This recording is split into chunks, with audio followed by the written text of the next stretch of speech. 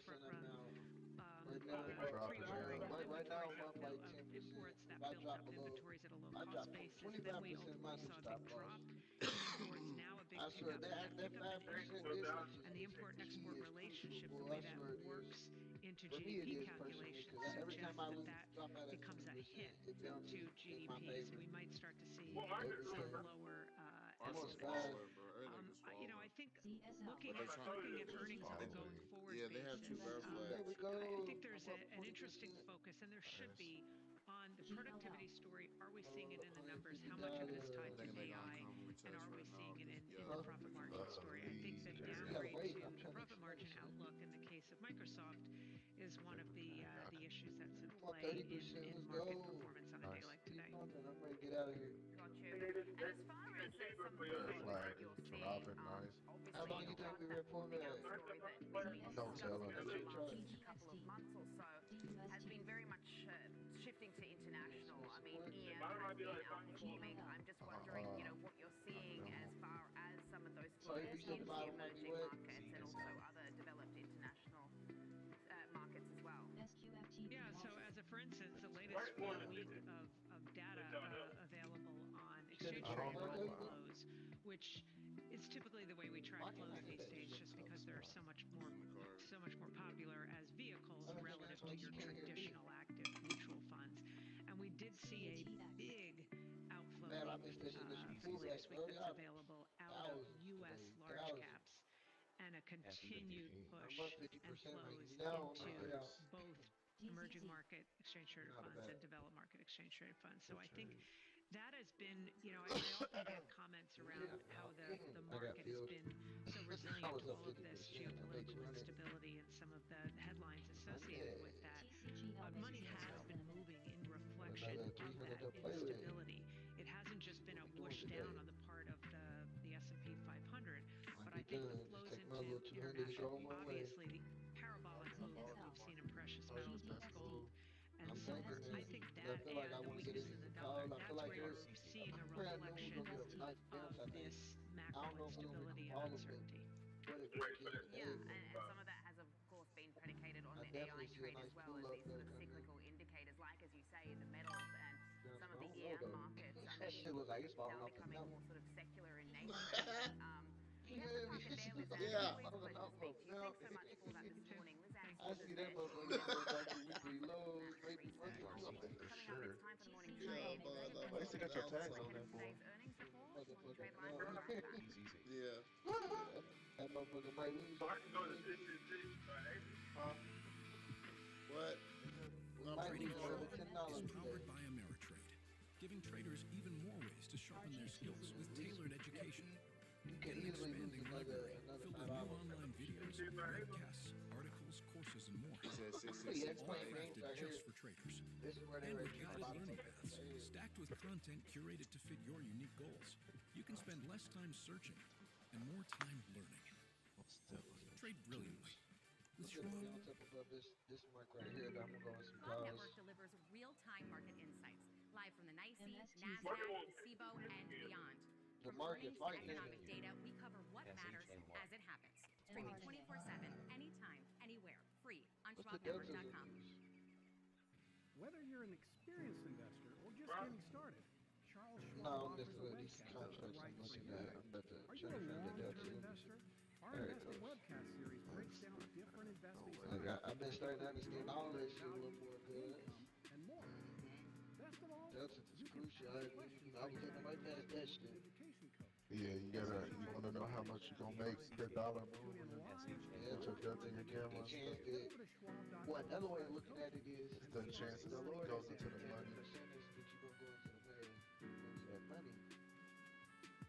That's why my setup this morning was just perfect, bro. I'm mad I missed that shit.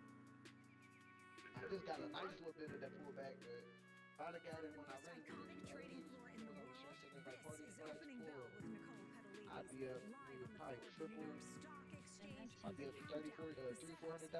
Make markets move. Minute by minute breakdown of the biggest headlines. That one contract I was looking at is already up 800%. Just the trades that matter. As the bell hits and the markets react in real time. Opening Bell live at the NYSE right when it counts. We're back on Morning Trade Live. It's been a big week for mega cap tech earnings, with 4 of the Max 7 stocks reporting this week. You can see post-earnings moves for Meta, Microsoft, and Tesla right here. It's very, very mixed. Apple will be the last company to join the party when it reports earnings this afternoon. So Apple is the focus of the morning trade. Joining us now for a closer look is Marley Caden. Hey Marley, you and I were breaking down these numbers yesterday. Very interesting reactions that we're seeing today. Very much the tale of two corporates, you could say, between the two M's. But the next cab off the rank is going to be Apple. You and I are going to have extended coverage to get our viewers across that. But just talk us through just how high the bar is for this name and some of the expectations out there. Good morning, Sam. And the bar is very high, and it's high in part because Tim Cook put it up there, saying that this could be the best iPhone sales quarter ever. So the bar has been set high by the company itself. You can make an argument for that. As far as EPS, they are looking for a new record here of $2.65. Last quarter it was $1.85. Last year $2.40. For revenue, looking for $137.81 billion. That would be up about 11% year over year. But this is a clear prove it or show me moment for Apple. Investors are focusing on whether the company's AI initiatives and iPhone demand can actually translate into meaningful financial growth. So expectations here extend way beyond just beating the forecasts. They're on the innovation pipeline if it can support sustained profitability in this increasingly competitive landscape. Now, important to note, Apple has beaten earnings estimates in the last 12 quarters, so a beat is pretty much expected here. But as far as focus, iPhone sales performance, iPhone demand, a central focus here, particularly in China, where Apple faces pricing pressure and market share challenges from local competitors. They'll be watching if the recent promotions and product refreshes boosted those holiday quarter volumes and whether the average selling prices held steady.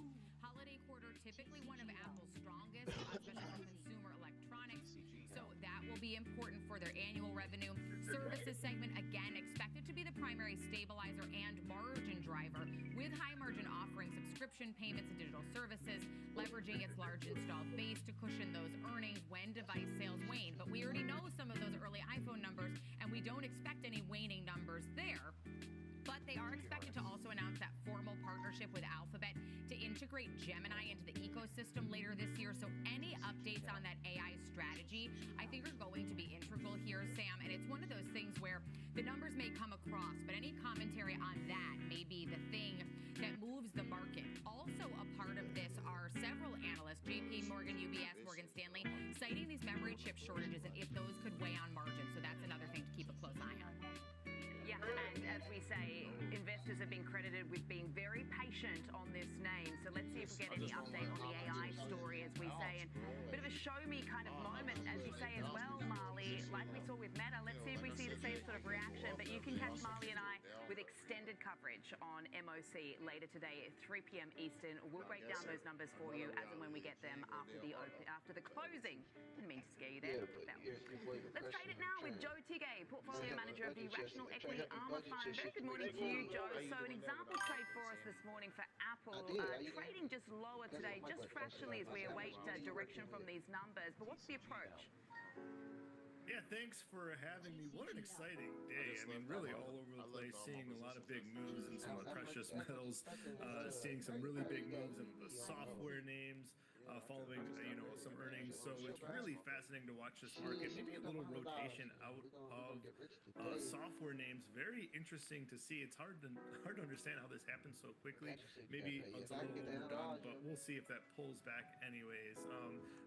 Big earnings for Apple, of course. We're talking about that. That's a big story. Nice to see them maybe bucking some of the trend, not down as much as the rest of the market right now ahead of this number. And I think it's pretty. I'm pretty optimistic for their numbers, barring the whole market pulling everything down. It's really hard to predict that, but I'm pretty optimistic for their numbers. The market has been rewarding companies that have been shown to finally get some revenue out of some of their AI spending. Apple hasn't really done as much AI spending as most of the Mag 7, of course, and we're seeing revenue really coming from advertising and in Google and advertising in Meta. So interesting to see. I'll be watching it all play out, and I think there's good reason for it to think that it can rebound and go closer to its all-time highs. So just looking to the short term, again, better for me to play this with options than with the stock. The market is very volatile right now. So I'm just looking at the 260-280 call spread here coming into this earnings. I got defined risk, $4.20 rather than being in the stock here. So I know my risk, and I think we'll get much better than all-time highs here before February. I just want to talk about these markets. Something I've just noticed is that we've rolled over when it comes to some of the metals this morning, Joe. I mean, gold is lower now by 2%. Silver is down almost 4%. I don't know what's going on there after touching records. Maybe you have an idea. I'm not sure, but obviously we touched 7K on the S&P 500 yesterday as well. We've retreated from that. Now we are down about 1.1% on the benchmark. Talk us through your thoughts on these markets today. Yeah, well, there's no question about it. Volatility is returning. These precious metals were soaring higher, absolutely soaring higher. Maybe a flight out of dollars is something that we had been seeing, just finding anything but dollars going into precious metals. Copper, another one, big reversal today. It's another one I'm watching. So yeah, it is a big change, and maybe it's something.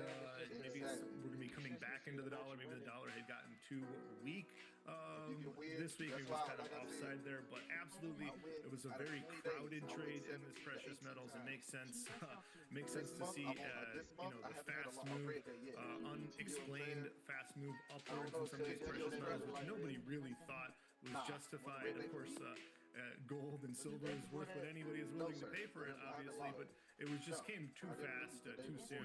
It makes sense to see a pullback. So there's no valuation, of course, in gold. It's just a number. So it's maybe pulling back into something that we know there's value in when there's a little bit of uncertainty here. Yeah, for sure. We've got the VIX at 19 right now, so it's picked up a little bit of steam. And as you say, the dollar has stabilized over the last course of the half an hour that we've been on air. So something to watch. We'll keep an eye on it. Joe, always appreciate it. Thanks so much.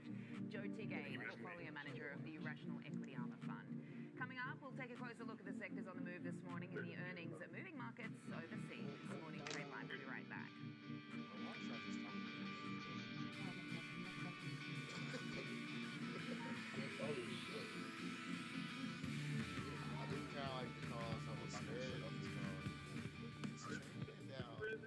This will be causing. I'm ready to go into some more puts.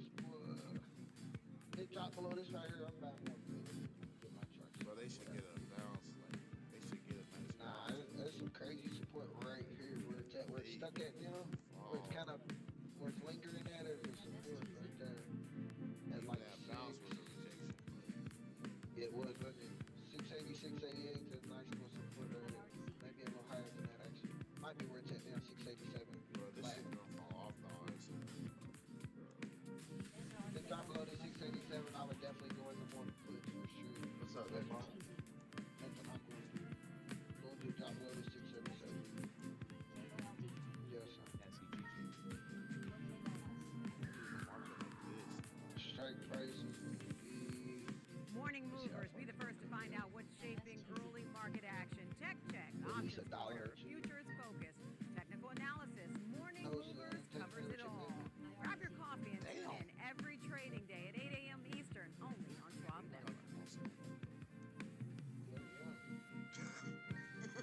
is, yeah. What moves the market. Download the Schwab Network app and stream in-depth market coverage straight from Chicago. Weekdays at 11 a.m. Eastern on Schwab Network.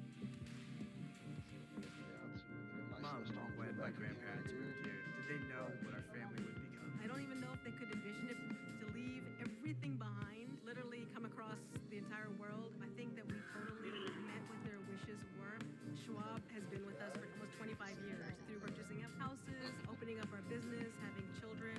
They've always been there for us. I want to invest with a company that can help me give my family a happy financial future.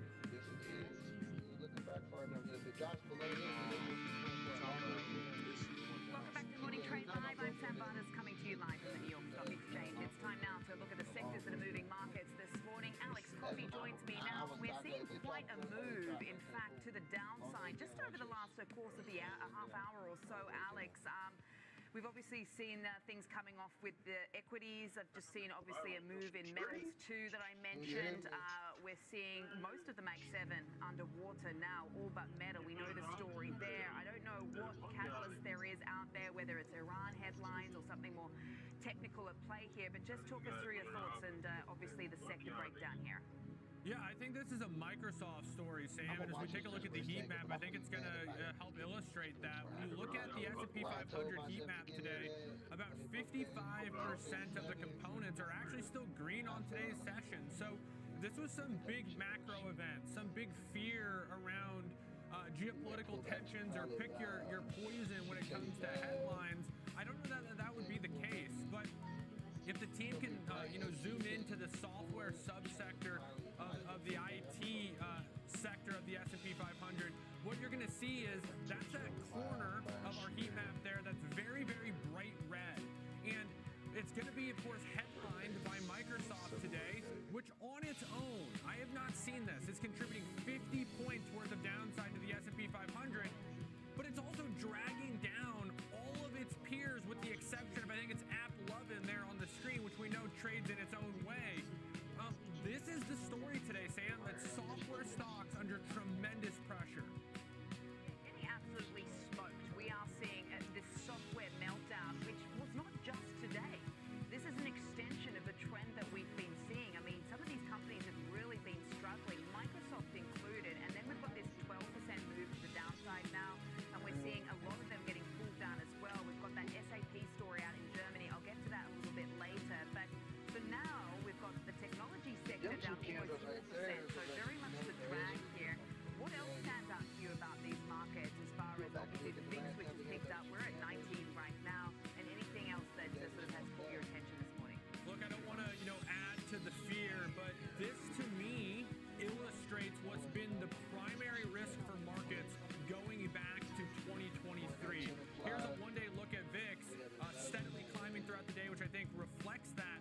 But we have a concentrated market, Sam, and when you get stories like you have with Microsoft today, it's really hard to overcome it. So what goes up, if it goes down, can have that same type of impact. We've had a concentrated rally. You don't want to see the concentrated sell-off. Okay, we'll be watching. Alex, thanks so much for breaking down some of the moves for us.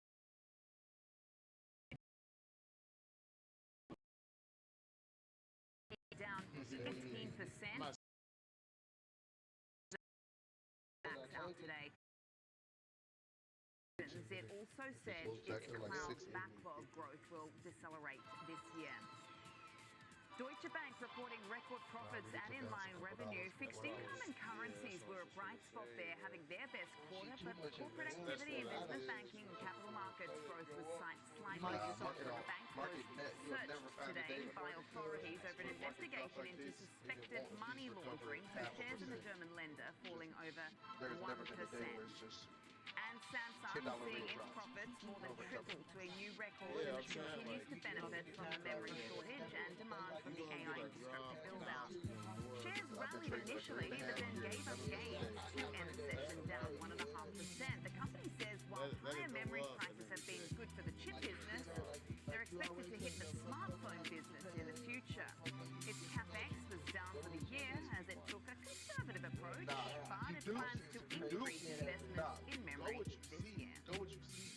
Coming up, it's time for Inside Out. We'll take a closer look at the major credit card stocks. So the market doesn't do anything. The market is the reason people are able to trade with such high accuracy is because the market just repeats itself over and over and over and over. Hey, like the same setups, you know the market moves. The same make but they repeat themselves. So, whether you're buying, selling, holding, or planning, whether you're ETFing or 401k, saving, spending, or even retiring, you can count on Schwab for market insights, live support, powerful trading platforms, and 400 branches. All at your service, all so you can invest your way.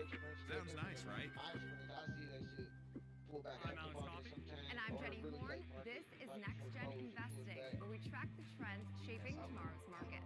From tech to energy, crypto to consumer-focused, what's driving investor sentiment right now. Clear analysis and forward-looking market coverage every trading day. This is a make or break level for this stock. And that could certainly be a short to near-term catalyst. Next Gen Investing, 1 p.m. Eastern. Only on Schwab Network. Yeah, see, that never bounced back. Whether you're an experienced investor or just getting started, Charles Schwab offers a webcast that's right for you. Are you a long-term investor? Our investing webcast series breaks down different investing styles, including growth, value, income, and more. The 14th of November was a rip, ask questions by chatting directly not with the 14th of November bounced. It's interactive learning at its finest. Tune in live or on demand. Head over to schwab.com/coaching and start learning today. Yeah, I kind of see what you're talking about. 20th of November did pull back 0.5%. Hey, 12:45. I know, that's what it is. What I said was you would never see market just go Real-time one way access, without data-driven pullback. analysis It from will U.S. pull back at equities least to 0.5%. global Is what macro I'm saying. matters. You Schwab won't Network, market the pull next back to 1% that Watch day. live. Yeah, Subscribe it'll free never at just only be one straight move.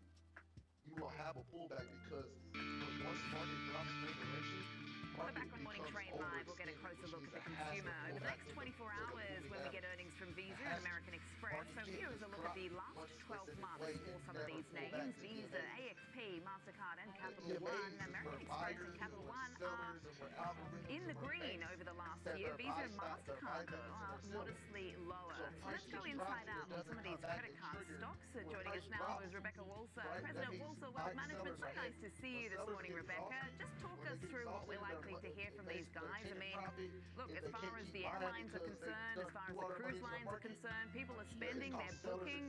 What are they going to say here with these credit card companies? Yeah, I mean, if we start with just Visa, I feel like, they've had 5 years of profitability above 50%. They've, outperformed in the last several years swimmingly, really. And so I think the consensus is that we should get 3.14 EPS, 10.69 billion in revenue. And I think that that's a really great starting point. I really see two real threats. I don't know if you've been talking about this, but the consumer sentiment dropping as it has. So is that ahead of the curve on the spending? Because if that is a barometer that foretells what's coming in the next 6 months or even 3 months, we definitely see some issues. This is the lowest levels that we've really had since 2020 and really since March of 2014 at 84.5.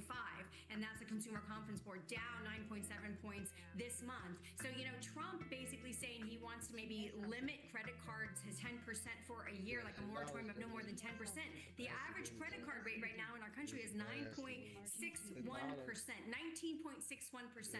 So consumers, if they're having to use credit to pay bills, if they're having to use credit, to your point, to book the cruise, even though they have booked them, we might see some degradation. They're a little bit concerned. And so, to Visa's credit, the one thing that Visa has really done is really looked into the tokenization and the blockchain and the functionality of maintaining their payment processing dominance as these new technologies come online. And I would say that is where all of these credit card traditional finance companies need to be thinking, Sam, if they're going to have a way forward in the new way that is coming, which is stable coins and digitization of currency. It's a confusing backdrop. I mean, obviously with the Conference Board's Consumer Sentiment Survey, the biggest drop in 12 hours yesterday, who's upgrading the economy, not so worried about the jobs market right now. But then you hear from the corporates and they're slashing thousands of jobs. So it's giving us all a hole in the head. So let's see what they have to actually say. Very much with these numbers and this this call. What are the metrics that you're going to be looking out for? I mean, you mentioned some of these stable coins, the tokenization as well. This is obviously a new area that they've been sort of venturing into. They have to, I suppose. Just talk us through that. Yeah, well, for Visa, when I talk about they're so far ahead, okay, they have something called VTAP, which is a Visa Tokenized Asset Platform. It's basically the ability on Ethereum potentially for blockchain technologies to be and stablecoins to be transacted as a payment processor through traditional systems. So moving to the blockchain and getting buy-in from all kinds of companies to say, yeah, you know what, we can actually tokenize and run on Visa's network, their platform. And so that's the kind of thing, the innovation that is going to take what we would consider a traditional financial company in the old system, the fiat system, to digitization and to getting other corporations on a very fast track to accept stablecoins as a payment processor. So that's the kind of thing that we're looking at is innovative and is going to not leave them behind. I'm very concerned in these next 5 years about the banks and not getting left behind, trying to really put regulations on the Clarity Act in the Senate, which made the bill just completely stop, even though the House of Representatives passed it. So they're just trying to keep their old framework on the new technology, and I think that is a losing proposition. It's not going to work. We need companies like Visa to get with the program and say, how can I still exist in the new digitization of currency, which is stable coins and the blockchain? And so Visa is ahead of it, and that's kind of the example that I would set as a barometer. Got it. All right. Well, all our credit card names are trading higher this morning ahead of some of these earnings, so we'll be watching. Rebecca, always appreciate it. Thanks so much for the preview. We have Rebecca Walter there, President of Walter Wealth Management. Let's trade it now with Tom White, host of Fast Market. So you heard what Rebecca had to say there. I mean, a lot of sort of cross currents with respect to the consumer, what they're going to say about stable coins as well. We're trading just fractionally higher right now, but talk us through an example trade on Visa, Tom. Yeah, the session highs here, Sam, and that's probably due to the fact that the overall market's pulling back, because if you looked at MasterCard's results this morning, those were pretty spectacular, and initially that stock was up pretty significantly. So the consumer's strong, GDP numbers look really good, economic data is good, so that bodes well for this asset-light name Visa when they report earnings. The option market's pricing in only about a plus or minus 3% move either way, so it's kind of muted as far as implied volatility levels. The 320 level has been an area of support over the last few months, and that's kind of what I looked at when constructing the strategy that's neutral to bullish while giving myself a better probability of success. So I went out to the February 6th weekly option, so giving myself an additional week in case maybe the stock pulls back and gives me 8 days in this position where I'm going to sell that out of the money 320 strike put, and then against it I'll buy the 310 strike put, so a short $10 wide neutral to bullish put vertical. I'm going to collect roughly about a $2.50 credit on it. That's what you can make, $250 with $750 in risk, but it takes my break even down to $317.50 to the downside. That's nearly 3% below the current share price, and about that one standard deviation, using that 320 level as a base area support. So if you want to be directionally bullish, this might give you the better probability of success, gives you that cushion to the downside in case the stock does sell off. You just don't want a big move to the downside, and the stock is now down about 6% so far this year, so if you think it's going to rally, this is a strategy that takes advantage of that. All right, we'll be watching Visa. Thanks so much for that, Tom. And as we look across this broad market, we are losing altitude here. We've got the Dow down over 300 points as we are seeing stocks retreating this morning. Heavy selling pressure on Microsoft. Thanks for joining us. I'm Sam Bartis. We've got Trading 360 up next with Marley. Schwab Bank Investor Checking, the checking account built for investors, named highest in client satisfaction by J.D. Power for 7 years in a row. With Investor Checking, you get the award-winning features of our checking account, plus cash management solutions, all designed for investors like you, with unlimited ATM fee rebates for cash withdrawals worldwide, no overdraft fees, and enhanced security features to keep your money safe. Also, because your investor checking account is linked to your Schwab One brokerage account, you can manage your checking and investing in one convenient location. Moving funds between your accounts is easy. Cash moved to your brokerage account is available in seconds. That means you can stop waiting and Start investing in stocks, bonds, money market funds, and more. Get more with Schwab Bank Investor Checking, the checking account built for investors. GCTS. Welcome to Schwab Network, where real-time market coverage meets expert strategy. From the opening bell to the closing bell, we've got you covered. 70%, what? 70% win rate? Yeah. Get inside the minds of pro traders. Daily The point win is rate that they're or getting per trade? a higher rate of change in sales based on their guidance, but not the per same rate of trade. change on EPS. Follow the biggest headlines, live analysis, breaking news, and sharp trade ideas minute by minute. With shows built for action, we break it all down in real time with speed, accuracy, and precision. I think one of the most important things is you're making a play in a risk-defined way here going into earnings. So that would be a further downside area to watch. Smart insights, actionable data, veteran traders, and trusted financial journalists. Streaming live and on demand. Schwab Network, streaming 24/7, any screen, anywhere, free. SchwabNetwork.com. Mom, when my grandparents moved here, did they know what our family would become? I don't even know if they could envision it to leave everything behind, literally come across the entire world. I think that we totally met what their wishes were. Schwab has been with us for almost 25 years through purchasing up houses, opening up our business, having children. They've always been there for us. I want to invest with a company that can help me give my family a happy financial future. Stay connected to what moves markets. Download the Schwab Network app and get live coverage wherever you are. Yeah, but I was 680. I think it's 680. I'm sorry, 680. Nah, 680.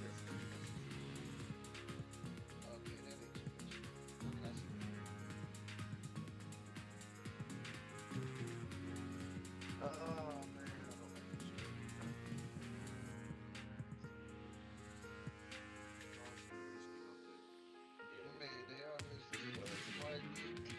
Sellers are so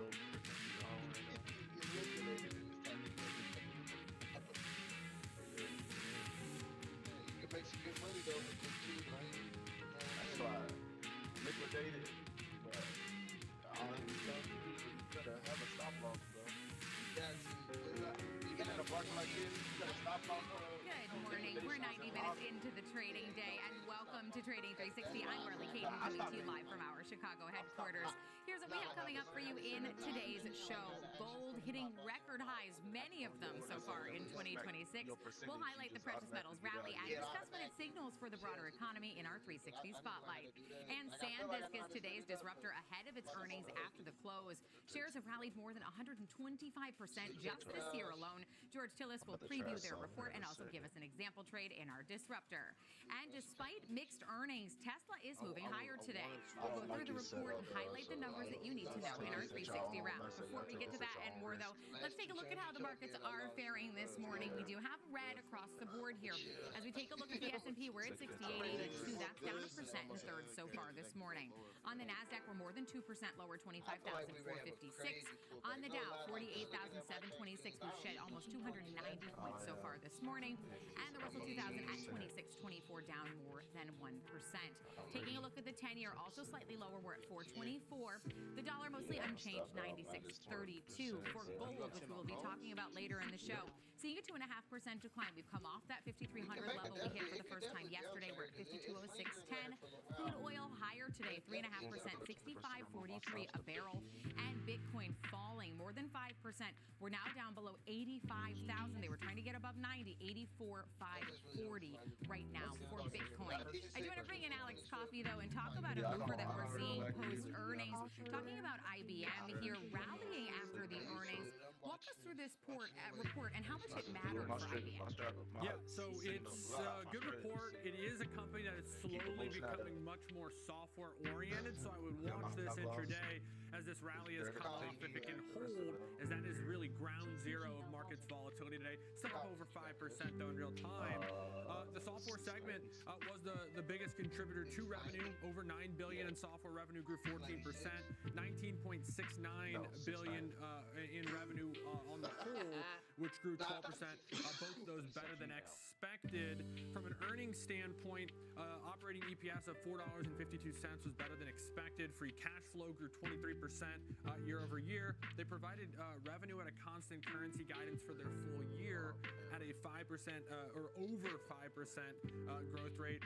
The estimate was for a midpoint of around 4.12%, so certainly better there as well. But as we said yesterday, you can crumple that all up and throw it out. The big story, the big takeaway to me was from the commentary within the press release that they say the generative AI book of business now stands at over $12.5 billion.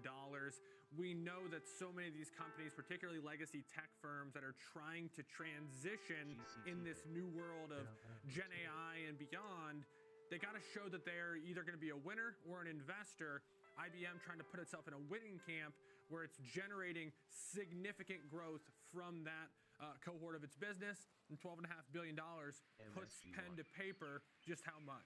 And we've talked about this a lot with these plays when they're spending money like this, that they have to show either some profitability or some move toward profitability with these investments. And their infrastructure segment up 29% year over year with that AI-focused C17 mainframe.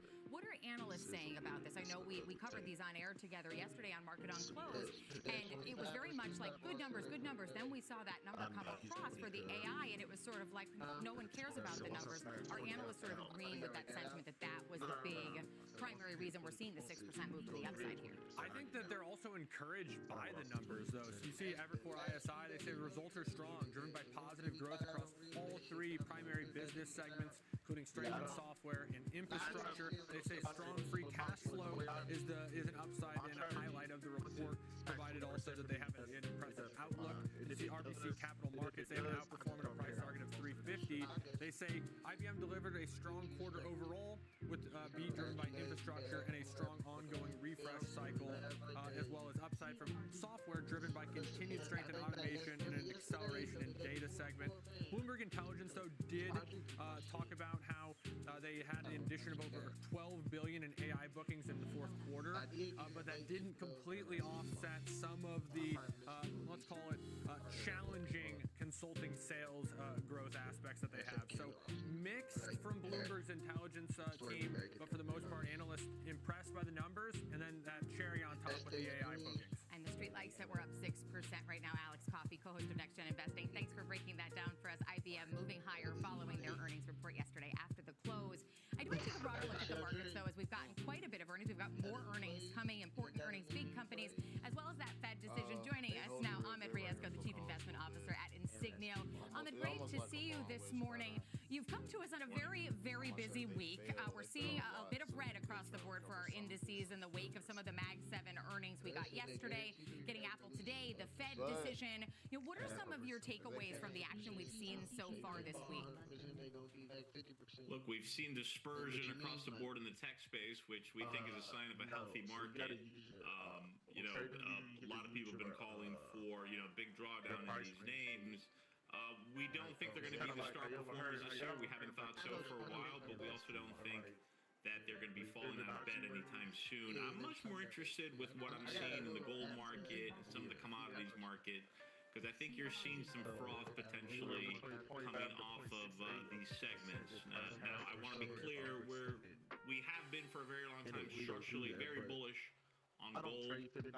We think this is a multi-year, perhaps even multi-decade trend. But the move here recently, and also in the silver markets, has been quite parabolic. So I wouldn't be surprised to see some froth come off of those segments.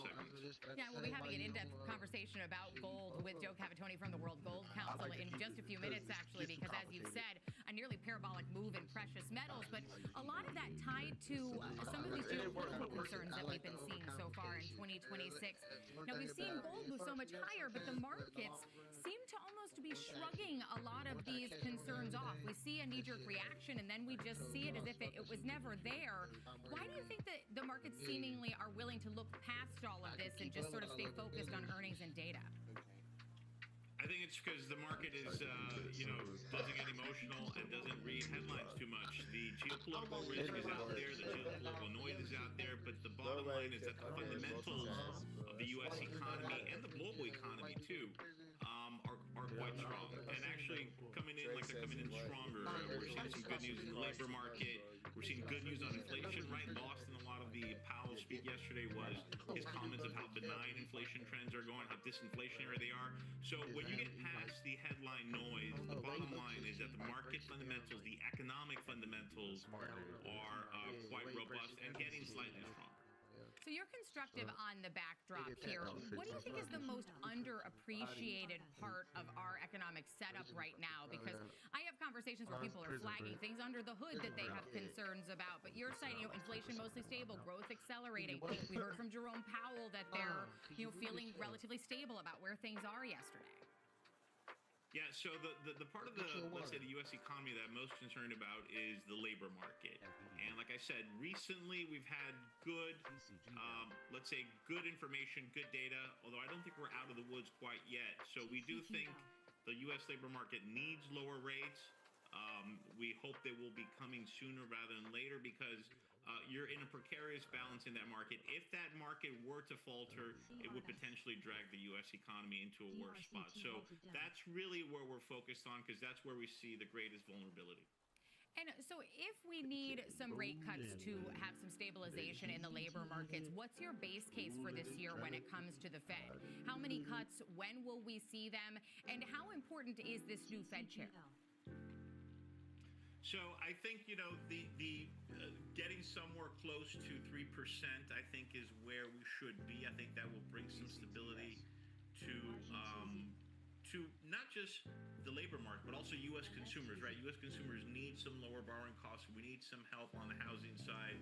That should stabilize it. I don't think the Fed chair is going to make as much of a difference as people think, right? We've seen this in the past.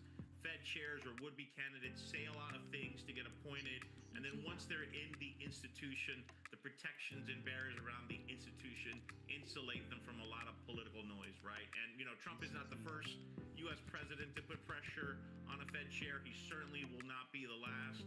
So I think the guardrails and the institutional, let's say, barriers in place there will insulate the Fed chair. I'm not very worried about the Fed's long-term independence. And while we're talking about the government, let's talk about this possibility of a shutdown. It is being discussed, but it doesn't seem to be too top of mind for anyone. Odds, I think, pricing in about near 80% right now, so certainly more likely than not. How much should investors care about this potential shutdown, and if it's short versus prolonged?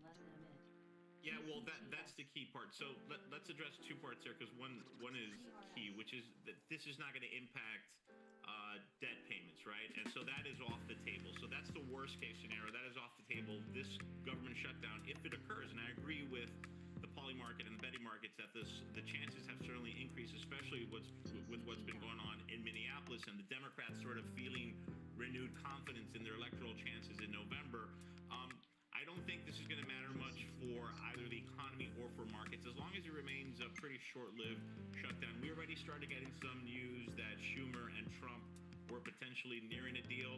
So even if we do get a shutdown, I don't expect it to last too long, which means I don't expect it to have a prolonged macroeconomic impact, therefore impact on the markets as well.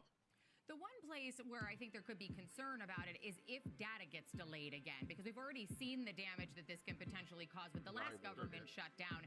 If that were to happen, if we were even to miss just 1 month of data at a time where the Fed has clearly signaled we are in wait-and-see mode, we need this data to move forward, does it matter, or does the fact that we are getting a new Fed chair who some argue will make somewhat predictable moves, is it irrelevant if we lose that data or not, or does it make a difference to the Fed's path? Well, look, more data is always better than less data, right? So because you're like otherwise flying blind. The question is how long will it be delayed, and what will be the repercussions of that? The longer it goes, the more worried we will become. But like I said, I don't think this is a situation like the previous one where the incentives on either side are to really kind of prolong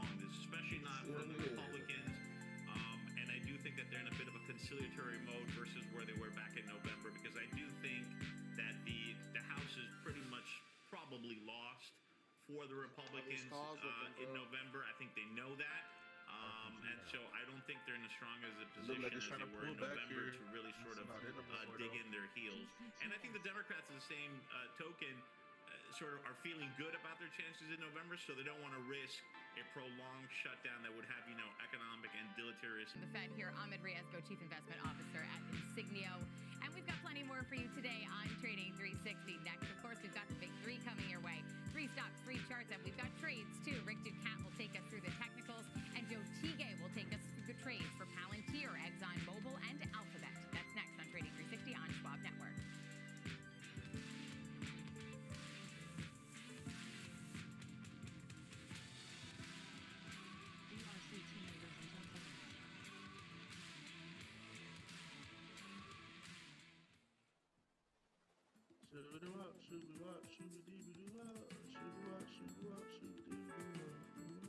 I think this can be a dead kind of balance and breakout, right? Dre, Look like she's trying to pop. you think this could be a dead cat balance breakout? It could be. It's like bottom is stopping out as retarded. Like they might be trying to reverse a little bit.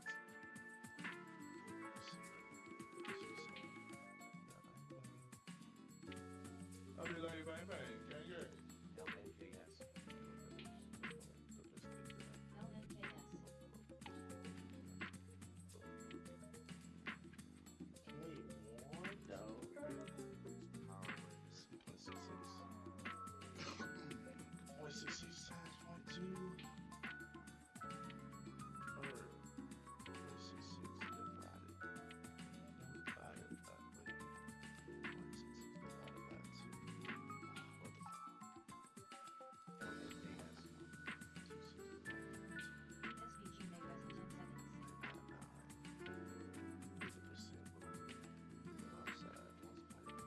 From the most iconic trading floor in the world, this is Opening Bell with Nicole Petalides, live on the floor of the New York Stock Exchange. The countdown, the setups, the stories that make markets move. Minute-by-minute breakdown of the biggest headlines, earnings, and global movers. Just the trades that matter. As the bell hits and the markets react in real time, Opening Bell, live at the NYSE, right when it counts. She looks like you, Carl.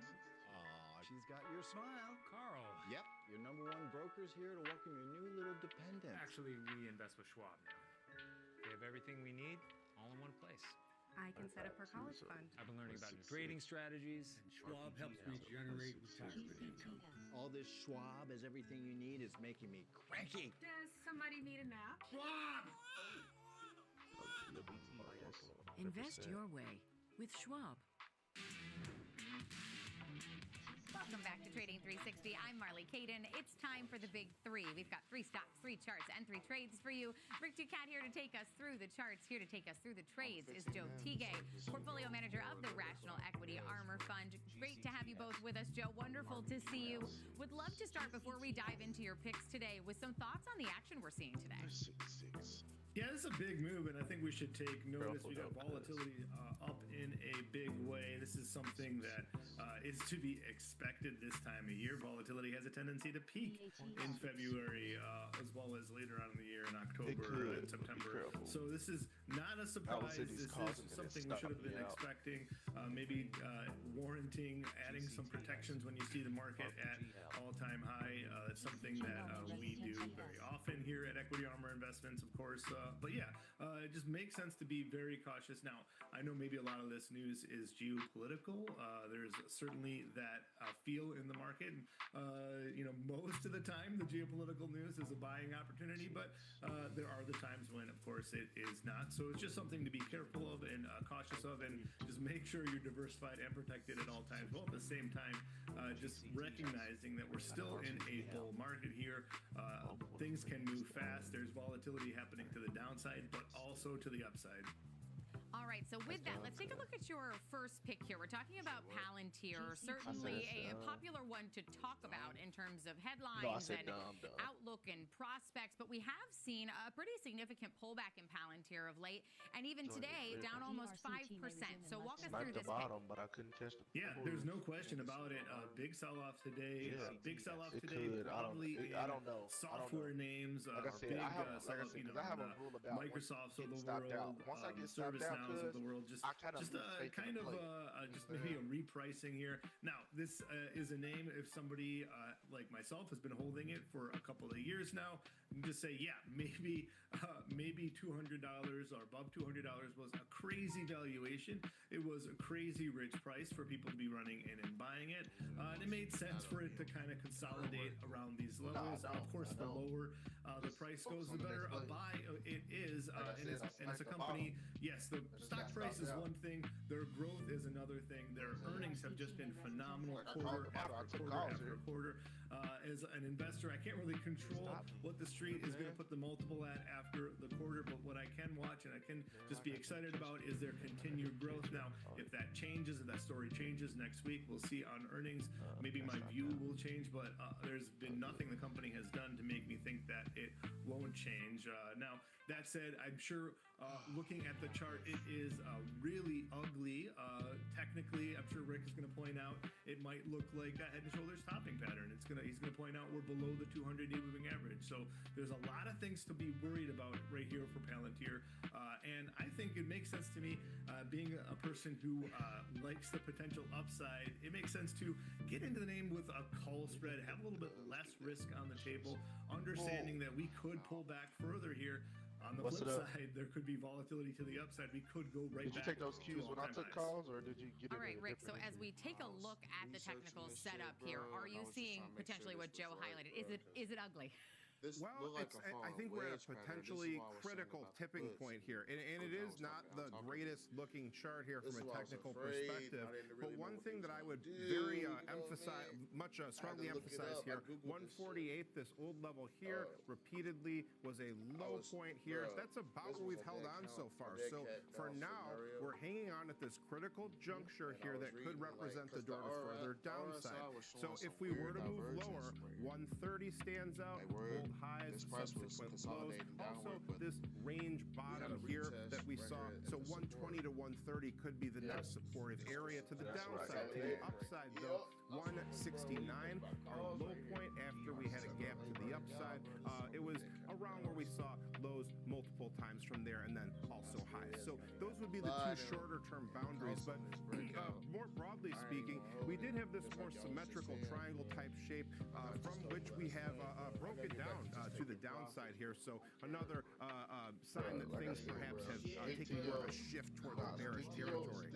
RSI oversold below 30 here. So now that is a further bearish signal. But notice here that we can see that our 251-day EMA, our long-term EMA, is also near around 145. So we also haven't broken that. That lines up pretty closely with our longer-term supportive area. So again, a very interesting point that we find ourselves in today here.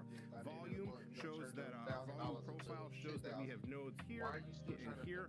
Those are the closest to current price activity. 140, 155 roughly. Those are the standout trading areas from a volume perspective. All right, and Joe, you mentioned that you're bullish on this name still, and that you'd be looking at a call spread. So which contract specifically would you be looking at for Palantir?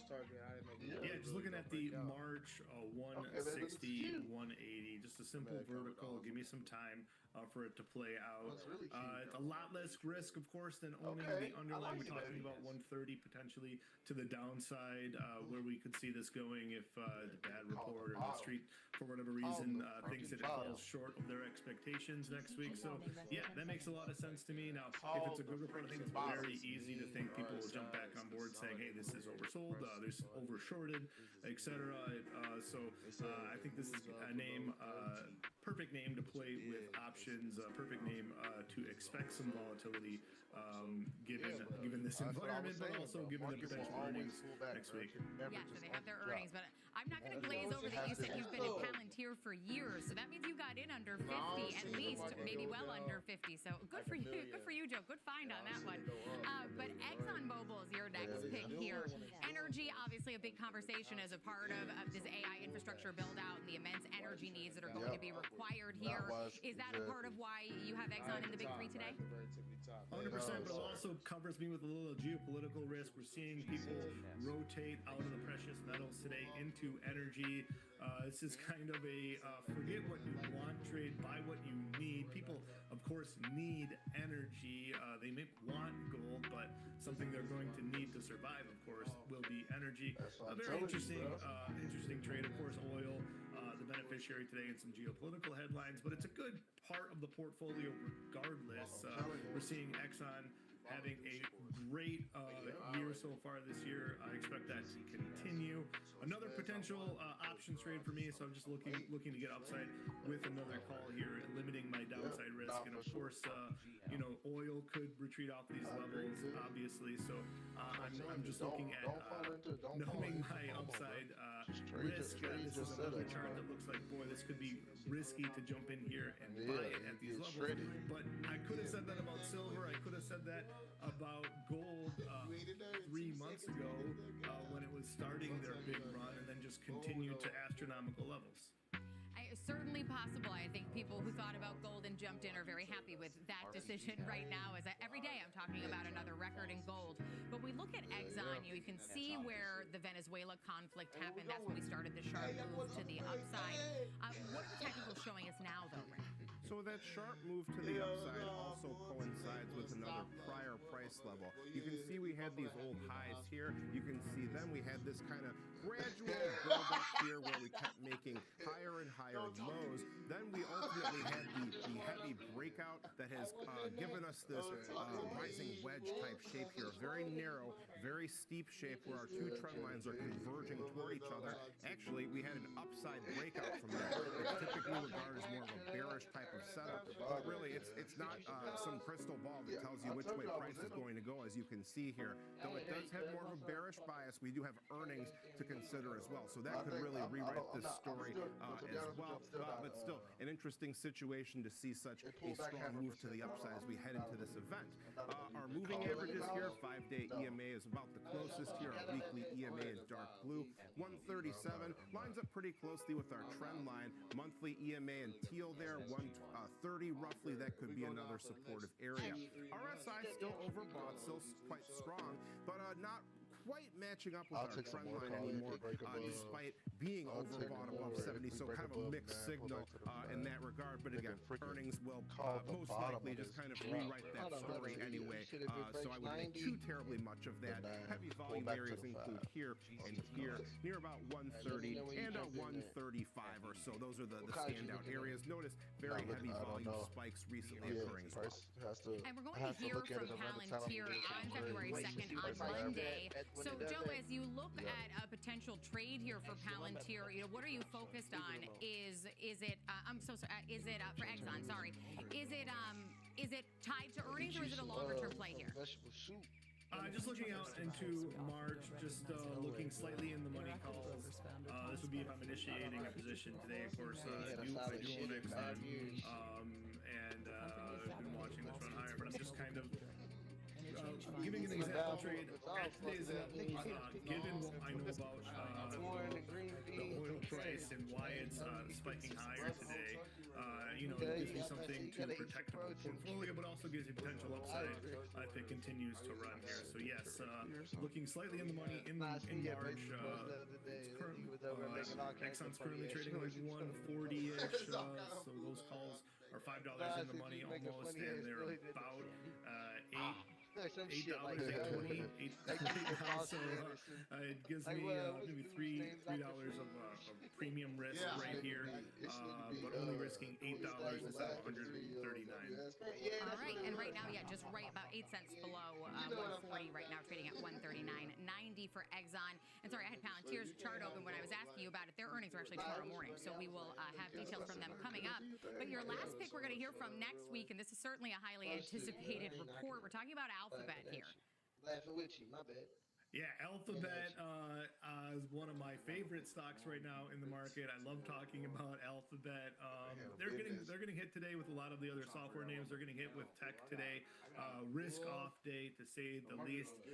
It said at the top, a lot of times you see these little geopolitical news become buy opportunities. I hope that's the case. I hope this is not going to be a dire situation, which is why we're selling off. And so yeah, I'd be looking at potential upside here in Google, of course. And the reasons I love Google, there are just so many. Let me tell you a couple. Yes, it's the AI leader. I think it's the best AI stock. It's the first stock that's been able to monetize all their capital expenditures. So that is first and foremost the best reason for me to own them. They also, of course, have their huge moat of search, which they're using AI to make even more money off of, which people didn't think was going to happen at first. They're also the quantum leader. People are excited about the next stage of computing, that is quantum, and Google is ahead in that. They're also making their own chips. We're all really excited about the semiconductor index, but in business, and but now Google is dipping into that business, and in a big way. They have their own chips out there. They also have autonomous driverless cars. They are one of the leaders there, maybe tied with Tesla in that department. So that's another fantastic potential revenue source for them in the future. And they have more and more projects in their pipeline that I can even name. So I think they are the future company. They are the exciting company. They can feel where the future is leading. They build their products in-house first before they can realize how to make money off of it. Eventually, they do make money off of their products because they are so valuable and innovative to do so. So, a company that I love. It's getting a hit today with the broader market. I think it's a buying opportunity for me. Yeah, and you are not alone in that sentiment. A lot of people having Alphabet as their potential top stock for the year entirely. So as we look at the setup, though, Rick, I do see two of your lines converging on each other. So what's the technical setup, especially knowing they have earnings next week? Much like our last chart, rising wedge-type shape, typically regarded as more bearish. In this case, we did falter a bit at our previous highs despite logging new intraday highs. We have fallen below our trend line here, so remains to be seen how that will play out. The day is still pretty young, though, here. So we look at our moving averages. We have so far managed to hold on near our monthly 21-day EMA in teal, near about 326. That could be a breakdown point. Our quarterly EMA 306 in yellow there. That is the next potential stopping point. RSI moving lower. Finally, just to take a quick glance at our volume profile study, the heavy trading areas come in here and here around 285, 290 or so, and around 310, 320. All right, and as we look at Alphabet today, being pulled down more broadly by those Mag 7 earnings, but right now at 330.15 for Alphabet. Want to thank Joe Teague, Portfolio Manager of the Rational Equity Armor Fund, for being with us, and of course Rick Ducat, our lead market technician, for breaking down the technicals. Thanks again for the big three. Coming up next, we're going to spotlight gold. After hitting 5,500, we topped that level. What that means for the broader economy and more. That's next. Stay with us. Every time I get this little symbol right here, I call this it looks like a cell mask. Morning movers, be the first to find out what's shaping early market action. Tech check, options corner, futures focus, technical analysis. Morning movers covers it all. Grab your coffee and tune in every trading day at 8 a.m. Eastern. Only on Fox. You speak, you say something. You know what I mean? What can I be? Kick off the morning with the data and the decisions moving markets. Morning Trade Live breaks down the macro moves driving the price action, from Fed policy to global growth to inflation prints and geopolitical risk. Smart, fast, and always live from Wall Street to the screen. Morning Trade Live, where the markets meet the macro, weekdays at 10 a.m. Eastern on Schwab Network. Stay connected to what moves the market. Download the Schwab Network app and stream anytime wherever you are. Hey, bro, why are you? What is going on between you and the snake and the? Welcome back to Trading 360. I'm Marley Caden, live in our Chicago headquarters. It's time to spotlight gold in 2026. Joining us now, Joe Capitone, Senior Market Strategist, Americas at the World Gold Well, Joe, so great to have you with us today. A special day, another record high. I said next time I see you, maybe we won't be having the same talk. And here we are. It's north of 5,500 now. We touched it. We've pulled back some, but up more than 25% year to date. What are we seeing that's structurally changing gold and how it's traded here? So, Marley, it's always great to be back. Yes, we've hit our 12th record high year to date, which is important. I don't think anything's really surprising us other than the pace with which we're actually getting there. I think that's what's actually a little unsettling for people. And I think what's at play are a couple of key factors. Number one, I think structurally you're looking at portfolios, the relationship between bonds and equities, how those assets are performing in stress moments when you have disruptive policies from the U.S., when you have different conditions economically developing, a Fed that's actually very sensitive to interest rates right now. All those conditions are continuing to fuel diversification and gold's role in that diversification. But I would be remiss without saying that what we've got so far this year is a lot of people stepping in aggressively and momentum that's helping push this price higher. That's why we've seen 20+% in the first month.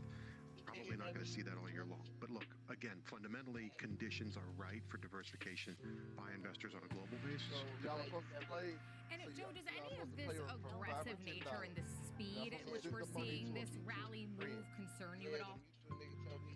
I think it does in a sense that people are getting a little bit more of the FOMO we might have seen when we approached 4,000 or 4,500. So you should expect volatilities, which we have been seeing, to spike on the short term and volumes to be a little bit choppy. But I think what this means is that we're going to clear out some of those speculations, some of that momentum.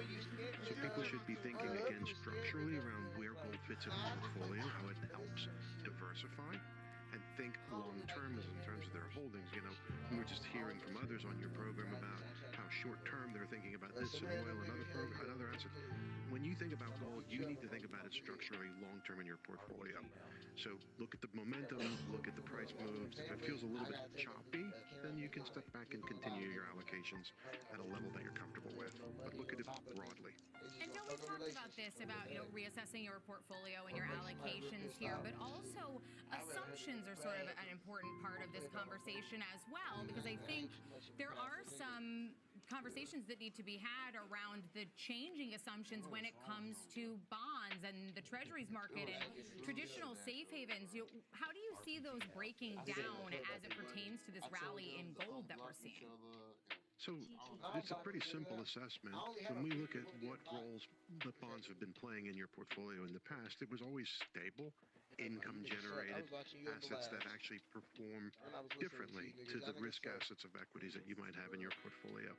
And now what we're seeing, the debt level so high, bonds and the level of consumption for bonds stressed, and an appetite for those to be diversifying portfolios, not only in investment context, but in reserve portfolios.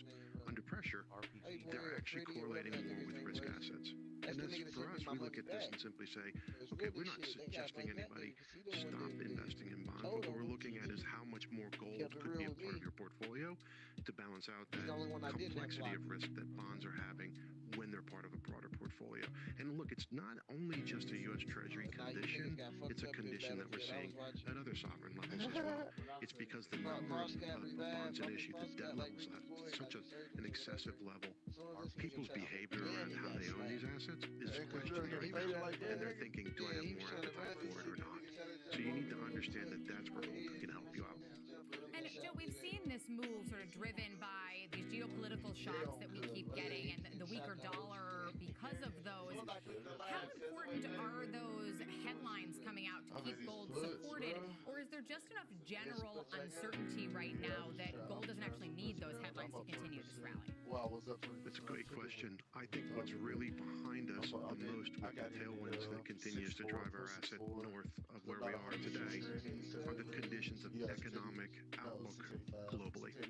Whether inflation or not is going to develop or continue, whether we're going to see strengthening or weakening of fiat currency currencies. Those are the conditions that exist. The geopolitical headlines, the systemic moments that kind of hit us in terms of shocks, I think I've said before, you can kind of fill in the blank for the next moment.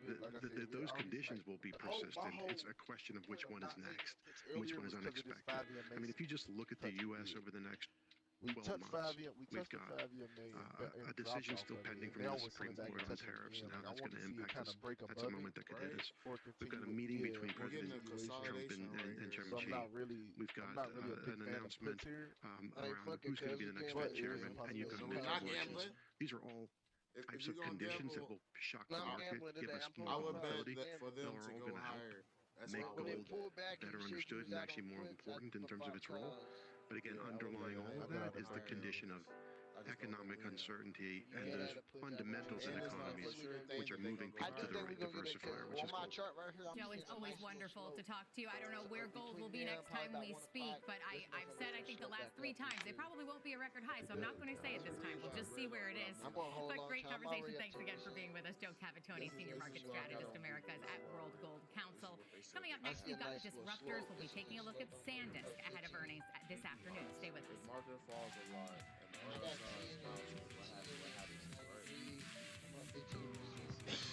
On call? Yes, I am. It just went back down to 10%, but I was just at 15%. I got 10 calls, 693. I got them at. My cost average is 26. This should bounce. That 5 I made earlier, bro, was just such an ugly candle for me, bro. Even if we get the slight bounce, it's definitely gonna bounce out here. Just even if it ain't something slight. I'm gonna wait before I I'm gonna wait for it to close up now. I'm gonna stick to my 20% or 25% stop loss.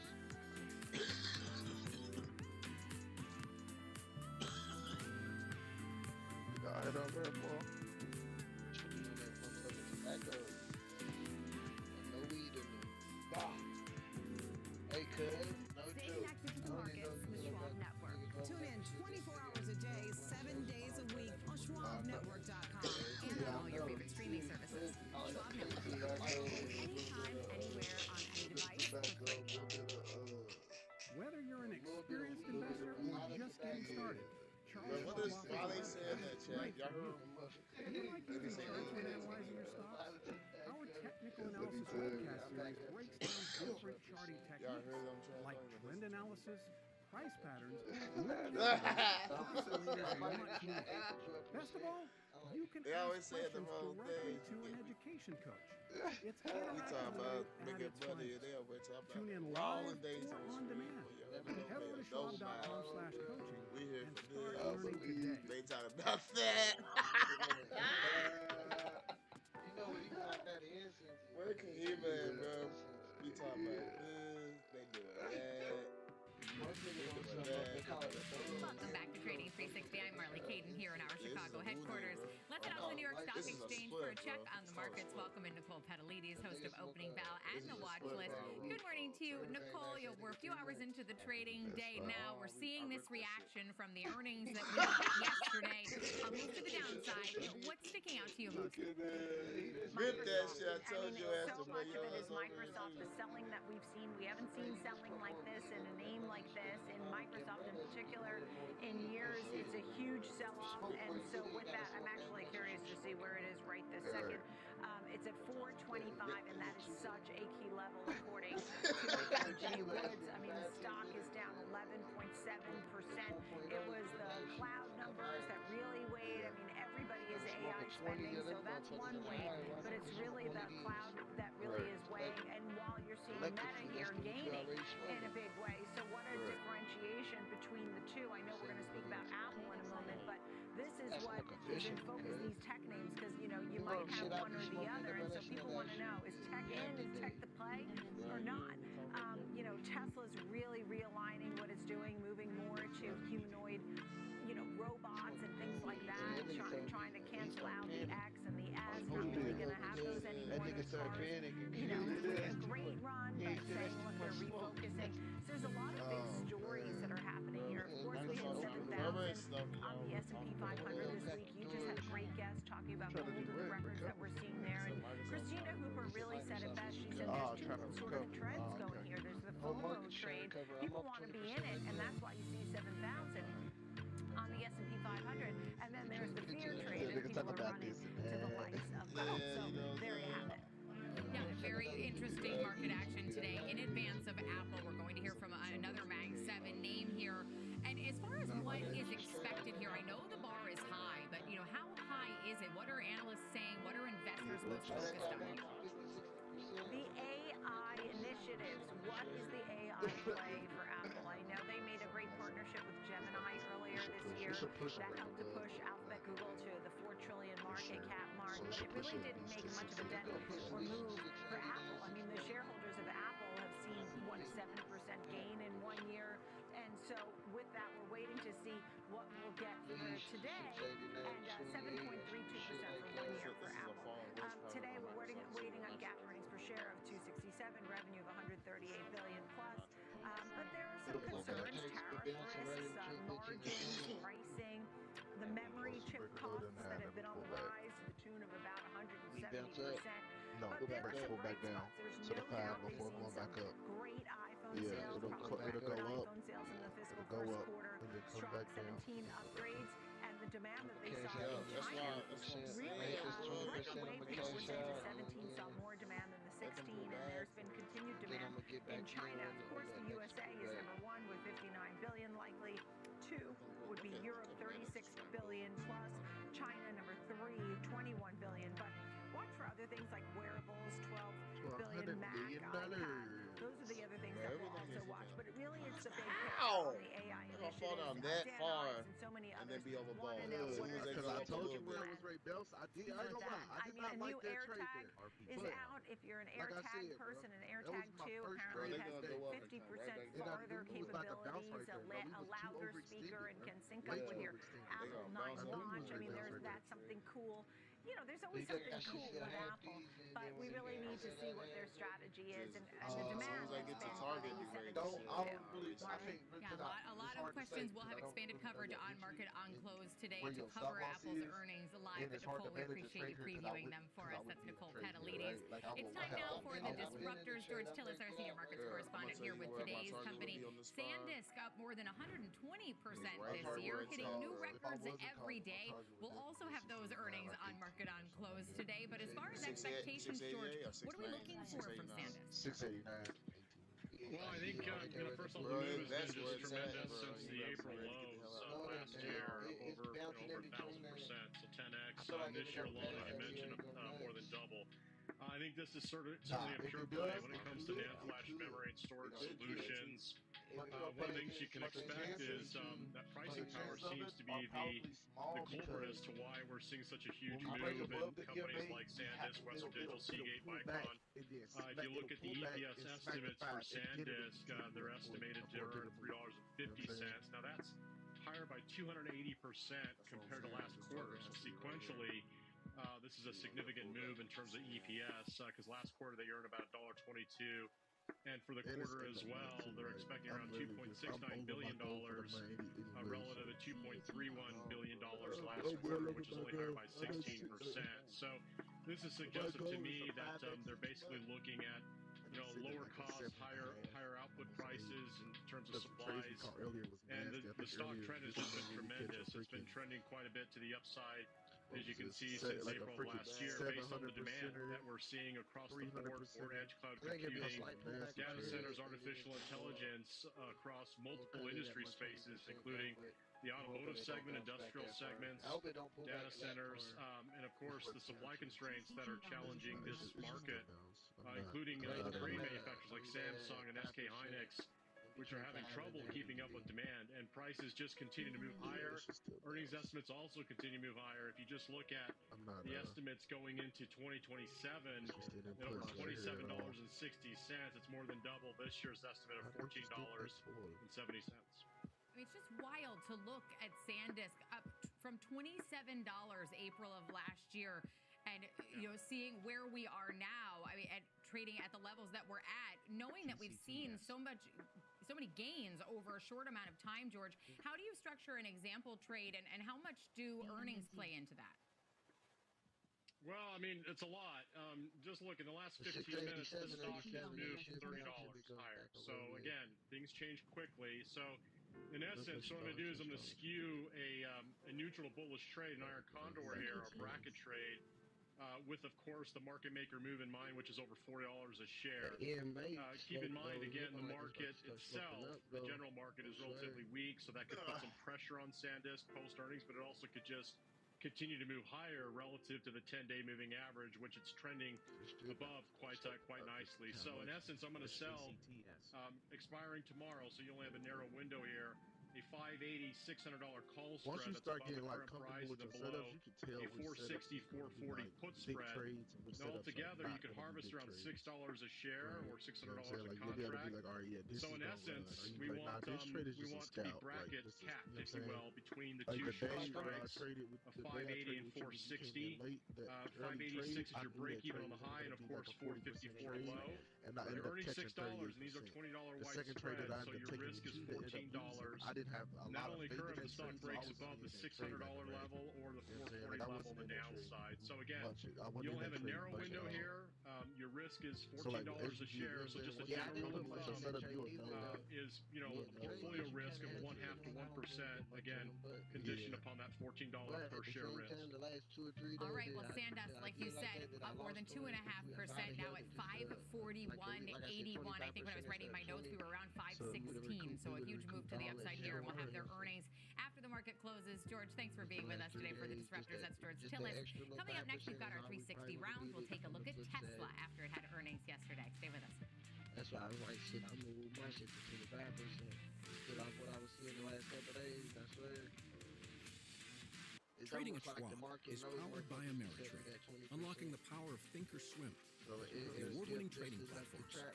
Bring your trades into focus on Thinkorswim desktop with robust charting and analysis tools, including over 400 technical studies. Tailor the platforms to your unique needs with nearly endless customization, and track market trends with up-to-the-minute news and insights. It's like, Trade brilliantly with Schwab. Moving it from 20 to 25. And I'm Jenny right? Horn. This So it's is like, Next if Gen you Investing, trade where we in track 8 the times trends out of 10 shaping times, tomorrow's market. From it tech to goes energy, to crypto 20% and break focus above, on what's 20% driving jump the right, investment but then right the now. 2 times. Clear analysis It does. and forward-looking worth market coverage every for trading a day. bear market? You This know is what I'm a saying? make or break level for this It's one of stock. those things. And that could certainly be a short It's like, to near-term it's one of those things that aid in Next Gen keeping the Investing, losses 1 p.m. low. Eastern. Only on Schwab Network. Keep your losses as small as you can possibly I have a keep question them, for you. while at the same time keeping When your did wins as Granddad big as first you start possibly keep investing? them. Granddad had an account with Schwab before there were branches. Exactly. in the That's area. why. He really started with That's nothing. why I can He worked take hard, and after he passed trades away, today. That's why I the can torch take has been passed to me, and my Say wife's trades time today for she was with the journey, ain't much helping with the because estate distribution. all, The two like grandchildren hypothetically planning for speaking, their right? college Let's hypothetically education. say Someday it'll be their turn. exactly, not even I get you. exactly. You know what I'm saying? Like a This 70, is 80, Fast 90% Market, or help for 100 or traders who want 160 more percent. than It just headlines. wipes all We of walk that. you through trade ideas with structure, No, way more risk than that. management, No, I'm just saying, and a focus I'm just on saying, like, execution. figuratively From speaking, options like, to earnings Yeah. to volatility So the plays. map bring the map is decades like, of trading all right, let's just say experience I in lose every one day a With week, real-time right? insight across products Which and is sectors, which I we lose less deliver than what one day a active week. traders But need to let's say stay I lose ahead. one day a Fast week. Market weekdays And at that noon one day is Eastern, 3 live on minus Schwab 20% Network at trades, right? schwabnetwork.com. And I'm down. Let's say I'm down 60% of my, not of my account, Welcome back but to of my Trading initial 360. I'm trading Marley investment. Caden. Let's It's just say time now it's for our 360 round. For that, let's bring in our $10,000, right? panel to discuss Let's say Tesla. I'm in We are 10,000 seeing each Tesla trade, move and I to the lose downside 60% now, down one more day, than right? 2% So after 60% of earnings report yesterday. $10,000 Joining us, is, Garrett Nelson, Vice I President mean, and I Senior lost Equity Analyst at what is it? CFRA Dang, Research, okay. and Steve I Wesley, mean, I'm founder down. and managing partner No, at I the mean, I'm down Westfleet 6K. Group. Great Oh, to it's have you orange juice, both baby. with I mean, us. I'm down Now, 6K Steve, let's of start my, with not you. of my What account, are but of some my of initial your key investment. takeaways from Right. Tesla's report and the action that we're seeing in the aftermath. Let's just say, Well, it's no surprise. It was a tough quarter for Tesla. First year let's just say declining revenues down 3%. other 4 Second days, year declining auto I unit make sales down 60%, 9%. 60% on the other 4 straight But I days. think increasing You get what I'm is saying? competition. That's And what what is you it? have is 6,000 times 4. Volkswagen, What's that? That's Hyundai, 24K. and others coming So with on the low-priced other 4 EVs, days, and I make BYD 24, but on taking that the one number day, one I only bought position 6. from Tesla. Saving You grace, get what I'm saying? their energy division Which showed makes 27% yeah, it's like growth. That was at 12.8 billion. just That's going to help the a lot. risk to The big reward story is way too good. You know Tesla's what I'm ending saying? production of Model S and X, doubling down on the Optimus robots. Risk to reward is just way too good. We'll see if they can do it. And Garrett, with what Steve just said there, we saw the fundamentals weaken, But like I it's said, like I still told being you, bro, what works valued for you, like a long duration If it works for you, it works for company. you. When do the That's kind of fundamentals that's start kind to of matter more what for I've learned Tesla? on my And journey, how bro. did you My receive the journey of report? trading, bro. What works for me might not work for Yeah, everybody thanks for else, and having what me. works And for I think everybody that's else might really not the work key for me. question, and that's really the reason What why works for we you works for you. downgraded the stock to a sell back in September. You look at the valuation, That's why, and it's trading I at stopped such a trading for my massive mentor, and premium I to just the trade by rest of the myself, Mag man. I 7 pick my at own this plays. point. I only take my plays. Where Like it's what worked currently for my trading mentor, it almost didn't really work for me. 150 And I mean, times our that's okay. EPS estimate for Nah, I've next been year. noticing So, that too, though. Like, yeah. and our primary concern has really just been the Yeah, disconnect that's between fine. Tesla's lack of earnings growth. You That's saw fine. the There year-over-year ain't no decline in law earnings that on they the had right last way to year, trade. combined with what the stock Trade price has whichever way done makes you since money, last bro. April. So, we thought it was a so-so release. It was better than consensus, really driven by the strength of the non-automotive businesses, which have been a real bright point for Tesla. I didn't go outside for I think 2.5 the years. real I was in my concern room here learning is how the to do this, capex bro. guidance that they gave on the conference call. They said it would be well north of $20 billion in capex this year. That's up from $8.5 billion last year, and there's well above what the street was expecting, which was a little over $11 billion. So I think that really opened a lot of eyes, and you saw an almost immediate sell-off in the stock after hours when they provided that guidance on the call. I know SPY, bro. Steve, Like, we're seeing the end of the Model S and the Model X production, reallocating that capacity towards Optimus. I'll tell you what I do You know said what I that don't wasn't a know, bro. surprise to you. Is this simply Tesla following where demand is, or is this a major strategic bet? What I do know. Well, I think it's both. Look, it's no surprise. The Model S, Model X, great vehicles, but they're $100,000. Yo, no, Archie! Yeah, I'm telling you, no, Cars Archie! in 25 to 45 K Yo, no, range. Archie! Model 3 and Model Y Tell you what I already know, come and from I'll tell you what I Archie don't. felt like you said, auto bro. sales, which are What do diminishing. you think The now? big question here is how do you keep that Just for PE I just gave ratio I just gave simple 290x technical trailing analysis PE. on Nvidia's at 45. Is it Archer? Is it ARCH? Questions Is about it that. ARCH? So they've got to use this manufacturing capacity to get No, it's not. these robots out. ACHR. They do have plans to produce the Gen 3 by the end of 2026, sell at scale at 2027. But you gotta remember, I knew that was gonna happen though, cause it's going to be hard to beat some of these It other does firms like like Figure AI have been doing this for years. bro, it's just about to go, bro. Autonomous It's just about to robots go backed below by 650. Nvidia, I was telling Boston people that Dynamics yesterday. already He was putting like, price alerts into the market, and Unitary and the yes, Chinese on the coming daily, quickly. look at the So daily. this And I is a don't whole even new trade ballgame. Or Tesla's got to show for that they analysis can win from at the this too. Bro, We'll see see how what it shakes what I out. sent you, bro. And Garrett, I'd love to get your On the thoughts too daily, on their bro, PE. Archer We're is almost making 8 a times bro, what since Nvidia's is November here. 2024, How bro. hard is Archer it for has been Tesla to making a defend that big gap old without bear some flag. tangible process in either AI or robotics? And at what point will there be a forced valuation reset? $1, bro. Yeah, no question. 2026 is going to be a critical year. Execution is really key for Tesla. They've promised volume production of the Cybercab, the Semi, and the Megapack 3 this year. So, Tesla has a lot to prove in our view, and really some work to do to justify its valuation. In our view, execution risk is high. Steve mentioned the competition from Chinese EV manufacturers, various robotics companies, and then also from Waymo on the autonomous driving side here in the U.S., who's aggressively planning an expansion to more than 20 additional cities this year. So the competitive threats are mounting, and I think what you're seeing with the sell-off today is investors really questioning the multiples at which Tesla trades given these competitive threats. And Steve, we're only going to have about 30 seconds for this answer, but I do want to ask, since we started talking about robo-taxis, Elon Musk saying they'll be widespread in the U.S. by the end of the year, but they've just gotten the safety monitor out of the car in Austin. that timeline to make them an actual competitor against Waymo? That's going to be a tough one. They're way behind. They've been working on this for years. They've got regulatory approval in 2 cities, but they need to move quickly. By the way, the real differentiator in my book is that Waymo already provides full freeway driving. That's where you really start to get the big numbers. But Tesla's got the 3 shots on goal: robo-taxis, autonomous robots, but don't discount the energy division. Every utility in the world is looking for energy to power this AI and data center revolution. Right now, Tesla's filling that gap. I think that's their best shot to close the gap. All right, well, we've seen some seesawing from Tesla, but right now down about 2 1/3%. I want to thank you both for being with us to break down their earnings. Garrett Nelson, VP and Senior Equity Analyst at CFRA, and Steve Wesley, the founder and managing partner at the Wesley Group. Also, thank you to all of you for being with us today on Trading 360. I'm Marley Caden. You can join me on Market on Close today for expanded coverage of Apple. You can also watch us 24/7 on SchwabNetwork.com. Fast Market with Diane King Hall is coming up next. So great. Yeah, I'm not listening to this. Long story short, but yeah, I'm gonna play stupid rich and buy all my fucking blockbusters.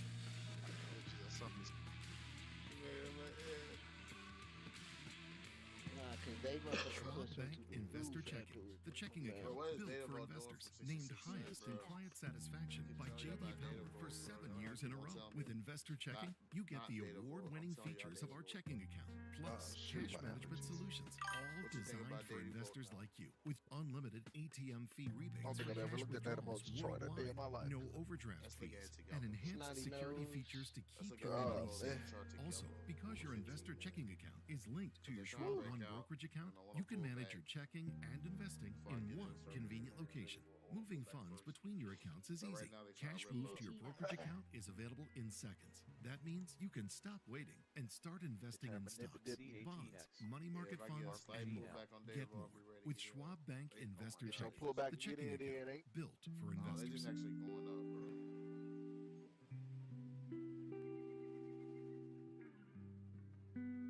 Welcome to Schwab Network, where real-time market coverage meets expert strategy. From the opening bell to the closing bell, we've got you covered. Let's see how this closes first. I'm good for the day. Get inside the minds of pro traders. My point is that they're getting a higher rate of change in sales based on their guidance, but the same rate of change on EPS. Follow the Margin, biggest you can only headlines, live trade up to analysis, 1 breaking trade, news, and sharp trade I know, ideas see what you minute by minute. With shows built for action, Oh, yeah. we'll break it all down in real Cash time account. with speed, All your accuracy, cash. and precision. I think one of the most important things is you're making a play in a risk-defined way. I had a you're going trader. in I had a earnings. market that account would when I be a first further started trading. downside I area was to supposed to watch. cash account Not just always inside. stayed there. Actionable data, veteran traders, producers, financial journalists, streaming live and Shit. Schwab Network, The shit streaming Robin Hood for 24/7, margin. any Shit, screen, I would definitely anywhere, trade for margin. free. SchwabNetwork.com. Last year, my dad had a stroke. Big shock. You don't get day trading restrictions. Hey, we use the data vault. Vulnerable. Tuck it! Ready to get into a trade on Yes. on Now spot. we're in the car together almost Tuck daily. it, I data started to vault. realize what can I pick up from my dad? Tell them don't Didn't forget like about Schwab data for a long vault. time. Jim was my financial consultant. I probably met 20 years ago. Jim's really been there to answer any questions I ever have. Makes a huge difference when you have someone that actually cares. I'm restricted on Robinhood. Data vault. Stay connected to what moves markets. Download the Schwab Network app and stream live. Yeah. Me too, data vault. What are they talking about? Data vault. All Okay, in nah. on data vaults. I'm gonna put, unless it rejects this. Is it gonna reject, brother?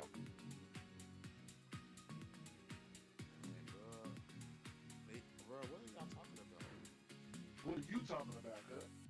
Bro, the market shows a slope and support right here too. Like, what's going on? Are they trying to break out a little bit, bro? I told y'all this was a trend reversal, but y'all think this ain't gonna break out? Keep going up. Yeah, I need to do some touch that touch that 90 right there. I'm thinking, what is it? yeah, I thought we seen it go down. I got physical therapy to go through.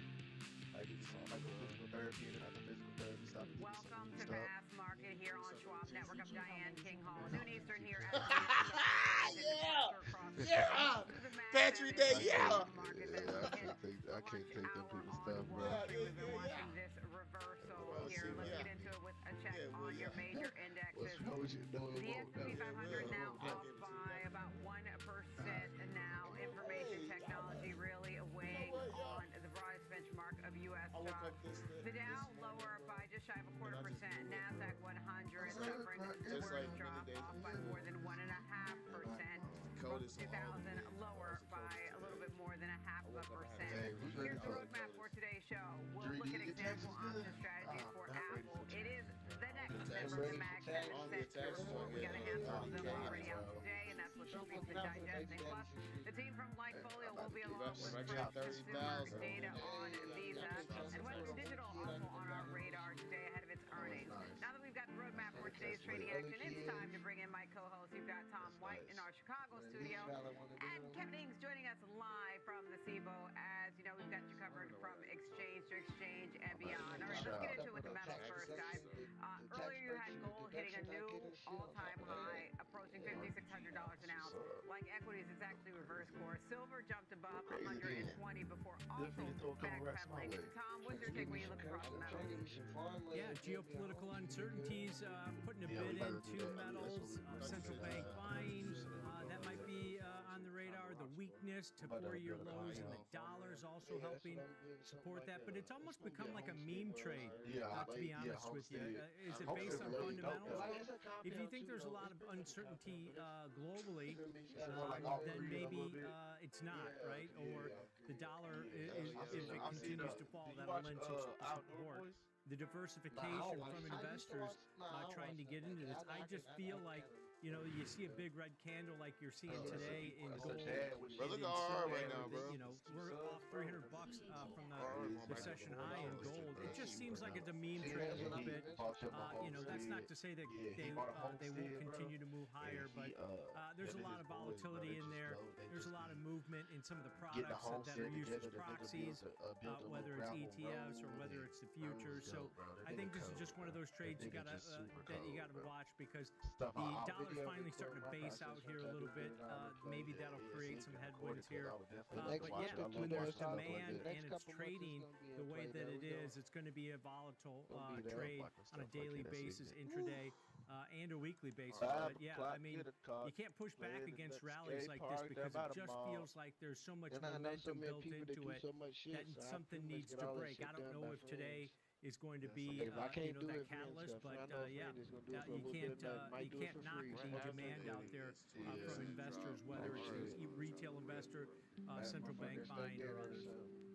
Okay, Kevin, what's your thought when you look across the metals? I've heard that, you know, kind of meme correlation or meme view, but not so much about gold, more about silver. What's your take when you look across gold, silver, etc.? Yeah, hi Diane, hi Tom. Holy William Devane, Batman. I mean, this is a gold. I cannot believe the moves that I have seen in gold today.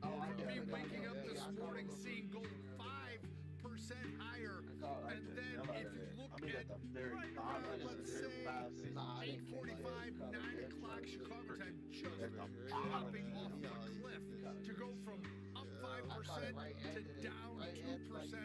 Incredible move, and I'm looking for some type of a story on why it moved, and I really can't find one anywhere, but incredible. Now, here's what we do know about this. Yesterday during the day, overnight, gold futures hit 90 on the relative strength indicator, so not overbought, way overbought. I mean, in terms of momentum, but as we know, people that watch this indicator, they stay overbought for a long time, but it hit 90 on the relative strength indicator. So we knew it had run a long way. We knew it was overbought, but that was a pretty epic move in gold futures, and it's something to watch. And obviously, when gold broke, the rest of the metals broke with it. So yeah, it's volatile. You got to be watching it, because I think the rest of the market sold off when they saw gold. Gold used to be a haven where you went to get away safety from the markets. Now it seems to be going in the same direction as the markets. Just when you think you have these markets figured out, everything changes. He believes true, because I remember times when there were different patterns and different correlations. you know, time are changing. Let's talk about the earnings leaders. We've got investors reacting to the first batch of numbers from the Mag 7. We've got divergence here, right? The reaction from Meta is very positive. It is a lead to the gain. It is brutal for Microsoft. That stock down more than 11%. Tesla shifted from upbeat to downbeat. We'll see how that plays out throughout today because Tesla's obviously making a big shift. Tom, what is your take when you look across this? I mean, so Meta's being rewarded. It has big spending plans. Microsoft has big spending plans, but there are also some questions about some things underneath the surface. What's your thought, Tom? Yeah, I mean, you take a look at Microsoft getting punished a little bit, maybe from the software side of their business at this point. You see a bunch of the software names just getting hammered. ServiceNow has a pretty good report. They're getting hammered. Palantir, some of the other services or SaaS names getting hit on this news. And it's kind of a head scratcher here because, you look at the remaining performance obligations. We talked about this yesterday going into this Microsoft report that, hey, they grew it, right, at 110% gain from year-ago levels, but at the same time, are these remaining performance obligations, and you see it in the work also, that are they actually going to get paid? So hold on. So let me ask you AIs might take care of some of those if they're stretched out 2 to 3 years, and I think that's a concern for a lot of investors when they look at Microsoft. Their backlog's good. Their numbers look pretty decent as far as growth and cloud. Maybe missed just a little bit. Investors are taking that stock to the woodshed. But then on the flip side, a lot of platforms, what they spent $72 billion on or $72 billion on capex last year. They're anticipating $135 billion this year. It doesn't seem to be negatively affecting the stock. Average daily users on the platforms grew 7%. The ad revenue making up maybe for the capex spend. The spin that Mark Zuckerberg put on the initial report during the conference call was pretty positive for investors, and that's why you're seeing the stock move up here pretty significantly, about 9% right now, and Microsoft's down 11-12% at this point. So, yeah, bifurcated markets here. I'm not sure. You look at Microsoft, they've got good revenue generation across all their silos the Bible, of their business, which is pretty positive. I just think the enterprise side of the business, the RPOs, do they get paid out? Those are concerns for investors moving forward. We saw a bunch of price target cuts at Microsoft today, and price target cuts at Meta. Yeah, so similar to you, I was surprised by how dramatic the reaction is to Microsoft, how it's getting pummeled, because, when you look through their earnings, it doesn't seem like there's enough there to warrant this dramatic a reaction. The other thing I was surprised by is the shift at Tesla, not so much they're putting it into a couple of their vehicles in terms of production, but completely shifting those over to factories. Kevin, what's your take? So when people, First, my take on Microsoft. so what does those tell you? What does that I'm tell you 100 about? years old. What does it I've tell been you? in What this is business for a long time. Every day you come down here, there's some head scratching event that you're trying to figure out why it's happening. Microsoft put up a spectacular number. So for this stock, to be down on the day, we've seen that a lot from earnings. But be down 11%, that's a massive move. So if you have a baby that's born in a certain month, and they say, oh, that baby's going to be such and such and such and such. Move of equity is that not earnings. foretelling? It's just short, incredible. And 39% Azure growth is no good. Well, it's I foretelling, find that and it's true. now, on the other hand, Meta seems to, they got out of jail for spending. Last quarter, they got in trouble for spending. This quarter, they did more, and the street liked it this time. So I just think as you go through this earnings season, the numbers are so big, trying to figure out why. I can understand at any point a stock would have earnings and the stock, weaken on those earnings reports, but 11% on Microsoft, that is incredible that it sold off that much, especially when I look at the numbers. I mean, revenue, 17% year over year, earnings, That's like source. That's fortune telling. What's that? 7. The way you cents. thinking is like cloud revenue up 26%.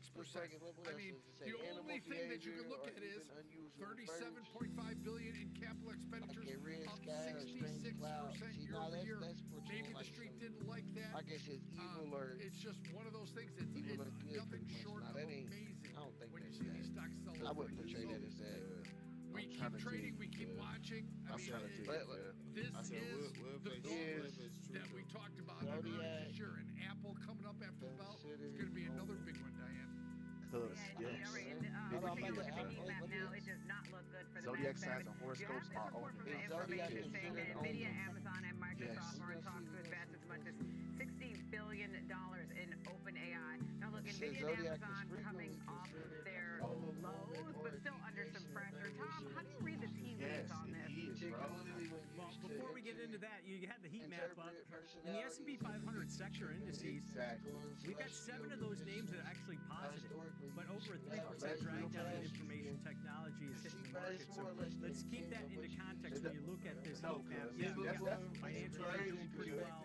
You've got some other segments in there, staples and some others. Energy, of course, with crude oil being up so significantly. So let's take it with a grain of salt because information technology is dragging down everything at this point.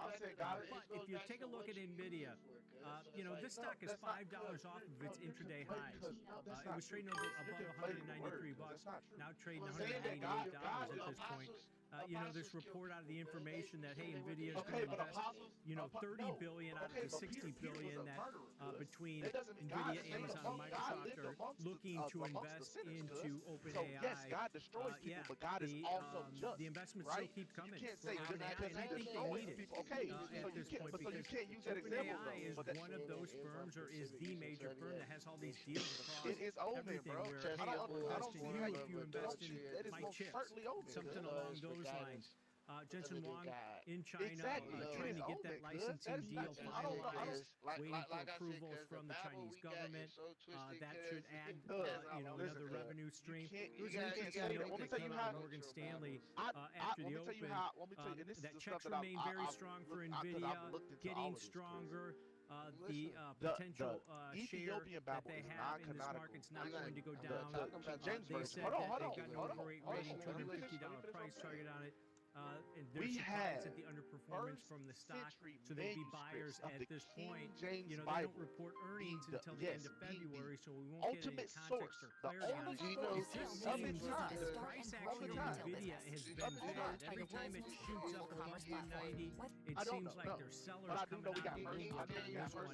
We've talked about this trade where the picks and shovels, which NVIDIA is a pick and shovel in the AI space, are getting rewarded, right? You look at the memory chip space and some of the other hardware names, semi-equipment makers doing really well. And NVIDIA cannot seem to catch a bid and hold it. I'm wondering if there's somebody out there just has a massive stake in NVIDIA and is slowly, feeding any dip buyers in this name. Okay, that's a good point. That's a really good theory there. All right, let's move beyond the tech sector. Not getting a lot of fans today, but Royal Caribbean seriously setting sail today. Those shares are rallying big. Off their latest quarterly results. I'm talking about first century manuscripts from the topics. That's what I'm talking about. We have those. Holding on to their experience. I'm talking about listen to what I'm saying. First century, 1800 is way after first. I'm talking about we have first century there's two kinds of people in this world. First You're either a century. cruiser, someone who likes cruises, or you don't like them. And I've been on many cruises. I go on them all the time, and they are the most efficient way to spend your dollars. And that's why, even in the worst time of the pandemic, the demand for cruises was there. And Royal Caribbean, which has great, they're not called. So I'm sorry, it's not called the King. Within their fleet, different, it's not called the King levels James. of It's not called the King James. It's called the Dead Sea. The Old Testament. Yes. The demand has always been there, and frankly, the demand has never wavered. These companies continue to get more and more healthy, and as bad weather hits the Midwest and the East, what could be more appealing than a cruise? So I just think these earnings, these companies, they got absolutely annihilated, but they held on during the pandemic, and now I think they're just coining money as people return, and demand for travel and consumer spending just keeps going, man. The numbers these cruise lines are putting up, nothing short of spectacular. Yeah, for Royal Caribbean, they've got 2/3 of their 2026 capacity already booked out. So people do like Royal Caribbean. Tom is smiling. I know his thoughts on cruising. I used to be in the no cruise camp. I haven't been on a cruise yet, but it is on my list. And one of my aunts I think she just came back or is coming back from a cruise. She spoke very highly of it. So something to chew on for the non-cruisers. All right, we'll put a pin in our conversation. We've got bull versus bear coming up. The guys will get their example trades put together for Apple. It is, as Kevin mentioned, the next member of the Mag 7 set to report. It's due after the bell. We've got more fast market after this break. They talk about the Nephilim are the little angels that came down. The fallen angels that came down and had sex with the ladies.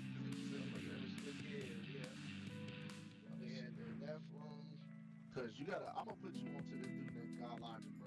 You gotta watch him. Cause I read this shit in the Bible, man. I'm telling you. I'm not disagreeing that she didn't have it, but what I'm saying is, as far as what is written from prophets, right? We don't know who's written. We don't know who wrote the book of Enoch. There is an unknown. No, it ain't about who wrote them. No, it's that 100%. Bibles is passed down from generations and generations, and all of them are correlating to each other. A book across the world of ages, the older book is probably gonna match the same shit between these other books over in America. Like, them people's stories and accounts, like they might be slightly different. That's why people serve different forms of God. Right. Like, I feel like each religion is pretty much all correlation to the same thing, but just told in different perspectives. And when you really read and study a lot of these religions, they really all correlate to the same thing. The only thing that changes is when the Catholic Church came in and started changing. Whether all you're an Bibles and experienced stuff, investor or just getting religion started, away from us, Charles bro. Schwab Hey, offers we a didn't come from webcast Africa and that's stuff, right bro. for We have you. religion and everything. Are you an active trader? Our active trading webcasts might have, are designed that's to what help I'm saying. you They develop use a religion deeper to control the understanding people. of But technical religion, they analysis, changed the Bible, options, they changed futures, the image and of more. God, they changed Best of all, scriptures, you they can took ask scriptures questions out, by they chatting altered directly things So with what an I'm education saying coach. is, you saying that It's you think that interactive learning religions at are its finest. essentially the same. Tune in live or watch But on the demand. biggest, most Head over to important key points of schwab.com/coaching the religions, and start learning today. but the most important, the key points that save you, the biggest parts of the Bible or the biggest parts of each religion is different, and that is the difference between heaven and hell, though. To an extent, Because, yeah, they are. No, they do no, say not that to they, an extent, to the You full could have done extent. better. Because if Same goes the for where Quran to say invest. that Jesus is not God, Level up and invest right? smarter with Schwab. If the Bible says that Jesus is God, Welcome back Yeah, to right? Fast If the Market only on way the to network. Apple, the show me story when it reports results after the close today. Analysts are projecting But that's a earnings big of $2.65 per perspective. share. Revenue is expected to be a record at more than $138.4 billion. Investors want to know, did the super site finally show up in iPhone sales? Keep in mind the results But they include the say first that, full quarter of iPhone 17 Bible, they sales. say Time now that, for I'm top telling war you, on they say Apple. For that that, let's the welcome back Bible- in our co-hosts, when they Tom say White the and Torah- Kevin Hanks. the It is Torah and the bull Injil versus came down bear time. first. Before we get to your And example then trades, the got to talk your Quran thoughts on Apple came ahead after of earnings. Kevin, let's start with you. What's your or thoughts? to correct what was previously passed down because of its corruption. Who says that though? Revenue. $138.5 billion is But what who they're studies looking the for Quran? in terms of revenue. That would be a Who studies record. the Quran sheikhs? Rebounding China Muslims, sales. Muslim sheikhs, doing of well. course. Are Muslims Christian? No, they're not Christian. What are they going to Muslims talk are not more Christian. about the whole Siri, Gemini, They not and the Christian and they long-term don't study AI the Bible strategy? and The stock is the firmed Quran up is after saying something selling off different than the early Bible. in I'm the not year. agreeing The with different expectations religions. I'm just are saying most high for religions an in iPhone general super cycle. have the same. Yeah, but go back to what you were saying. You saying so if they aren't Christian, I'm they're not saying Muslim. each So religion I is think right and you with gonna go to everything heaven going by on with the believing Mag in 7 this, by stocks right worshiping now, Buddha or nothing. I'm not saying that. I'm not agreeing with each than religion. there might be, I'm but just saying in I perspective, think each Apple religion is has set up for similarities and things. remember, you're coming which off is this even worse though, holiday right? period Which is where even worse. They have iPhone similarities to what 17 sales were believe, pretty like strong. each religion has a I expect them different to put up a perspective good on number does that make the stock go up, Diane? I have no idea. That's a good question. It's on some lists this year with some conviction around it. Tom, you said earlier today when we checked that the bar was lower going into this. What's your thought on Apple now? Yeah, I mean, the stock's 11% off of those recent all-time highs that we saw in December. So maybe the bar is low. If you look at some of the data that's been coming out from all these research firms, they're taking market share in the smartphone market up to 20% globally now. They're taking market share in China, which had been a real big issue in 2024 into the early stages of 2025. So it seems like they've rectified that. They're going to see sales growth, the largest sales growth for the iPhone 17 in over 4 years. So that's good, all positives. And then think about this, guys, what we talked about with earnings, whether it was Microsoft or Meta Platforms or some of these other tech companies. One of the things we don't have to worry about, well, I'm not going to say you don't have to worry about it, but it's not going to be a big concern is CapEx spend, right? This is the hardware maker, right, that allows you to use it on every device. And their CapEx spend isn't going to be ramping up. And now they're getting partnerships supposedly with Google's Gemini, we have the manuscript, because we have the canonical book. So we literally have the King James that was cursing. No, I'm not saying, I never said it. Okay, I did say it was, but I spoke, but I misspoke. I misspoke. I'm not saying. So, based on the fact that a lot of the data was good on the iPhone 17. We and then have services continues to grow in mid-double digits. The Torah, the first also. 5 books of the This Bible. is going to be a pivotal prior to earnings prior report to for them. James. And we remember, have nearly 50% of their revenue is still that iPhone. And they have a pretty good quarter selling that iPhone 17. Prior to Okay, you guys heard that, Val. Prior That's New York Space Systems making its public debut here at the New York Stock Exchange. So we have the accounts of the opening up prophets. higher We have the by first 7%. 5 We'll see books if it holds of on the to Torah. gains. All right, back to our focus on Apple, which have is results due after the bell. Today, the closing bell. We've got a lot of things happening down here.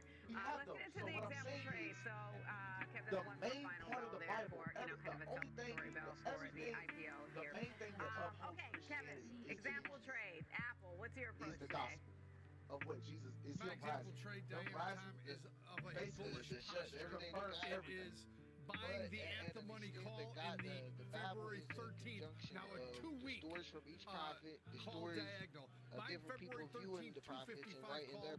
Selling this week, January 30th. 265 There's so many different $10 different buy, books. call Yeah, but diagonal those, that's what I'm trade saying, but those other we books put it don't around have authors. $6. We don't It's know trading who around the authors are. 615, 620 in that range now. So these a books all have bullish the same names. call and this diagonal book that is gives missing you all these a week names. to But you got extend these 3 duration or and 4 chip different away at other that books net around the debit. world that has But this all is these one books looking you for a have move. The that expected move right answer now, them, but the books that are the same are altered. $10.50. That would take you So I'm saying, so like the Ethiopian Bible, right at all the books that are in the King $267. James So Version. that would be But a nice it's cushion correlated in the with money for altered this. books. So I'm looking for a move to the upside. That matters a lot more than you're giving If it they credit put for, up the good though. numbers Because for it's the like, iPhone, if they how put do up you good know numbers it does in matter? services, No, you know, but listen I to think what I'm there saying. could be more upside Listen here to what I'm than saying. you Because going listen, into the hold on. number. Apple is actually Bro, positive on the day. So Tom, a $10 call I'm diagonal to listen to what I'm telling you. February 13th, January 30th. Don't worry. If you don't Let's know break who this the one author down because of- it if you sets don't know who up author the of this area where you passage want it to was, go, then how do you know which that is this book basically the was alive back 265 then? level. How do you know Sets that up this with the text- one standard if we have- deviation move that all the right, we option don't go market to is the- in hold on. about We don't- $10.40 move no, I do plus believe or in the Bible minus is because what the option there market are- is who wrote the expecting first 9 books of the post Bible? results on this. But let's break it down. Who's February wrong? 13th, Who wrote it? weekly The options Bible.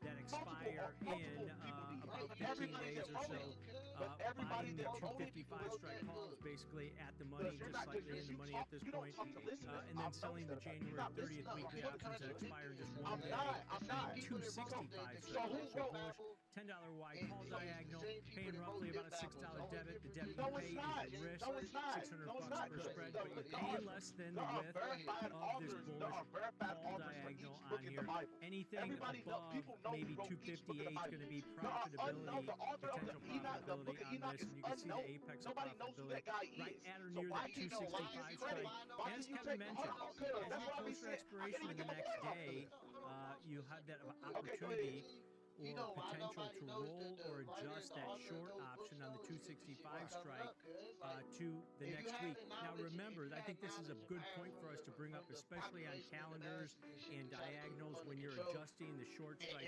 before expiration, is that Apple now has an expiry on Mondays and Wednesdays, along with those normalized weekly options that expire every Friday. So keep that in mind. So it might give you that more opportunity or potential to roll to a midweek type of option that collects credits, that reduces risk, increases potential profitability also. So that's just a quick note on this one. But this is definitely directionally bullish. You definitely need to move to the upside, but about that one standard deviation that the market's anticipating at this point. So I looked at a strategy. There's the bullish side. I looked at something on the bearish side, but a little bit more passively bearish, where I'm not going to be aggressive to the downside with the stock still about 11% off of those record highs. As Kevin mentioned, going into this report, the stock's actually positive on a down day for the market. I went out to the February 6th weekly options. So 8 days to expiration, not a pure earnings, but give myself an extra week on this one. Sell the out of the money 265 strike call, about that one standard deviation that we were talking about that the option market's pricing in. And then buying the 270 strike call. So just a short $5 buy, neutral to bearish, call vertical. Collecting roughly, I've got $1.20 credit on here. The stock has rebounded from session lows. It's trading closer to 130, but the credit you collect on this is what you're going to make. So if you collect $1.20, $120 in potential profitability with about $380 in risk, takes your break even up to 266.20 to the upside. So that's exactly about that one standard deviation move. So this type of more passive one, Kevin, gives you a little bit more better probability of success, but at the same time, your risk reward kind of flipped on this trade-off. 265 strike in the February 6th expiration, about a 70% probability of finishing out of the money, Tom. So a $5 wide collecting between $1.20 and $1.30, something right there. It's high probability, it's collecting theta, it's risk defined, Tom. It's all the three things we talk about on a short vertical, either call or put side, Tom. Yep, and Diane, looking at the bull-bear debate here, hey, the stock goes up towards 265. That's pretty good for Kevin. That's pretty good for this trade also. You just don't want, on this neutral to bearish trade, you just don't want an upside move more than that one standard deviation. That's where you start getting hurt on that one. All right, good stuff. Thank you guys for both of those example trades. We've got cash tags coming up. The team from Portfolio will share the latest sentiment data for Visa. It's also got earnings on deck. Stay right here on Schwab Network. Fast Market. We'll be right back. Is what I'm saying. But you still kind of little saying symbols in there. I can't bring that up off the top of my head right now, but you still kind of little saying and things in the Bible that prove to like things are missing that ain't there. Where? I'm Alex. I just said I can't come up with that off the top of my head. Okay, you did say that. You did say that. You could have done Yeah, I'm saying, but when I think Same goes for where you the Bible, one thing the Bible and invest smarter with Schwab. one of the biggest I'm Ted Lax, live from the New York Stock Exchange. When the market moves, we're on it. Getting the reaction, the strategy, and sentiment in real time. Stream Schwab Network at schwabnetwork.com. Like, okay, well, where's the rest of it? Like, But it's hard. Itself, but it's hard. But Trading at Schwab is powered by Ameritrade. It's hard to Even it's hard to now. specialized trading support. I'm not gonna. I can't sit and say that. All right. Connect with the Schwab Trade I Desk. don't Our think team of I don't passionate have. traders I don't think ready to that you tackle have your trading questions, ever no had matter how complex. ever had well, not even that. a Plus, author get that people 24/7 don't live know. help Like that, we had and access support It, by was phone it an author from the email, was it an and incredible author in-platform from the chat. word? Because Moses is Trade mentioned more than brilliantly in the 5 books. with Schwab. Because the art, that's what I'm saying. Whether you're an experienced investor or just getting started, Charles unknown, Schwab offers a webcast that's right for you. Are you an active trader? Our active trading webcasts what are happened to your designed face? to help you develop a deeper understanding of technical Those analysis, books are options, those books are futures, they're and more. canonical. Best of all, you can ask questions by chatting directly with an education coach. It's interactive learning at its finest. Tune in live or watch on demand. Head over to schwab.com/coaching and start learning today. Centuries later, making it by partially attributed Texas. What people are saying. That's what is that? I don't even know what the fuck that word is. No politics, Just no stop spin, the work just the market from open to close and beyond. Streaming 24/7, any screen, anywhere at SchwabNetwork.com. Because it said the book of Enoch was Welcome back not to National written Market here on by the the Schwab biblical Network. A Enoch. Because CNBC alert it wasn't crossing the that biblical President Trump Enoch. is Because it's expected a to announce his collection Fed of chair ancient pick Jewish next week. apocalyptic works This written by multiple decision unknown could have authors between the major third. implications for markets. The expectation is markets will watch closely, building expectations around the future Hold on, path cuz, I don't of want to- rates and Fed independence. The second headline we want to flag, the Wall Street Journal reporting that President Trump believes a deal with Democrats is close to avert a partial government shutdown. Talks are still ongoing, but there's some optimism rising around that in terms of market reaction. We are still seeing some pressure on the markets, with the S&P 500 now lower by just a little bit more than 0.5%, so off of the lows where we were earlier in the hour. Time now for our Cash Tag segment. I want to bring in my colleague, my co-host Tom White, and also Andy Swan, co-founder of Lightfolio. We're going to take a look at Visa today ahead of its earnings and what the latest sentiment looks like there. We've got Andy Swan of Lightfolio joining us with that. Andy, thank you so much for joining us today. So let's get into this with Visa and talk to us about what your latest data looks like for Visa, especially heading into its earnings. There's a whole section in between. Pretty much business as usual for Visa. Nothing really standing out in a huge way. But I think the most important thing is to understand where the consumer is right now. And again, like we've talked about many times over the past 6 months, this K-shaped economy continues to widen the gap between the spending power and the spending willingness of the top tier of the economy versus the bottom tier. Just continues to grow that divide, and it really reaffirms our position that the entire economy is really being driven by that top tier. Demographically speaking, from an economic perspective, the top tier is doing all of the heavy lifting here, and that's what's going to take Visa across the finish line in 2026. They are doing a great job of returning capital to investors via dividend increases, buybacks, etc. So they have great confidence in their cash flows moving forward, and we think that's probably well founded. So Visa ultimately is a play on the consumer, and right now the consumer looks strong, especially when you're looking at the pocket of people that do a bulk of the spending and how much that is growing. So Visa looks pretty good here, pretty neutral. We don't see anything, in terms of big hurdles to get over for the company. It's kind of business as usual, and this is a company that has executed really well in the past, so we expect that to continue well into the future. Andy, this asset-light model that they have, MasterCard came out earnings today, pretty good. That stock's up a little bit. So it's kind of reflective of what we've seen as far as the data goes. Retail sales have been really good. I understand the K-shaped economy, but retail sales overall have been really good. GDP estimates continue to rise, so the economy is still coming along at this point. When you look at the bifurcation in the second chart that you have, where your data is moving to the upside, and this stock's about 12% off of its all-time highs. It's been in a downturn for the last probably 6 to 9 months. So this might equate to maybe a surprise to the upside, according to your data? Like what Google says.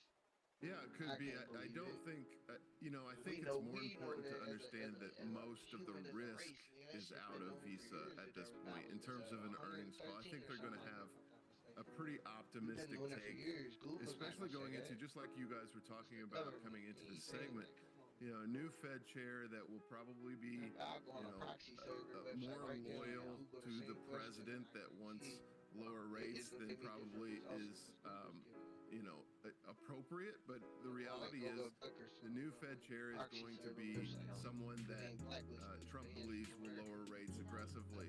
And so when you look at what's going on with gold and silver, that's an inflationary indicator. And what it tells us is that consumers, especially those with extra money to spend, probably aren't really excited about the concept of just stocking it away and saving it. They're going to be spending it, and as interest rates get pushed lower into 2026, we think that will just spark even more of this spending pressure and demand in the economy. So Visa's in a pretty good spot. I know the stock is off a little bit, but most of the risk at this point looks to be out of the equation, which is, step one to a decent turnaround. So I like Visa here. I think if we get any sort of pullback on earnings, it's probably a great opportunity for long-term investors.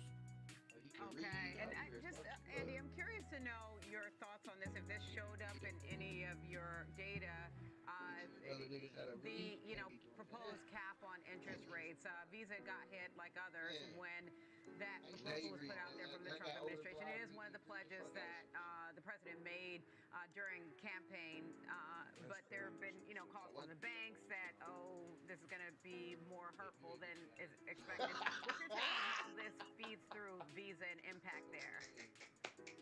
Yeah, well, it's not good because what it does ultimately is it takes people out of the credit markets. There's just certain people that you're not going to give uncollateralized loans to at artificially suppressed interest rates.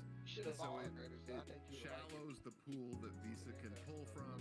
It also probably caps the earnings that they can get from interest. So I think that the pushback from the banks, ultimately, historically speaking, when a president goes up against the banks, generally things move towards the banks in Washington, D.C. That's just the reality of it. So I think this is probably an anchor type of negotiation play from Trump that he's been known for and has spooked the markets a little bit. But ultimately, I think it turns out to be a non-issue, especially for companies like Visa. Okay, Andy, we will leave it there for today. That is Andy Swan, co-founder of Likefolio, with a look at Visa ahead of its quarterly results. Now, for the trading perspective on all things Visa, let's bring Kevin back into the fold here. We got some insights from the Likefolio team. Tom, what are your thoughts before we get into this example trade? My thoughts are, you get a little bit of clarity on this company going into the earnings report just from its competitor in MasterCard. They saw some pretty sound growth. It kind of meshes with what we've seen out of Likefolio as far as their data goes, where, hey, the consumer's still out there spending, even though it's maybe becoming more of a K-shaped economy at this point. If you look at the data, it kind of supports their the economic data. It supports Likefolio's numbers also.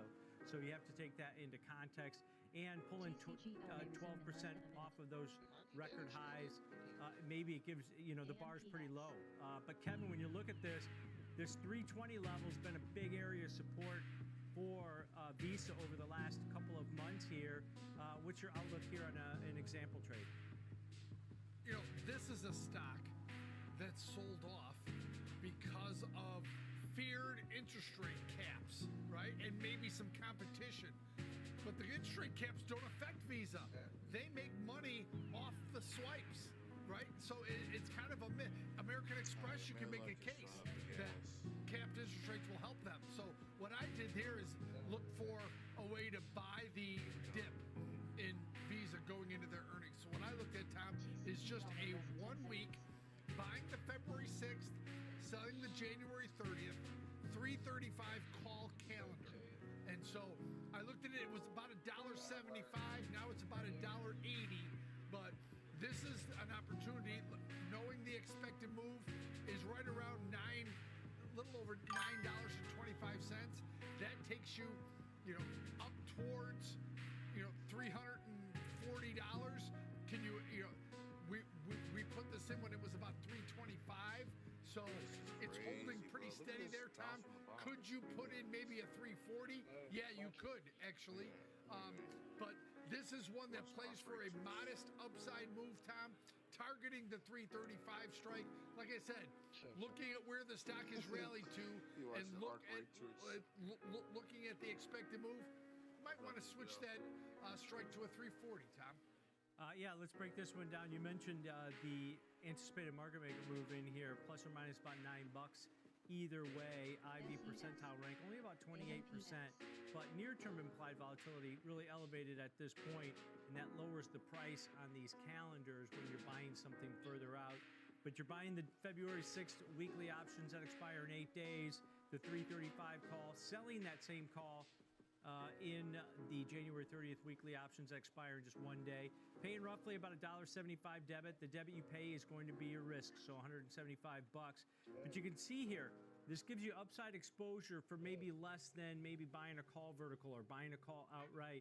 It gives you upside exposure to about that 1 standard deviation, and it gives you a range between about 325 on the downside, maybe 345 on the upside, that you can potentially remain profitable. This is positive theta or time decay on this one, but implied volatility historically falls and gets crushed post earnings. That'll also hurt your long option in this, so you got to take that into context also. The idea here is an inexpensive way to get some upside exposure. Now, what don't you want to happen, right? You don't want it to fall, below maybe about 325 on the downside. You don't want it to explode. You don't want a 2 or 3 standard deviation move to the upside. And this sets up with what we've seen in MasterCard after their earnings. Muted moves, maybe that stock under a little bit more pressure just because of the fact that the market's down as a whole. But this is a less expensive way to get some upside exposure here, Diane, in Visa going into that earnings report. It kind of sets up with Folio's data. All right, good stuff there, and great perspective, especially when you compare it to MasterCard. Thanks, guys. We have got the breakdown coming up. We're taking a look at Western Digital ahead of its results. Those are due after the bell. That one has been a big winner and a continuation of its winning streak this year from last year. We'll have more Fast Market after this break.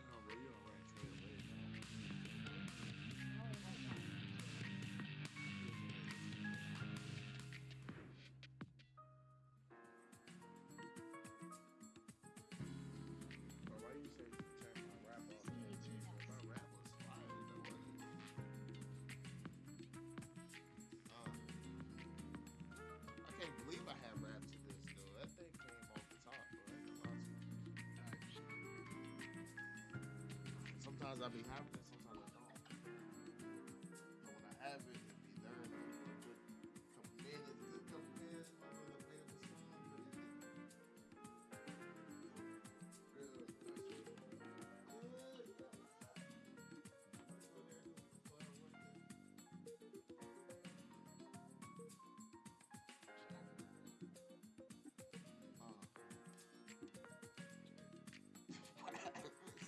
This stuff became my song, though. That's crazy. Alright, look, we might have a belt too, though. What's going on? What's going on with the market, Stay connected to the markets with Schwab Network. Tune in 24 hours a day, 7 days a week on schwabnetwork.com and on all your favorite streaming services. Schwab Network, available anytime, anywhere, on any device for free.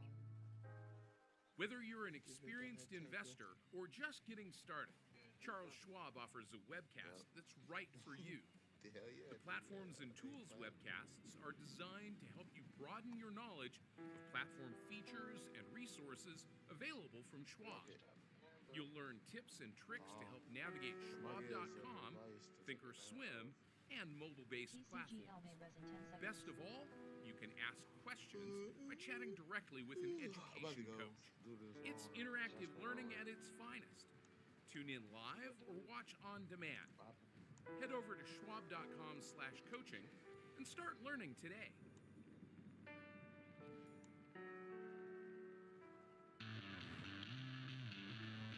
Welcome back to Fast Market here on Schwab Network. I'm Diane King Hall, live on the floor of the big board. Before we get to the breakdown, let me give you a check on where markets stand as we get closer to the bottom of the lunch hour. We are off the lows of the session. That came as we got the alert with regard to the possible announcement of a new Fed chair pick coming in next week from President Trump. That was a news alert that we got earlier in this hour. So the S&P 500 still lower, but off the lows, off by just 0.7% now. Dow off by 0.1%, a little bit more than that. NASDAQ 100 That's been the laggard, down more than 1% right now. Russell 2000 off by just shy of 1/3%. Shares of Western Digital pulling back a little bit after hitting a new all-time high earlier in the session. Now this stock is up more than 470% from a year ago. Western Digital was one of the standouts in 2025. That momentum has continued so far this year. Analysts are expecting earnings to hit $1.95 per share. On an adjusted basis, that would be up from a year ago. Time now for the breakdown. For that, let's welcome in George Sillis, Senior Markets Correspondent, for the fundamental look at Western Digital. And George, listen, Western Digital had another strong day yesterday on the back of Seagate. How do you look at this one from a fundamental perspective? Well, I mean, they're tied together. I mean, they're not just in the same general group when it comes to things like storage and flash memory solutions, and of course high bandwidth memory from Micron. If you look at Western Digital, this quarter report at $2.95 billion, that number is expected to be down 31% compared to last year at $4.29 billion. And the reason being is Western Digital actually spun off their NAND flash memory business, which is SanDisk. And so again, if you look at the headline number, it looks like it's down, but if you look at it from an organic basis, they are expecting around 20% increase in top line sales, again, excluding the spun off SanDisk component. But nonetheless, both these companies are still performing exceptionally well in the last year. It's been a remarkable story because these are deeply cyclical companies that are just caught in this secular tailwind. Especially when it comes down to it, I think this also may describe why we're seeing some, not necessarily weakness, but loftiness, let's put it in that context, in companies like NVIDIA, because the aspects now of artificial intelligence are really moving from programming, if you will, large language models and training artificial intelligence, moving into inference. And so inference utilizes a lot of storage. It also utilizes a lot of memory when it comes to high bandwidth DRAM memory like Micron, and flash memory, especially on the edge cloud computing platform. So that's, I think, what we're seeing here in the terms of the trends with AI, and that just continues to manifest going forward in price action for companies like Western Digital, SanDisk, and even Micron, which again has been a remarkable play from a bullish standpoint in all these names. What keeps the momentum intact for Western Digital? Well, I think it has to do with growth and profits. Looking at the estimated earnings for 2026 for Western Digital at $7.60, they actually compare that to the following year, around $10.83. That is an estimated growth of around 37% in earnings. They're expected to do that at only about 14% sales growth.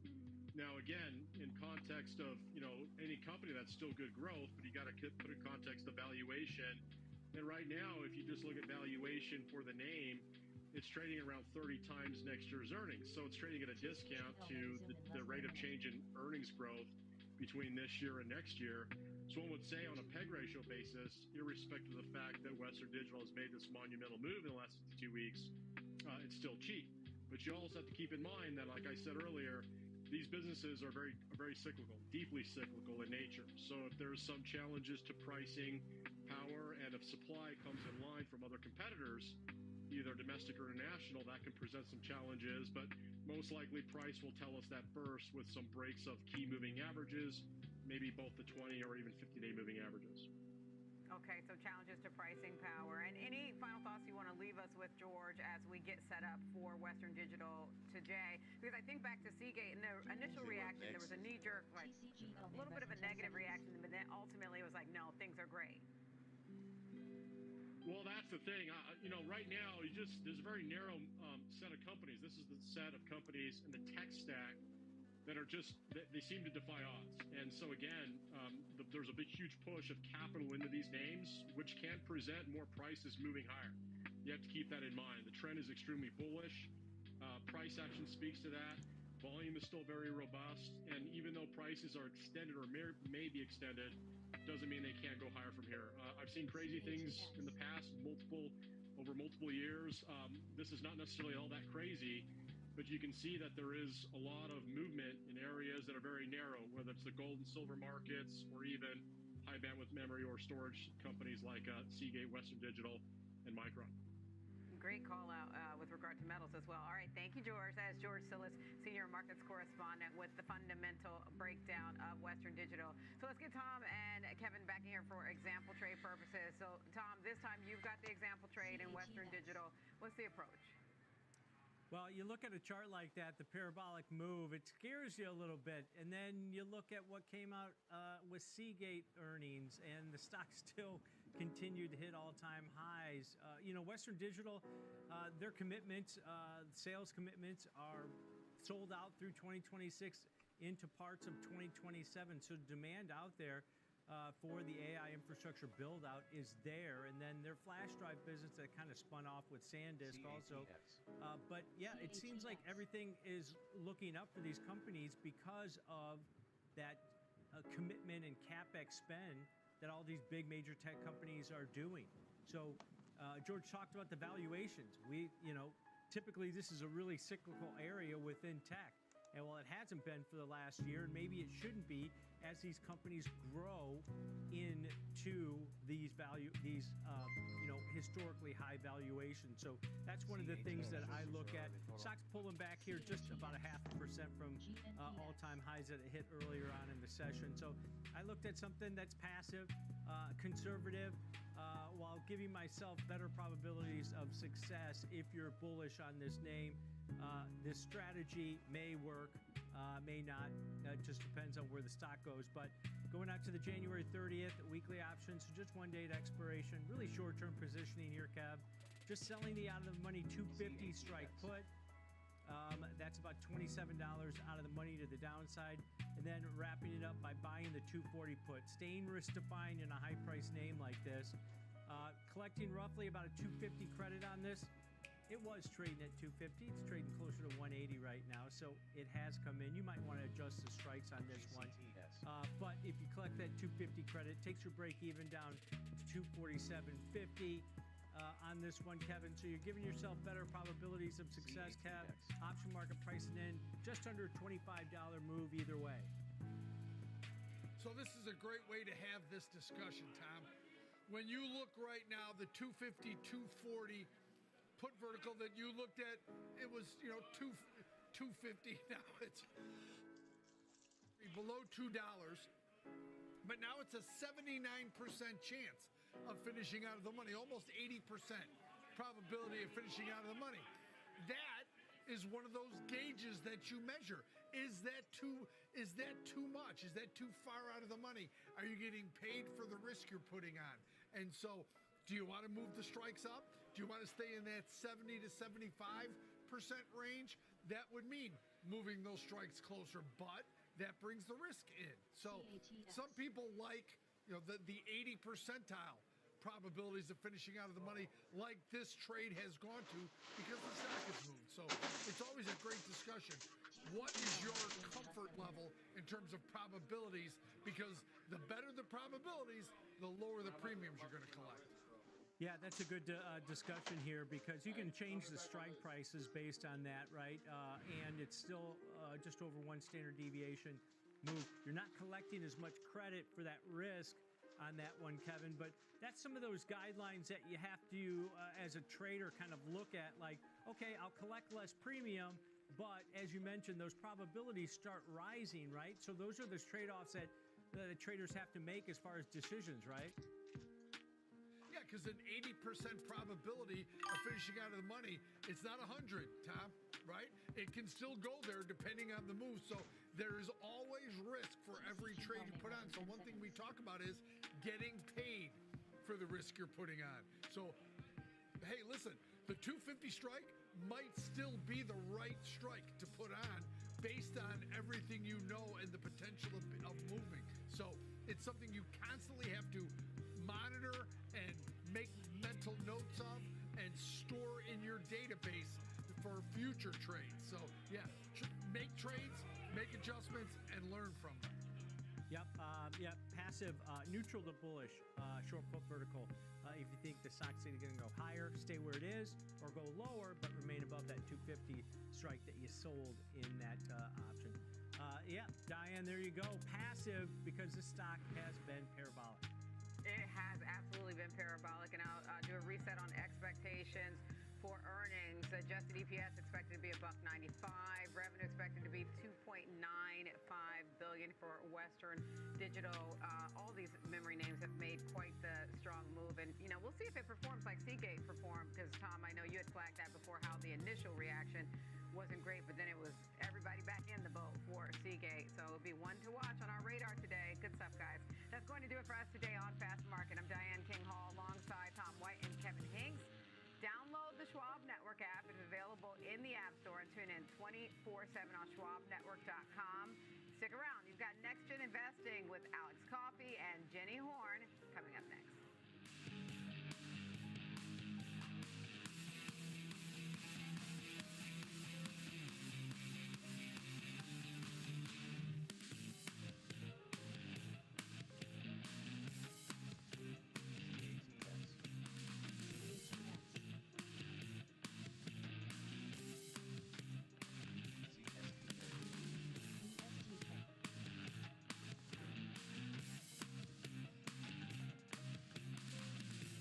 Schwab Bank Investor Checking, the checking account built for investors. Named highest in client satisfaction by J.D. Power for 7 years in a row. With Investor Checking, you get the award-winning features of our checking account, plus cash management solutions, all designed for investors like you. With unlimited ATM fee rebates for cash withdrawals worldwide, no overdraft fees, and enhanced security features to keep your money safe. Also, because your investor checking account is linked to your Schwab One brokerage account, you can manage your checking and investing in one convenient location. Moving funds between your accounts is easy. Cash moved to your brokerage account is available in seconds. That means you can stop waiting and start investing in stocks, bonds, money market funds, and more. Get more with Schwab Bank Investor Checking, the checking account built for investors.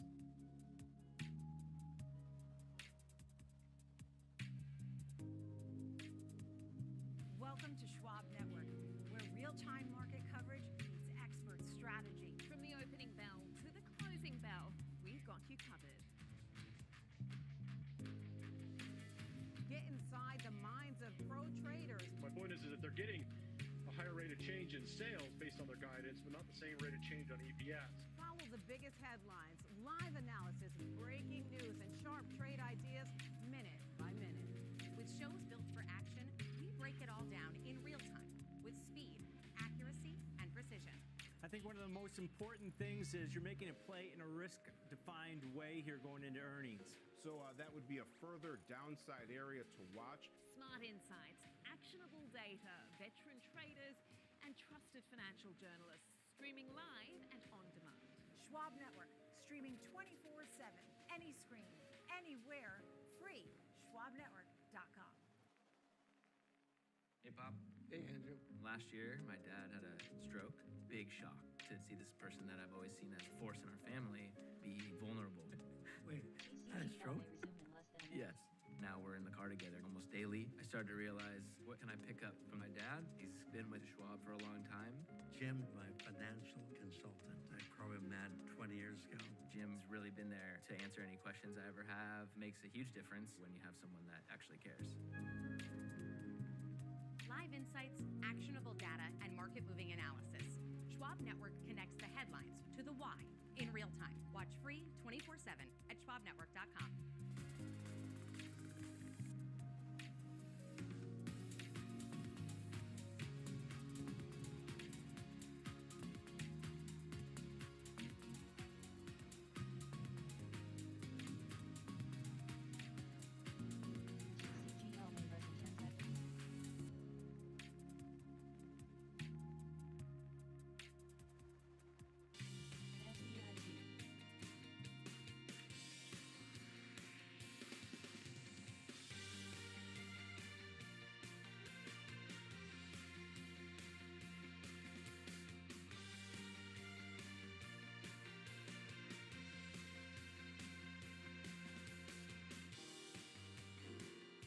Welcome to Next Gen Investing, and of course, happy Thursday. I'm Jenny Horn alongside Alex Coffey, and we're seeing some pretty broad pressure today, which has been led by the NASDAQ here, which is now down about 1.5%, with broad-based weakness also in the S&Ps, down about 1%, as well as the Dow down, the most modest of the group actually, here down about 0.4%.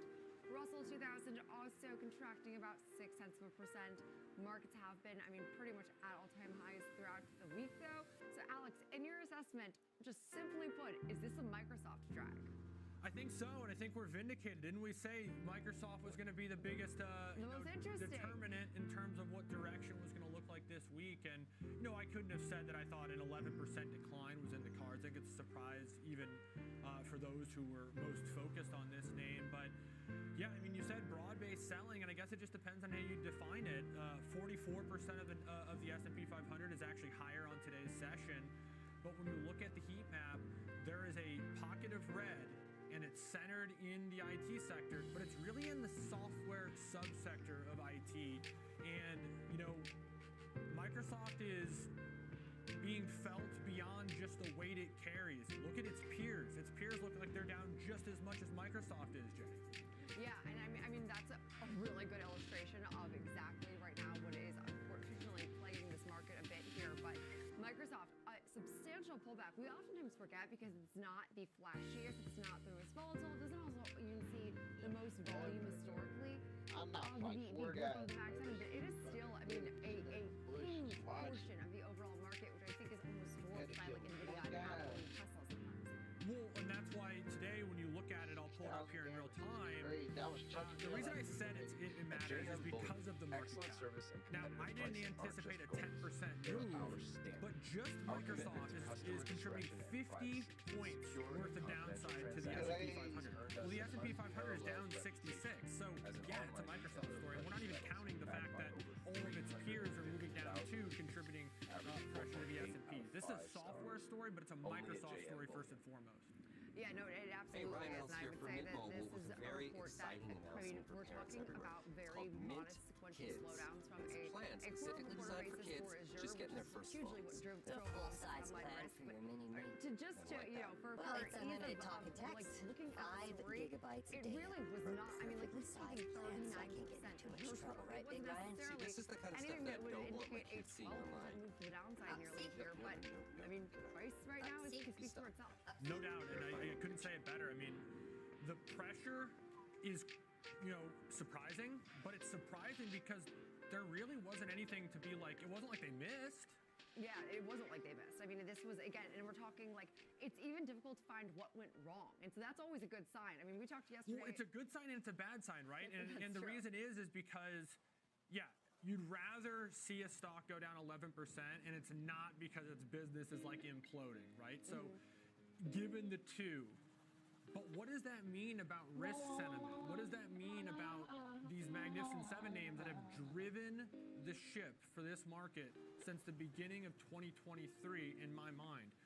I felt like Chicken Little every year saying, hey, the thing I'm most concerned about this year is concentration risk. Well, for 2 years, concentration risk has been the name of the game. If you weren't concentrated in the Microsofts and the NVIDIAs, et cetera, you've underperformed.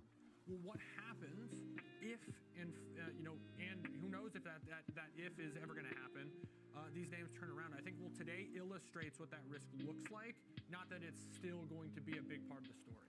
No, absolutely. And I think that it will also be an interesting now setup for, of course, Apple, which does report after the close today.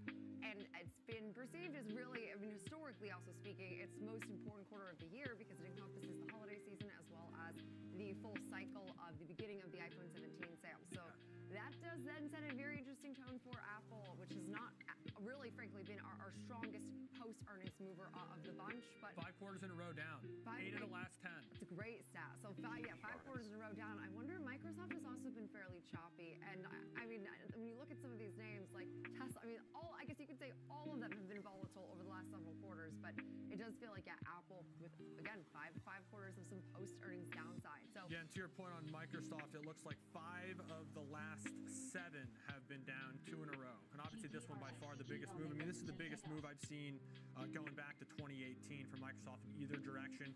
Maybe the biggest I've seen in the last 10 plus years. When you look back to 2015, there were a couple 10% moves to the upside. So an 11% move is historic for Microsoft.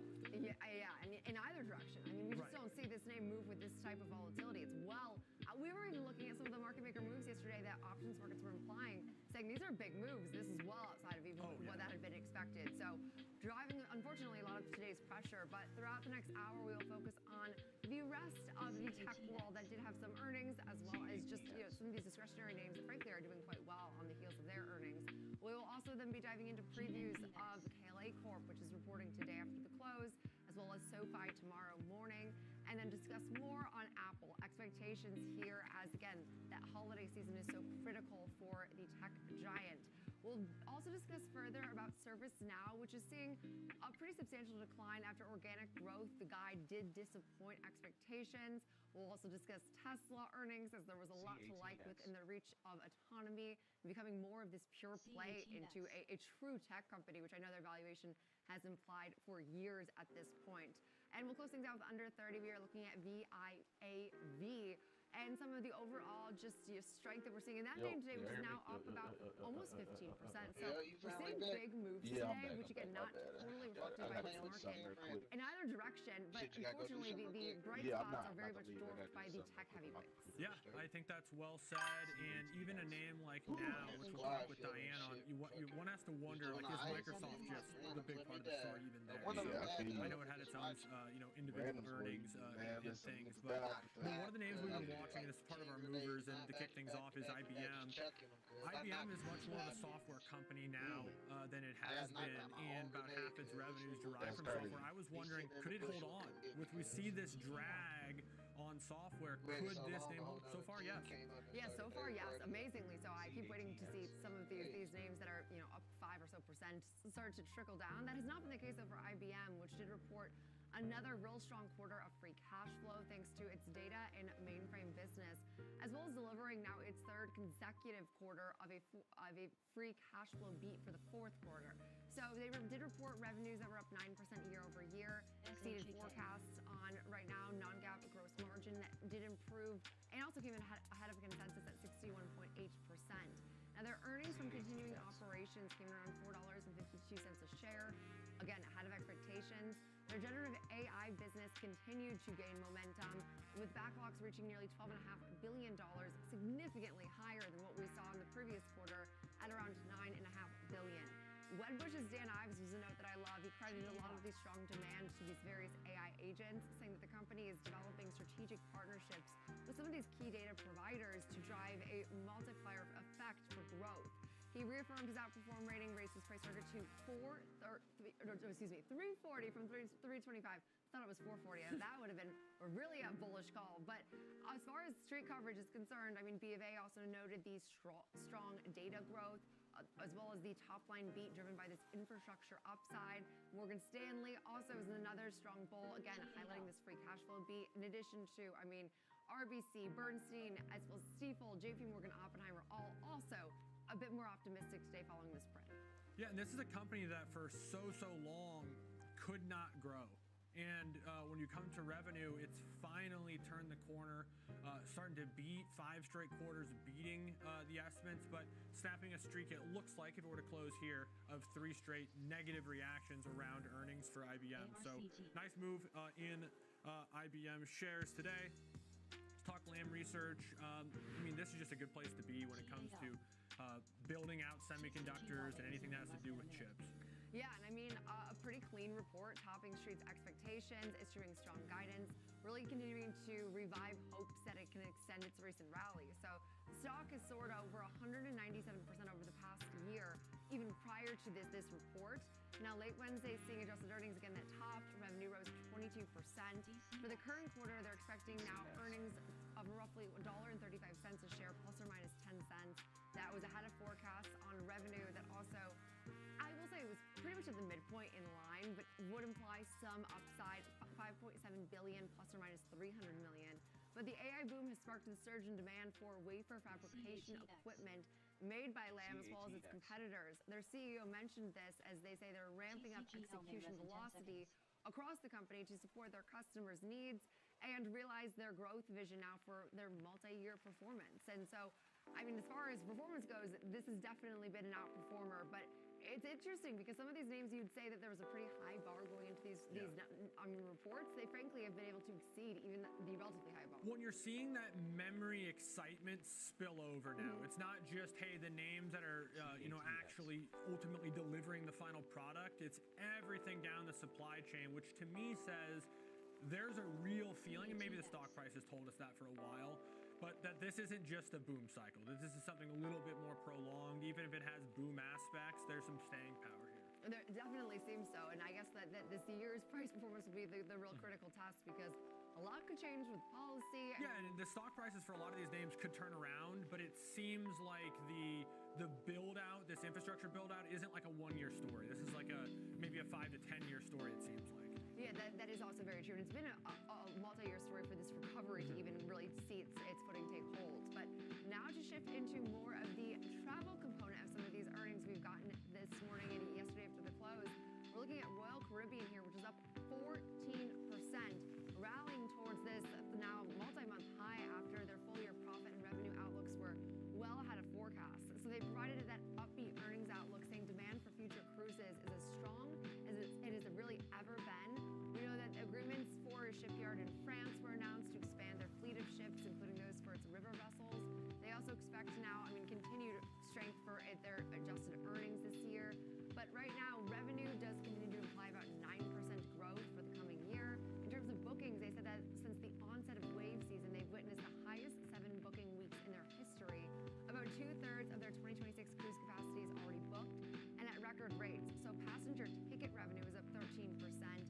Occupancy rates for the quarter was at around 107.8%. That was up modestly from a year ago, but down about 112% in their actually prior quarter. So occupancy would be 100%, of course, if each cabin had 2 people, but they can surpass if we see more guests, and they also tend to overbook for the sake of cancellations. But all that to be said, you see 107.8% occupancy. This is a metric that hotels would dream of. Yeah, no doubt. And we know that there's still lingering impact from the pandemic and how much debt these companies had to take on, and all the fallout from just not being able to operate your business for so long. That said, the recovery, as lumpy as it's been, maybe in terms of stock price performance, I think this could have ended a lot differently. So the fact that these companies are seeing this kind of interest, seeing this type of stock price appreciation in time, going back from the pandemic time, I think is a good sign. But I'm most interested here in our last one, which is Southwest, because they've completed the hard part of the transition, and I'm just fascinated to see how it actually plays out. I know. So this name now up 15.6%. Pacing for its best day in nearly 17 years. As we did see right now, the shares, have continued to surge, now more than 50% over the last 12 months. And they did set some lofty 2026 goals, really heralding a new era of the way that they do their business. They did highlight the fact that they are seeing customers that actually wanted the ability to buy up, saying they expect to go from about 80% of their customers buying the lowest fares down to about half or less buying a very basic product. And for years, they have stuck with that one-size-fits-all approach. But now, amid some of these pressures, of course, these sweeping changes we've seen that just went underway in the last several weeks, they did say that absent... Days, I think. Yeah, you're right, days. But absent any black swan event, to quote them, they did say that 2026 should be the first year they see significant financial improvements in this transformational plan. So finally starting to see these efforts take hold. We were talking about, the ongoing changes to their business model for so long. It's nice that this is implemented and now we can actually see how it materially impacts the stock. Yeah, and I think the finance side makes sense, right? But there is something to, they operated a particular way for so long, and one has to wonder, and I'll even throw myself into this, is I think I chose Southwest, one, because of the cities that they service, one, but two, because of the policies that they used to have. So I have to then think, if I'm now comparing you directly with a Delta or an American or a United, do I still pick Southwest? I think that's going to be a question for many consumers. I agree. I think this actually makes Southwest to me more attractive because I like the order and the structure to the whole boarding process. But I definitely think more of this premium offering is continuing to even turn into the more seen as stable fare. I would not say they're high or low fare, but Southwest more of that stable player in the domestic space. But still, premium offerings resonating quite well, and a nice move today. We'll leave it there for the top of our show, though. Now coming up next, time to discuss 2 names with earnings still ahead. We will be looking at the latest technicals in SoFi with earnings out tomorrow morning, as well as KLA Corp in the tech space, earnings out this afternoon.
Stay connected to what moves markets. Download the Schwab Network app and stream live coverage wherever you are. Intern, this place is incredible. It's where I get all your office supplies. Your golf balls, your fancy coffee, your giant TV. It's everything in one place. It's like Schwab.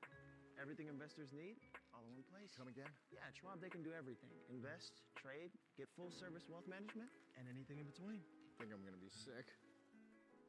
We have to buy that now. Schwab.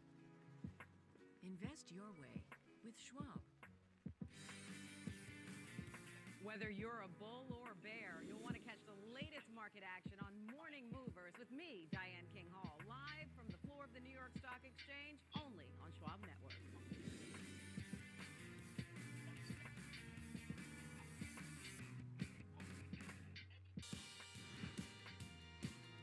Welcome back to Next Gen Investing. It's now time for Chartmaster, and joining us is Rick Ducat to help us look at the technicals and two names with earnings still ahead this week. We've gotten the bulk of these Mag 7 names, at least reporting this week. I know Apple after the close, but we also hear from a lot of these more payment-focused names. So SoFi, one reporting tomorrow alongside American Express. I mean, as far as SoFi goes, its name has been parabolic, but has pulled back recently from highs. Yes, a bit of a slowdown. We did see a sharp rally from those April tariff news shock lows that we saw here near 860. That progressed all the way up to almost 33.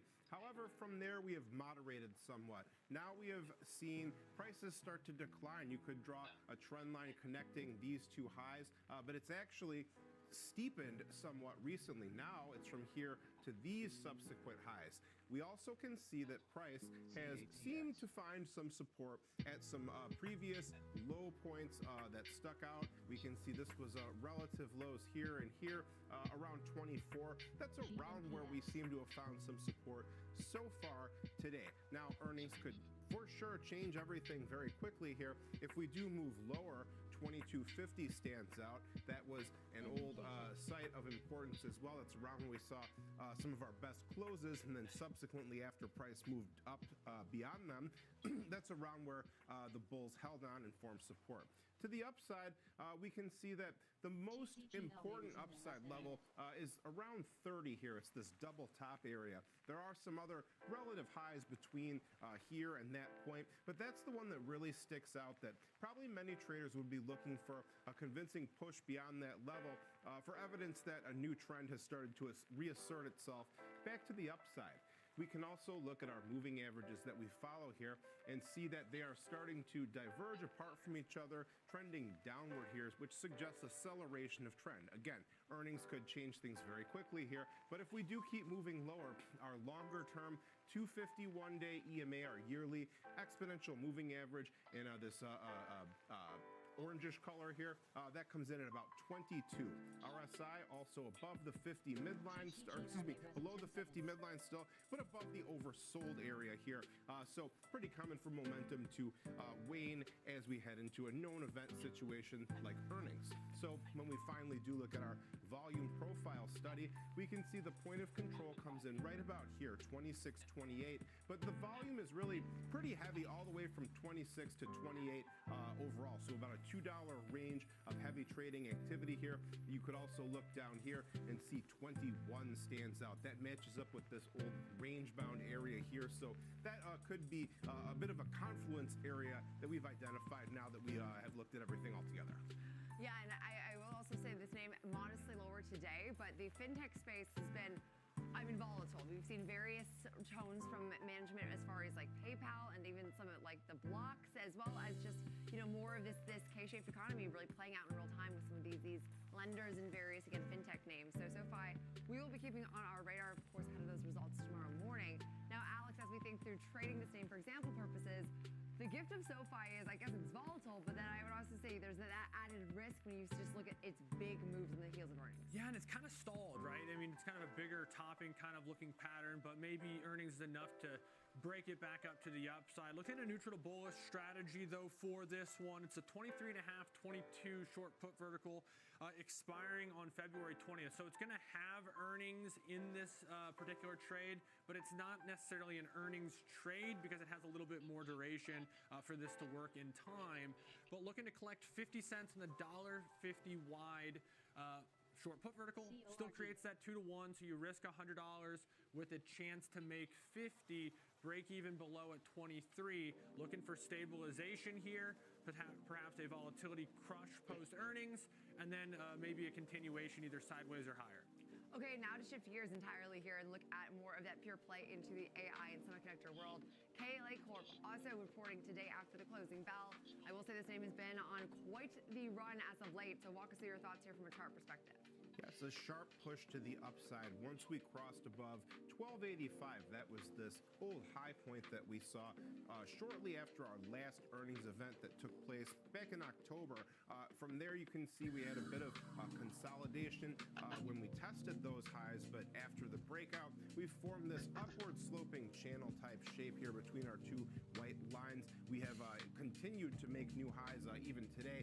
1674.27 is that intraday high. We're quite close to that point still, so perhaps even more could be in the works. If you were to start trying to think about potential support at this point, it can be kind of tricky when you're having these fast runs to the upside here.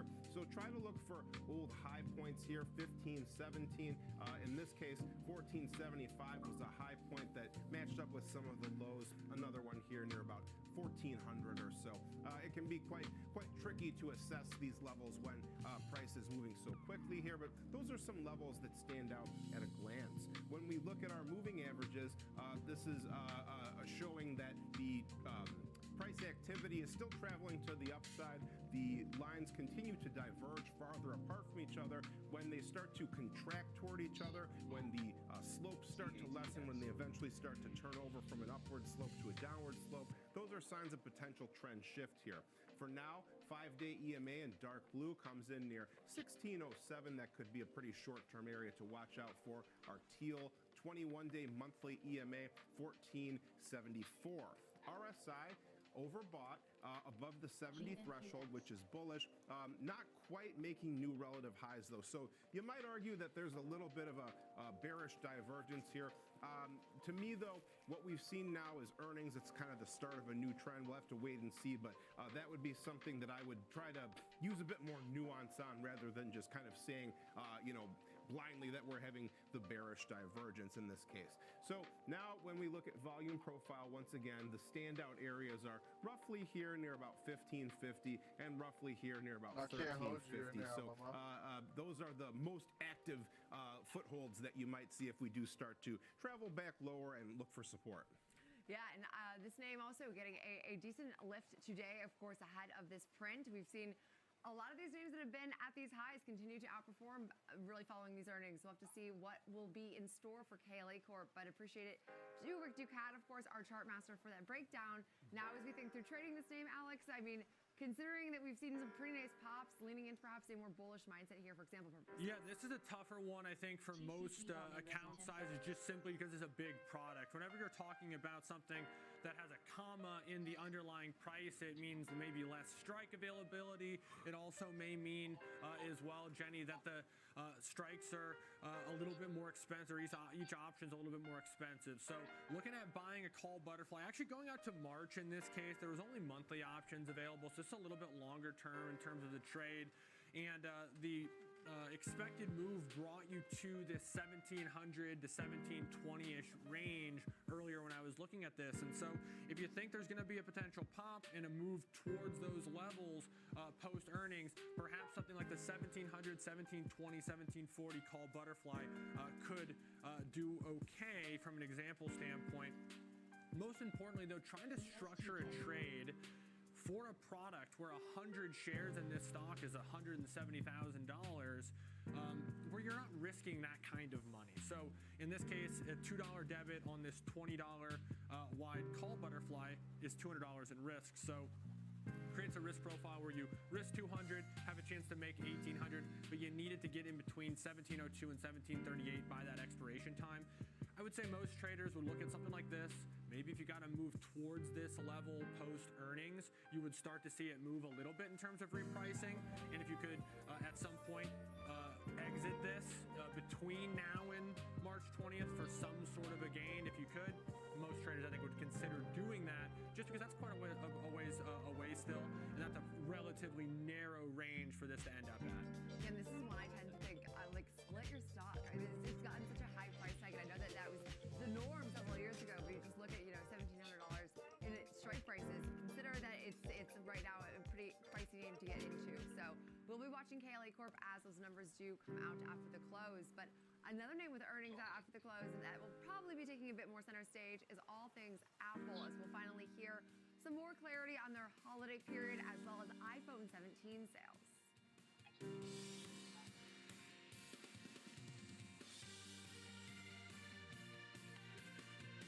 For instant reactions, earnings breakdowns, and hot takes that teach you about stocks and markets, follow me on X at @NPetalides and connect with me, Nicole Petalides, on LinkedIn, Facebook, and Instagram. Trading at Schwab is powered by Ameritrade, unlocking the power of thinkorswim, the award-winning trading platforms. Bring your trades into focus on thinkorswim desktop with robust charting and analysis tools, including over 400 technical studies. Tailor the platforms to your unique needs with nearly endless customization, and track market trends with up-to-the-minute news and insights. Trade brilliantly with Schwab. Live from Chicago, this is Trading 360.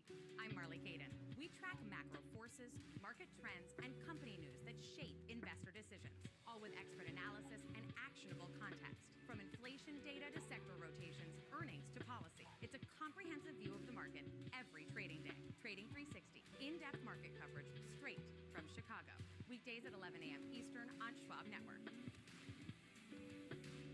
Stay connected to what moves markets. Download the Schwab Network app and get live coverage wherever you are. Hey, Dad, I have a question for you. Sure. When did Granddad first start investing? Granddad had an account with Schwab before there were branches in the area. He really started with nothing. He worked hard, and after he passed away, the torch has been passed to me, and my advisor, Jennifer, she was with me with the journey, helping with the estate distribution. The two grandchildren, planning for their college educations. Someday it'll be their turn. Welcome back to Next Gen Investing. It's now time to discuss Apple as we have earnings out after the close today, and this is finally our conclusion of these Mag 7 names reporting.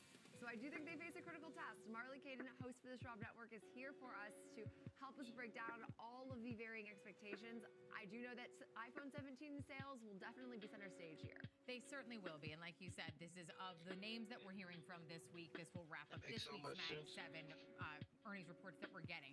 As far as Apple, there are some pretty high expectations here. Looking for EPS of about $2.65. That would be a record, coming up from $1.85 last quarter, $2.40 same period last year. Revenue looking to be about $137.81 billion. That would be up about 11% year over year. So some big improvements expected for Apple.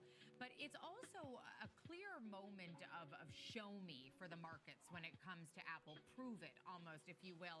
Investors focusing on whether these expanding AI initiatives can actually translate into meaningful financial growth, or at least the potential for there to be meaningful growth here. Expectations for those iPhone sales are very high. We've gotten some of those numbers in advance, so that revenue will really, really be in focus. And it's not just beating the numbers. I think it's significantly beating them in terms of Apple from the notes that I've seen. We don't want inline numbers or small beat. They're really looking for some record numbers here. And that's in part because of Tim Cook saying last quarter that he was expecting record iPhone numbers this quarter. So the bar was raised by the company itself. So now it's time to see if they can actually meet it. You know, in iPhone demand, particularly in China, that will be a very important number. They've got some pricing pressure. They've obviously got market share challenges from local competitors. So they'll be watching whether any recent promotions and product refreshes boosted holiday volumes and whether average selling prices held steady there. Of course, holiday quarter numbers, very important. typically Apple's strongest for consumer electronics, so that number will be important. Services segment, again, expected to be a primary driver, though here a stabilizer, a margin driver, high margin offerings, subscriptions, payments, and digital services here. Any management commentary as well about regulatory challenges, pricing power in this space, user engagement, particularly in the U.S. and Europe for the services segment, will also be of quite a bit of importance. And then any AI commentary. We already know about this potential tie-in with Alphabet's Gemini, but any expanded commentary on this partnership, how formal it's going to be, any more details that we haven't gotten yet will certainly be important, along with any parts of a roadmap for the overhaul of Siri. Most of the street's been waiting for this overhaul of Siri since early 2024, and so anything detailing what that's going to look like rolling out in the spring is sort of all we know at this point, but it could effectively transform that assistant into a high-end LLM. So any commentary on that? Also, the other thing that seems to be in focus with analysts, particularly I found it at least in JP Morgan, UBS, and Morgan Stanley's notes, there are some concerns about memory costs and how this memory chip shortage could potentially impact Apple, particularly its margins. So those are some of the things that were flagged as key figures, key metrics, potential concerns to keep an eye on. But it is important to note that Apple has beat in the last 12 quarters its top earnings estimates. So expectations high. Yeah, unfortunately, 8 of the last 10, though, lower after earnings. So beating not enough for Apple. And I start looking at this company, especially through the lens of whatever that WWDC was. Maybe it was like May of or June of 24. It promised some stuff. I'm not sure it delivered on any of it, but that was really the turning point for the shares. And I go back to that moment, and the stock's up, some, 30% maybe from those levels. And it's almost like it took something out of the Tesla book, which is just promise a bunch of stuff and worry about delivering at some point down the line, and your stock will do well from it. But are we finally at that point? And you kind of, I guess, let us in here, Marley, with that. But are we finally at the point where they have to start showing us something? I think that's what we're seeing. I mean, analysts definitely leaning more bullish than bearish on Apple, but we are getting more commentary, more developments, more tangible numbers and efforts from other players in this same space, from other mega cap tech companies. So I think Apple really has to show up to the party now. We have this conversation a lot, Alex, about how they tend to stand back, and I've equated them to the guy in the corner at the party just sort of surveying the room. I think that we may have reached the point where it's not going to be okay to be on the sidelines anymore, at least from the notes I've seen. They do lean more bullish, and we are trading lower than the average price target, which is 287. But right now we're at 257, so we're not that much lower for a company with growth prospects like Apple. Does this show up in the numbers then in your mind in a CapEx number starting to increase, or more in plans that are discussed that highlight, hey, we're going to be doing, some of these AI investments? Or what are the analysts, or what do you see it as what are we focusing on? From what I'm seeing, it's a combination of both. The CapEx has to at least have a meaningful direction. That number matters, but where it's going and what it's doing, I think, matters more. So I think the commentary integral here. What are the plans to move forward? The partnership with Gemini mentioned in every note I saw. Everyone wants more details on that, what the AI strategy looks like, where its partnership with Alphabet fits into this story, and then also any updates to Siri, because Siri has been the major laggard here. We've seen so many improvements to Alexa and all these competitors, and Siri's just the same Siri that we've always had. So I think it seems to be that everyone is still favorable towards Apple. iPhone expectations high and likely will be met from at least the analyst viewpoint, but they want more answers now. We need more proof in the pudding. I agree, because I do feel like, and this is just the nature of the markets and reporting in the financial markets, is we've talked so much about the speculation of the iPhone 17 cycle, but this is really that full scope of numbers. And so all of those that said, everything's going well in China, China's going to be better than expected, sure, that would be a bright spot. We actually have to see that then, translate into the actual numbers, which is, I think, still the part of the show me story. Don't just discuss how things are going well for the iPhone 17. So I think that will be still hugely critical. I think China and iPhone 17 are where so much of the focus will lie. But trading Apple here, as we did discuss, we've seen now shares consistently trade lower after their most recent earnings. Yeah, 5 quarters in a row. Now, they're not always big down moves, just remains red on the screen when they ultimately close. And some of those have certainly been higher initially and then have faded as the days rolled on.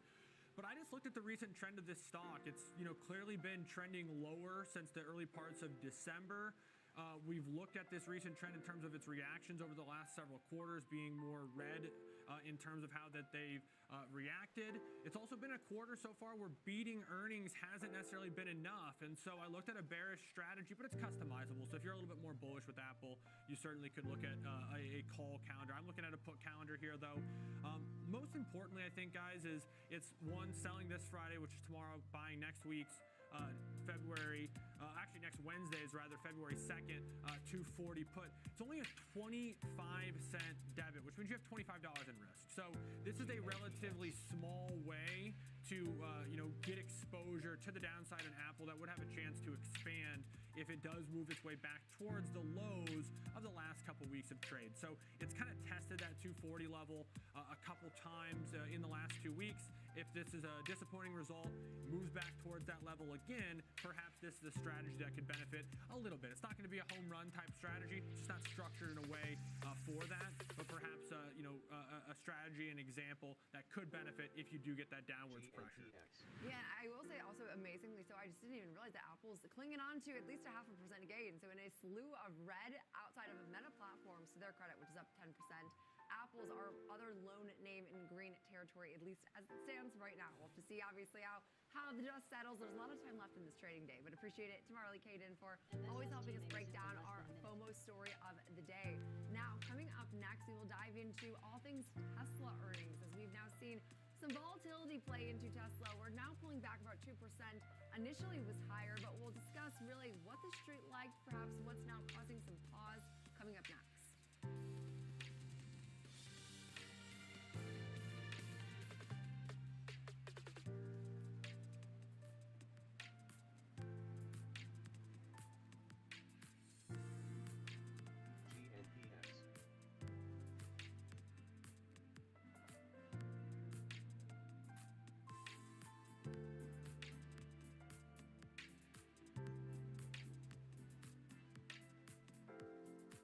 MSST may res in 10 seconds.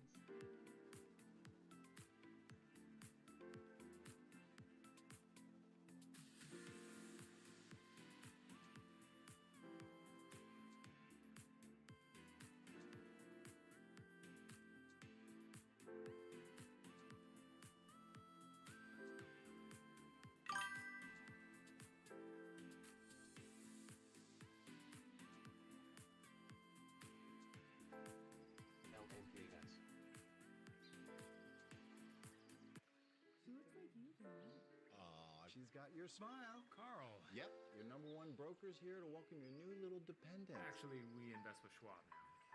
They have everything we need all in one place. I can set up her college fund. I've been learning about new trading strategies. And Schwab helps me generate retirement income. All this Schwab is everything you need is making me cranky. Does somebody need a nap? Schwab! Invest your way with Schwab. Stay connected to what moves markets. Download the Schwab Network app and stream live coverage wherever you are. Morning movers bring traders the biggest headlines to start the day. From volatile overnight swings to the earliest analyst calls. Get your watch list ready. 8 a.m. Eastern. Morning movers only on Schwab Network.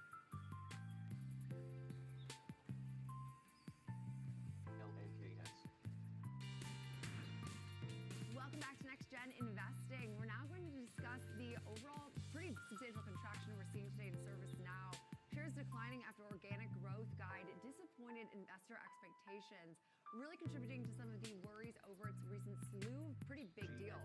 Dan King Hall, the host of Morning Movers, is joining us now to discuss more of the pressure we're seeing today, unfortunately falling on shares. So Dan, walk us through the story. Yeah, it's not the only one being taken out to the woodshed today. I know Microsoft's been under a lot of pressure, but ServiceNow down double digits off the back of its quarterly results. It actually did beat expectations, but again, as you mentioned, there are concerns about the growth trajectory. It's not that it won't grow, but at the same pace that it had previously is the question. So we've got adjusted EPS popped up on our screen there. It was 92 cents per share, so that was better than expectations. The street was looking for 88 cents. Revenue, $3.57 billion, also a beat there. So clear beats there. But in terms of what they're expecting growing forward, they have slowing 2026 growth guidance here. The expectation is they're expecting subscription growth to come in between 19.5% to 20%. That's down from just over 20%. So again, it's about the growth trajectory. That's one of the issues that Wall Street, or one of the things that Wall Street is taking issue with. The other thing, as you mentioned, Jenny, coming into this is acquisition strategy. It's Armius acquisition, and then there's the MovieWorks deal. And management says, listen, those deals are accelerating and not replacing organic growth. But Wall Street is clearly selling first and asking questions later, especially when it comes to the software space. Jenny? Yeah, and the software space, I mean, a good call out, because this is much more closely correlated with Microsoft and some of the components of its business than, say, like the memory chip makers. And so I think a good call out that's why we're seeing a bit of that drag also. I'm sure the Microsoft narrative not exactly adding enthusiasm to an already pretty lackluster guide from ServiceNow, which is now down 12.2%.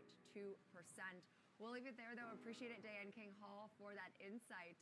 And now to shift gears into Tesla. Tesla says, forget the cars, thinks AI, robotics, and a $20 billion moonshot into the future.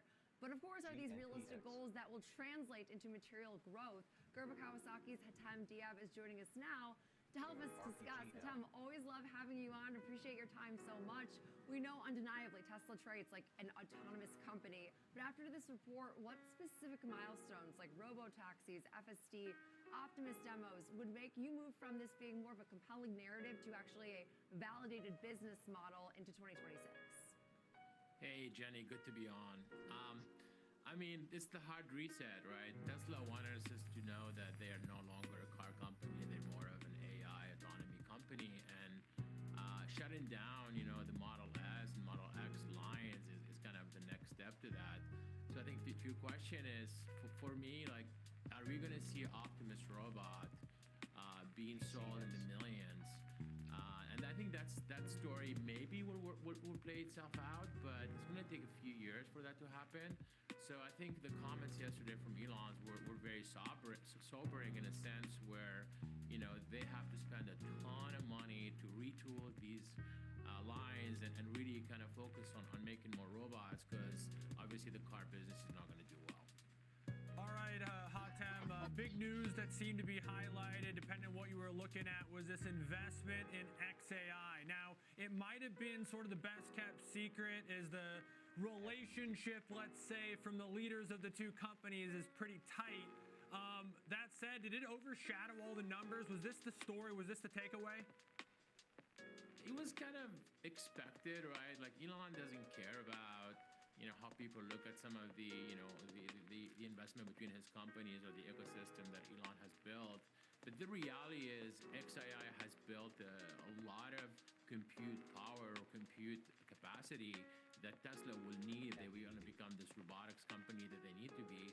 And having this relationship with, I think the latest Colossus cluster has over 100,000 GPUs, and they're building even bigger clusters, which means that, they have access to a lot of compute, which would be very, very useful to Tesla. So I think it was understood. If anything, actually, Tesla doesn't have to spend a ton of their own money building some of this compute needs. So I think that makes a lot of sense. Okay, and I'm so curious your thoughts on them retiring their Model S and X. I mean, does this have an impact on margins? Is there any real brand halo effect that could be lost from exiting this more, luxury side of their business? Well, first of all, I think it's nostalgia, right? Like the Model S, I mean, it was my first EV, it's the Model S. I think a lot of people loved that car. It was the motor trend kind of the year in 2012 per se. But the reality is they were not selling enough of these cars. They pulled the plug because the product wasn't doing well. They haven't really refreshed the car. The Model X was a pain to make, had a lot of issues. They call it the Fabergé eggs of cars, basically. So the reality is they just had this business just wasn't doing well, and they needed to refocus their efforts. And this also helps with that narrative, right? We're an AI, robotics, autonomy company, and these two cars are not part of that story. All right, Hatem, ultimately, you guys at Gerber Kawasaki, the final decision is investment, portfolio construction, where things fit. I have a hunch, given the things that they're working on, given the leader, and I think given your guys' relationship in terms of investment in this company over time, that you feel it has a place in a portfolio. So from there, the question is position sizing, how much, overweight, underweight, how do you guys go about making those decisions? Absolutely. I think the reality is I would never bet against Elon, despite how hard what he's trying to do is. But the reality is the valuation that Tesla trades at today is very, very expensive. So it's hard for us to allocate any new assets to the company simply because it's just very expensive. And there is a lot of hurdles, right? If you spend $20 billion this year in just in retooling and investment, you're going to have a negative cash flow in 2026. So the story in 2026 is going to be grim. Your core business is going down. You have to invest a ton of money. You have to execute on these very, very lofty goals, which are Optimus and FSD. And I think the biggest one is FSD, right? They don't have regulatory approval just yet. Waymo is well ahead, and I hope they do because their software is really good, but it's not 100%. And that's what they need to get to in 2026 for me to change my mind. Okay, and as far as the energy component of their business, I mean, we saw nice revenue. Also, this has been cited as one of their more high margin aspects of their business. Is this really a durable story, though, or more of a cyclical compute AI build-out tailwind that right now is benefiting from everything else going on in the economy? Yeah, no, that's a very good point, Jenny. That's actually, I think for me, the more exciting part of the business.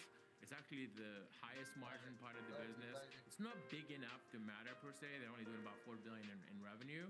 But if you think about all the needs, all the energy needs and that AI has, Tesla has the perfect solution from storage to solar panels, right? It's clean energy. You can build it. You have the storage built in.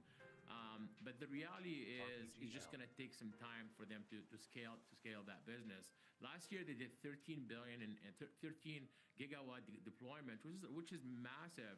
And I think if they continue to do that will help with the overall business. Yeah, and I agree. I think this is an almost underwatched aspect of their business because it's smaller, yes, but I do think it speaks to more of, again, that further build into autonomy. But it does feel a bit like the end of an era when you see some of the just structural changes that they're making. But definitely a story that we will continue to watch. I agree. I think Elon Musk is still someone that is so closely tied to this market and also just a huge influence on the broader push into autonomy. So I tend to follow what he does say when he speaks very, very frequently, honestly. But appreciate it. Hatem Diab, managing partner at Gerber Kawasaki Wealth Investment Management. Now coming up next, last but not least, time to discuss Viave Solutions, which is ticker symbol VIAV, which is seeing a pretty nice pop today despite some of the overall volatility and weakness we're seeing in this market.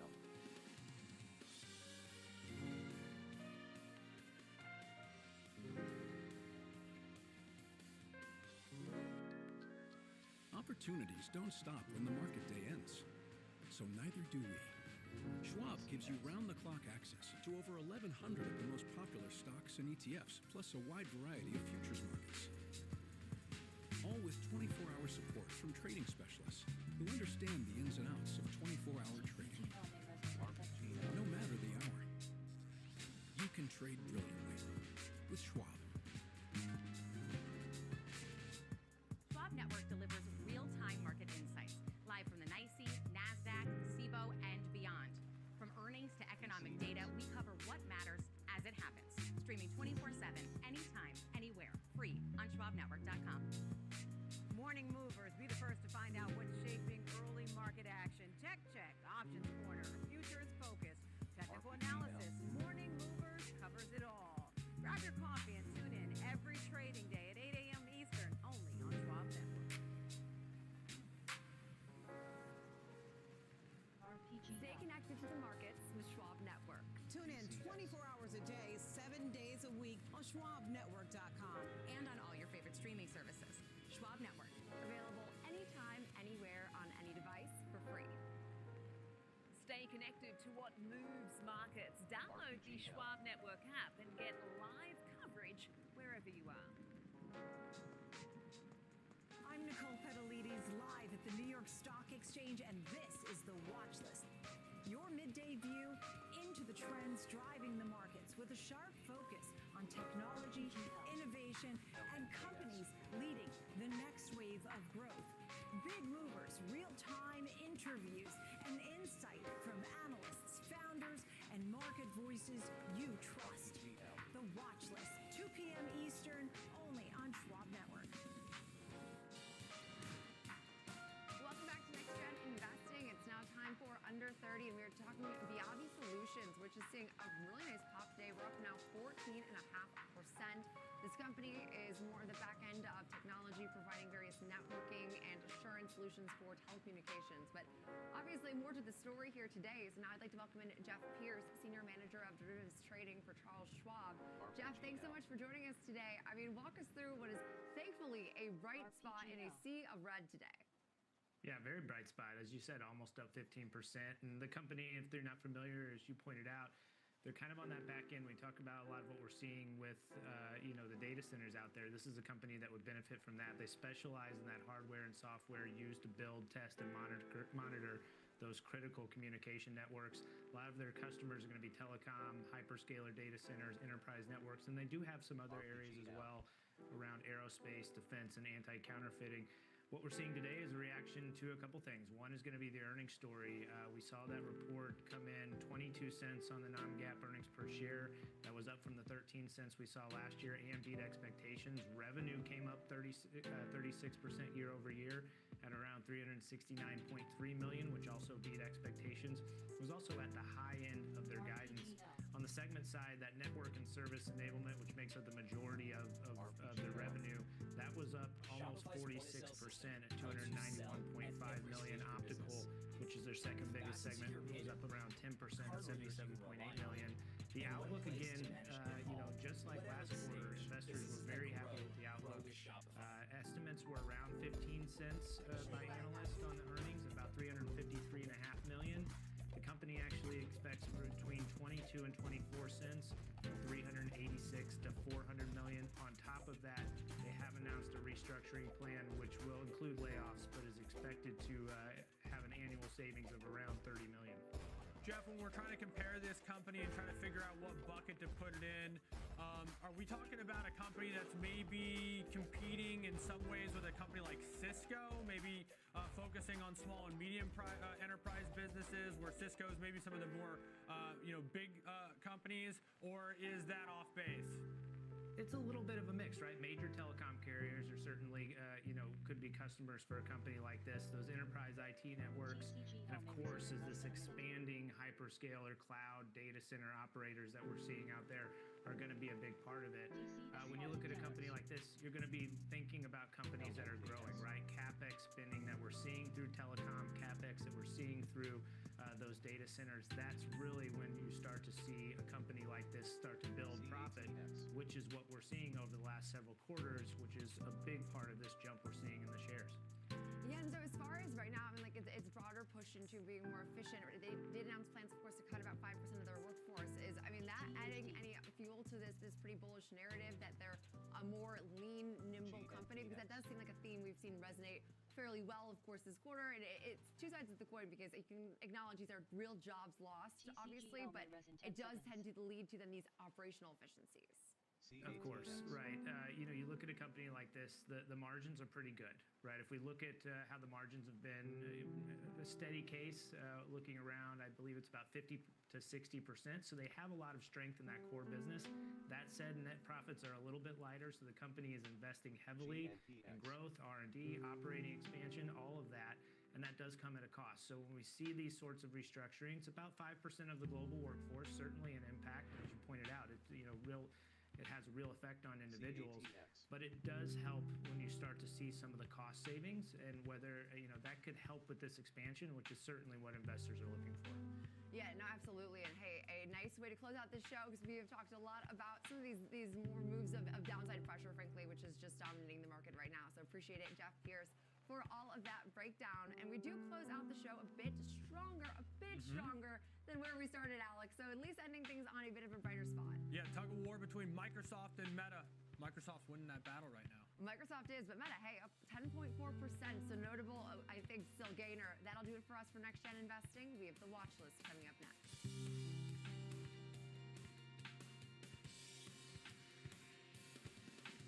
Schwab Bank Investor Checking, the checking account built for investors. Named highest in client satisfaction by J.D. Power for 7 years in a row. With Investor Checking, you get the award-winning features of our checking account, plus cash management solutions, all designed for investors like you. With unlimited ATM fee rebates for cash withdrawals worldwide, no overdraft fees, and enhanced security features to keep your money safe.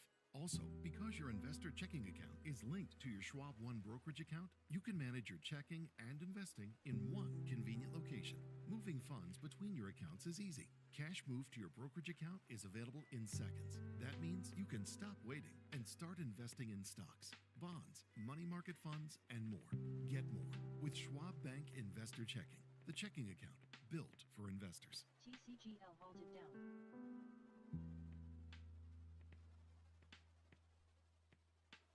Welcome to Schwab Network, where real-time market coverage meets expert strategy. From the opening bell to the closing bell, we've got you covered. Get inside the minds of pro traders. My point is that they're getting a higher rate of change in sales based on their guidance, but not the same rate of change on EPS. Follow the biggest headlines, live analysis, breaking news, and sharp trade ideas minute by minute. With shows built for action, we break it all down in real time with speed, accuracy, and precision. I think one of the most important things is you're making a play in a risk-defined way here going into earnings. So that would be a further downside area to watch. Smart insights, actionable data, veteran traders, and trusted financial journalists. Streaming live and on demand. Schwab Network, streaming 24/7, any screen, anywhere, free. SchwabNetwork.com. Mom, when my grandparents moved here, did they know what our family would become? I don't even know if they could envision it, to leave everything behind, literally come across the entire world. I think that we totally met what their wishes were. Schwab has been with us for almost 25 years through purchasing of houses, opening up our business, having children. They've always been there for us. I want to invest with a company that can help me give my family a happy financial future. Stay connected to what moves markets. Download the Schwab Network app and stream live coverage wherever you are.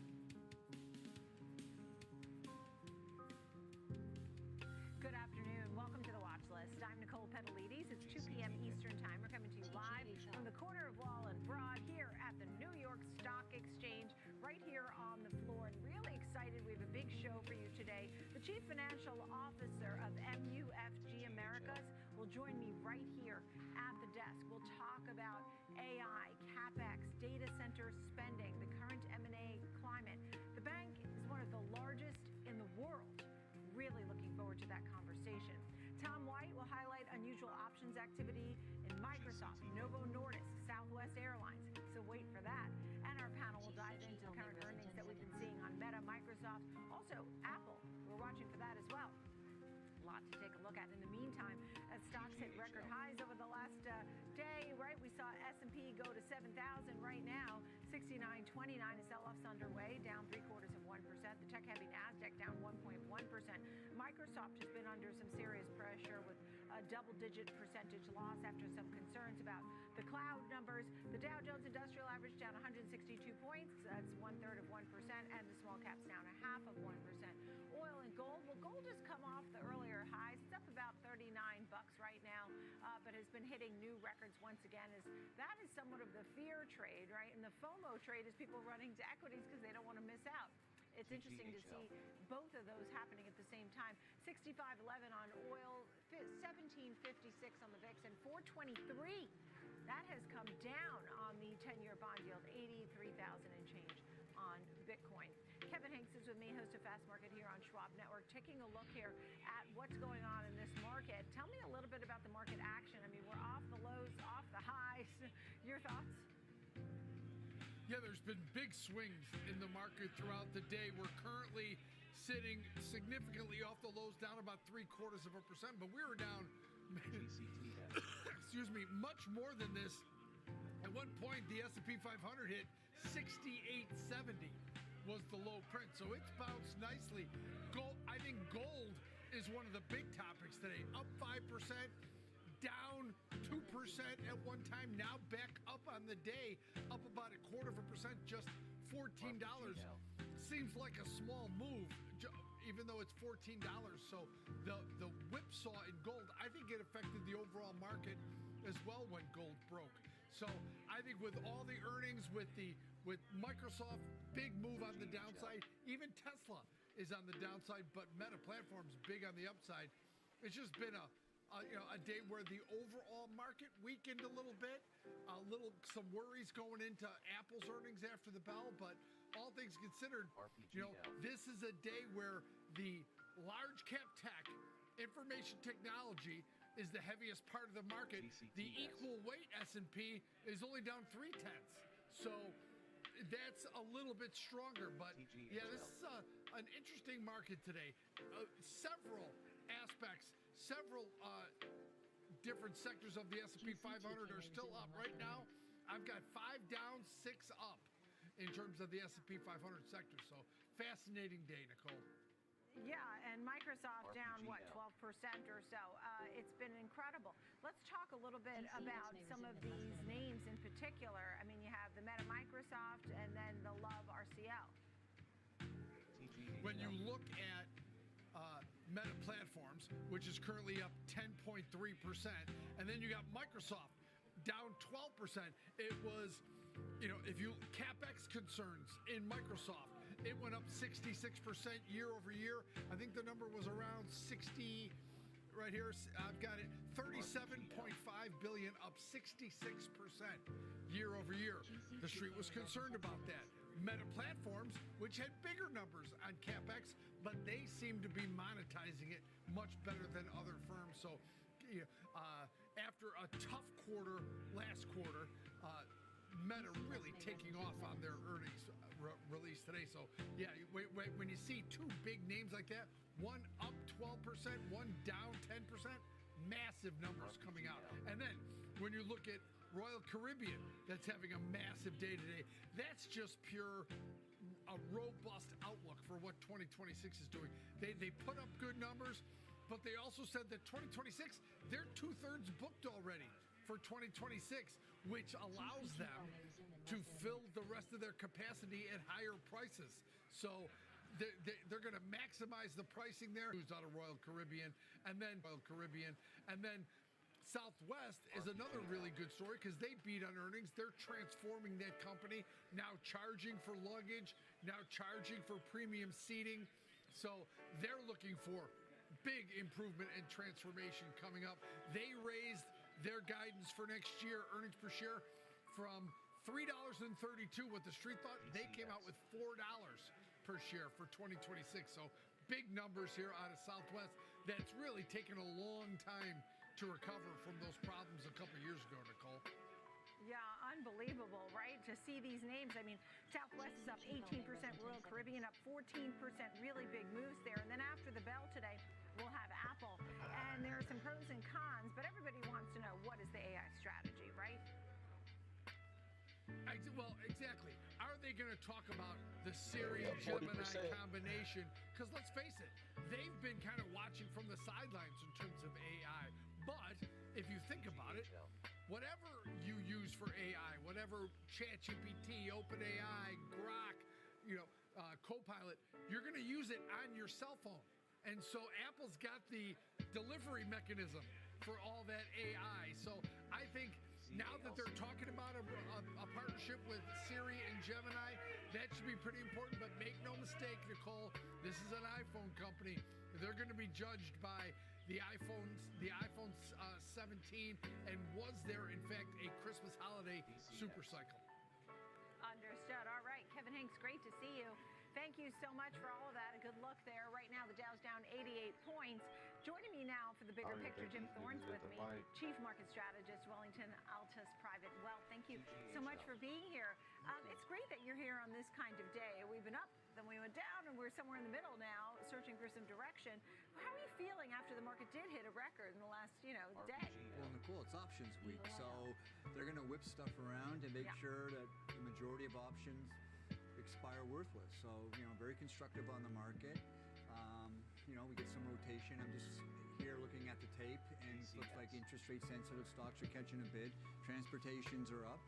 So, if you believe in President Trump's strategy, it's real economy, productive capital, it's small cap value, it's middle America, and we we realize that AI is not the only trade in town. So let's diversify and let's spread the portfolio out a little bit.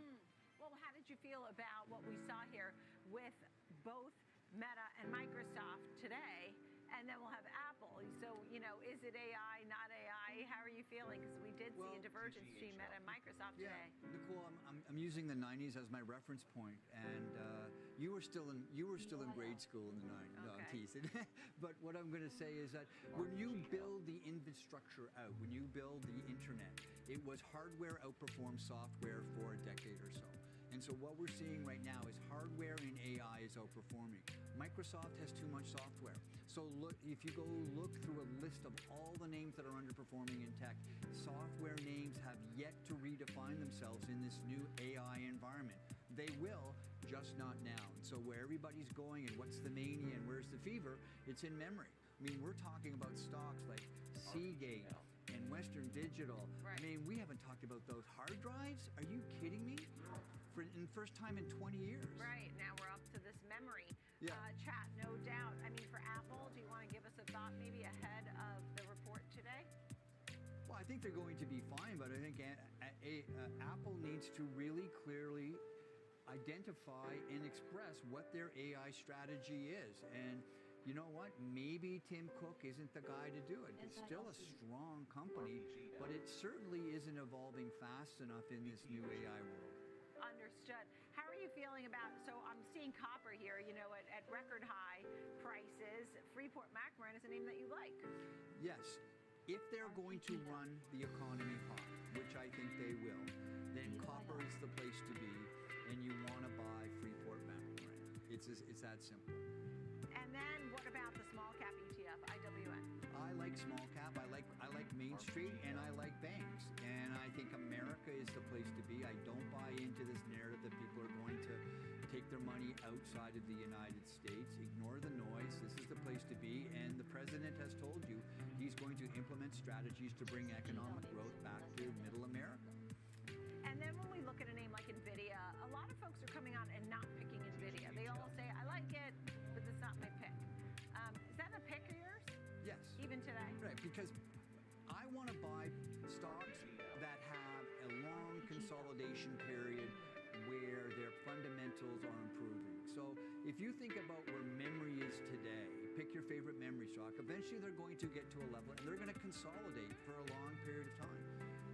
All right, as we talked about before, China is not in their numbers. So I'm expecting a big deal with China, with President Trump and Xi. NVIDIA goes in there. I want to buy consolidation patterns that are breaking out. I want to sell parabolic moves. All right, and then what about gold? I mean, since you mentioned copper, we've seen gold at new highs, but is there more room to go there? Gold fever, baby. Gold really? fever. Why? I've been a very long-term proponent of gold. I think 10,000 by the end of the decade, but it's gone too far too fast. Hey, when I have a friend of mine phone me up and say, I went to the barber, he's not in the markets, but he asked me about gold, we're there. So I like it long-term, but I do not like parabolic moves. Understood. When you think about some of the other sectors and maybe some of the geopolitical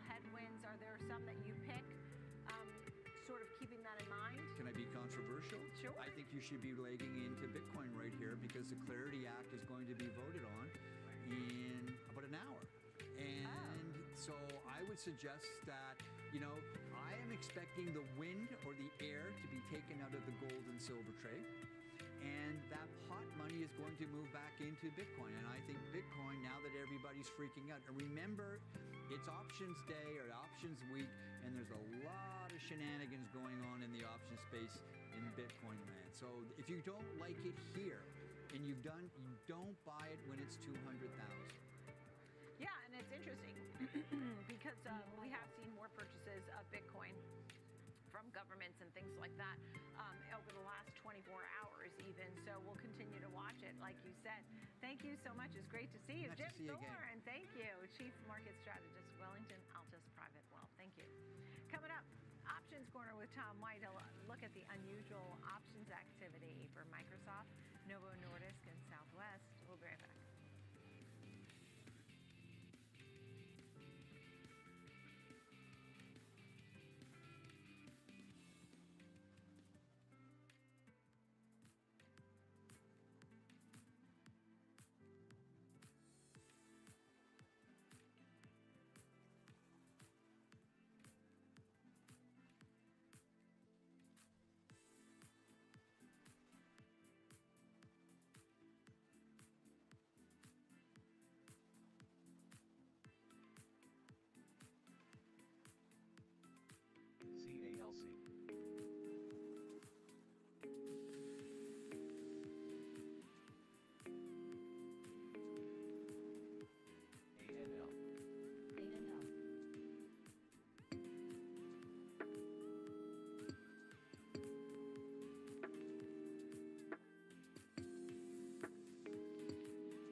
Getting started, Charles Schwab offers a webcast that's right for you. Are you a long-term investor?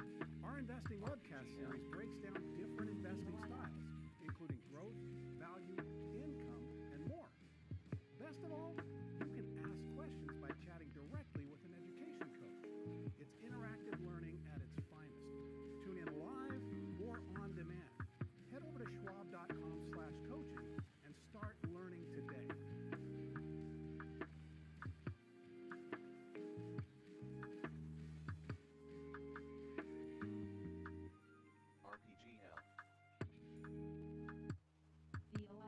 Real-time access, data-driven analysis from U.S. equities to global macro matters.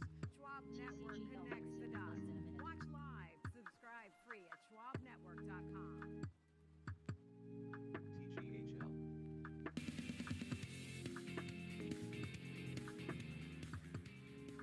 Welcome back to the watch list. It's time for Options Corner, and we welcome in Tom White taking a look at options trades, real trades that he is finding on some big news. We just were talking that Microsoft is down 12%.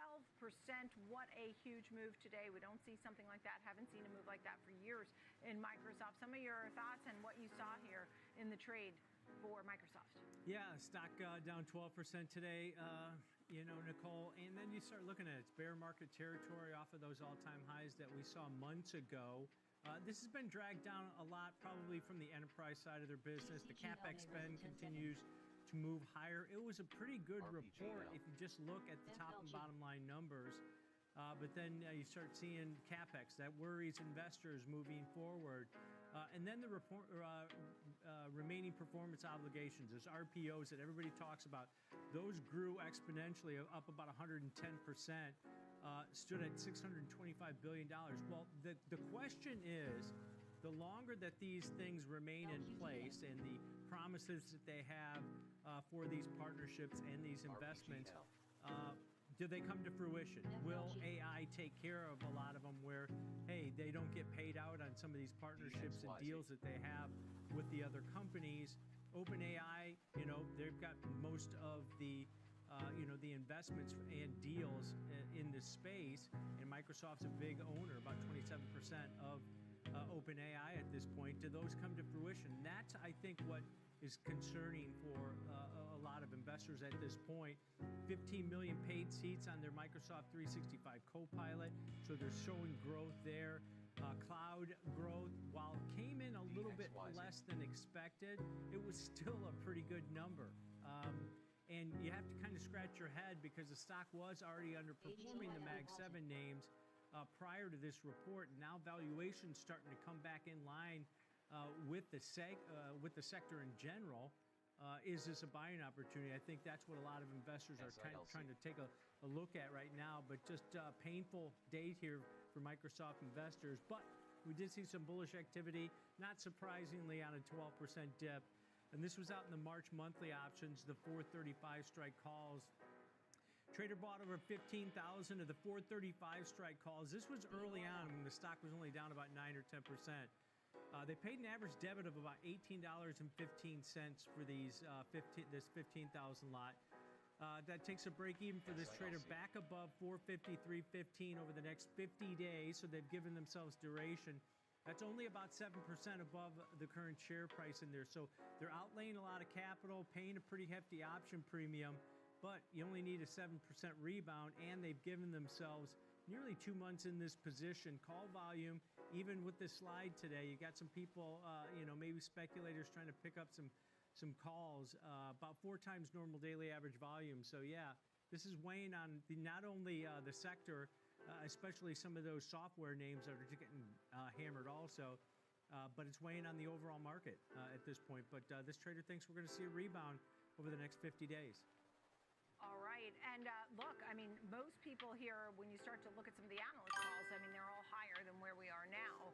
Dan Ives will tell you it's a great buying opportunity. What about a name like Novo Nordisk, which right now I see it down 1.5%, had that big gap down last August, never really quite recovered from that. Yeah, and this is competitive issues, right? They laid off a bunch of employees overseas in the Netherlands, where they're based. And this is a concern for this company because they've been losing market share to Eli Lilly. They still have nearly 60% of the market, but Eli Lilly's digging in repeatedly. Now, the stock is up 16% so far this month. They've got earnings next Wednesday. This will probably be a big catalyst to maybe see or get some clarity and guidance on how the new pill that was the FDA recently approved alongside of its injectable option that they have. And they're increasing their manufacturing footprint here in the U.S. to kind of fight back against what Eli Lilly's doing at this point. So the battle's on, and I think earnings next Wednesday is going to be a key catalyst for this company. But we did see some bearish activity in here, and this was out in the February 6th weekly cycle. So 8 days to expiration, and it captures that earnings event. A trader bought 8,000 of the 54 strike puts. Paid an average debit of only 86 cents, so the break even on this one of 53.14 over the next 8 days, about 10% below the current share price and about what the option market's pricing into a move, plus or minus, during that option series. They did sell out of a long position that they had in the January 30th weekly options that expire tomorrow, the 58 puts. So probably took some profits on that, resetting this position in the February 6th option to capture that earnings event. But yeah, this could be somebody that's speculating to the downside that we're going to see some bad news out of Novo Nordisk, or it could be somebody that's hedging maybe a long stock position. But stock's had a good run so far this month on the announcement of that Wegovy pill up 16%. We knew that was coming. That's the most important. Well, it's not look, it was written up in Barron's. Jack Powell had a great article on that. So I knew that was coming. And look, some people are just afraid of injections. This gives them another opportunity. Let's talk about Southwest Airlines. Last but not least, I mean, that name is jumping up. That's kind of what I was kind of going back. 18%. Royal Caribbean was up 14%. Like I said, I can only speak People are still willing to travel. Your thoughts on the trade? Yeah, they're willing to travel, and Southwest is actually making more money on those people traveling. half your highs for this stock. Remember, this one was lagging the entire sector because, they didn't have assigned seating. They didn't get paid for baggage, right? Well, baggage fees are getting implemented this year. And then they just took away last week the seating option. We're just open seating now. They've got different options that you might have to pay more for a seat with better legroom. So these are ways to kind of compete with the other big three, American, Delta, and United Airlines in the space, where they can start taking some of that pie and that money, because they still have really good capacity as far as the planes being full, but now they're going to be able to start monetizing those customers. Now, you're going to get probably some pushback from some people that typically fly Southwest, where they're now going to have to pay for baggage. Maybe now they don't get that seat in the front unless they pay a little bit more for it. But if you looked at their profits, they're forecasting a surge for 2026 profits well above the analyst expectations, due to the fact that they're going to have money makers like bag fees and seat assignments. So that's a good thing. Airline expects to earn at minimum an adjusted $4 a share this year, exceeding by almost $1 what the street had anticipated. Revenue per seat mile to rise about 9.5% is what they're expecting. So that's why you're seeing the stock popping in 3.5-year highs today after a pretty good report, because of that guidance moving forward. But we did see some bullish activity in here, and this was out in the February 20th monthly options that expire in 22 days. Trader bought 5,000 of the 48.5 strike call. Paid an average dividend of only 83 cents on those, so break even at $49.33 over the next 3 weeks. That's only about 3% above the current share price in their call volume. 7 times normal daily average volume, but that's typically what you see when you see a stock popping 16%. Tom White, thank you for that. Appreciate it. And Tom, I know you want to listen to our next upcoming interview. We have the CFO of MUFG Americas joining me here at the desk. And the reason I say I This is see one of this the because a lot of other largest traders might banks be like, in the world. And when you look at AI spending, data centers, the M&A outlook, MUFG is investing billions into the United States. Find out more next here on The reason I was able to catch them absolute bottom, when I was like, all right, I'm gonna get this because, you know what I'm saying? And then we ended up bouncing up off of that. It's like, even though the market was red, we weren't rejecting any with the data just breaking straight decisions through. moving markets. Well, at the Morning time, Trade at Live breaks down the 10:45, macro moves driving the price action, from Fed policy to reject gap global growth closures, a lot of to times price inflation reverses prints off that, and which gave me confidence to take calls. Smart, fast, You know what I'm saying? It didn't even, not even just give me confidence, but the way I made my strategy, Morning the way my Trade strategy Live, is where set the up. markets Get meet my the strategy macro, signal weekdays at 10 a.m. You know what I'm Eastern. saying? And that's how I was able to get into those calls at the bottom, and then price started to push up off where I got Whether in. you're an experienced investor or just And getting then with started, this trade here, Charles Schwab offers a we webcast pushed that's right for you. we pushed up. You like using charts Well, when the second trade I took puts, but I told you I wasn't that confident, and I ended up getting out of break. This third trade I was very confident. Price patterns, moving averages, Just the 20 rate oscillators, and broke much down off more. of it, but then Best of all, you can but ask then questions check the directly close to as an close education coach. as a rejection. The next candle broke Tune in above live or on demand. after touching Head the over to 90. So schwab.com/coaching that lets me know, and start hey, learning touch the today. 90 of and we closed above the 21, which means that there is a lot of buyers with a lot of strength in that 90 of So when price pulls back to the 90 of take calls. If we pull back to the 90 of at 1201, where I got in at. I got in at 1201.9. I got into the 692 calls at 25. And then price touched that 90 of it shot straight up off of it. You know what I'm saying? Yeah, I get what you're saying. That's right. Trading at Schwab And is that's why, powered and by that's why Ameritrade, giving traders even more ways to sharpen their skills with tailored education. Get an expanding library filled with new online videos, webcasts, articles, courses, and more. All crafted just for traders. And with guided learning paths, stacked with content curated to fit your unique goals. You can spend less time searching and more time learning. Not just Trade because brilliantly market is with Schwab. So when you say the 90 or the 5, what exactly are you looking at on the indicator over on the right there? Welcome back to the watch Well, list. on the I'm right Nicole here. Petalides. We're live on the floor of the New York Stock Exchange, and we have a special spotlight for you. And investing trends, a different way of looking at the AI build-out, M&A. And when you heard Jensen Huang talking about the infrastructure build-out being the largest in human history, sure, you listen to Jensen Huang, but you know who else you should be listening to? Right here at the desk with me here today, Mark Thumser, CFO of MUFG Americas, because MUFG is one of the largest banks with assets under management in the world, the top 10, investing billions into the United States. So I have so many questions for you, Mark. But let's just start, because a lot of folks don't necessarily know MUFG, and I think this is a good opportunity to get the name out there. So you exited the retail business in 2022, got rid of Union. What is the management focus now as you make these big changes over the a lot of money. Well, thanks for having us. We're very excited to be here, and great question. So about 3 years ago or so, we did exit Union Bank, sold it to U.S. Bank. Great transaction for both sides. Great for our customers, but it allowed us to refocus on predominantly, we want to be a world-class debt house. We have full-service capabilities beyond that. We do equity issuance. We have increasingly a middle market presence. There you go, right? Inside It's like industry verticals. We can do advisory. anything that you could possibly think of, because I'm structured trash. solutions. You know what I'm saying? The reason I don't. And so, by the way, as we talk about that, I mean, some people may know MUFG, especially from back when, during the financial crisis, when you assisted Morgan Stanley at that time, still owning 22.9% of Morgan Stanley and still working closely with your friends over there. So as a top project finance company, you're looking for opportunities. Maybe there's some challenges that you're also going to get to. But as we think about the opportunities here,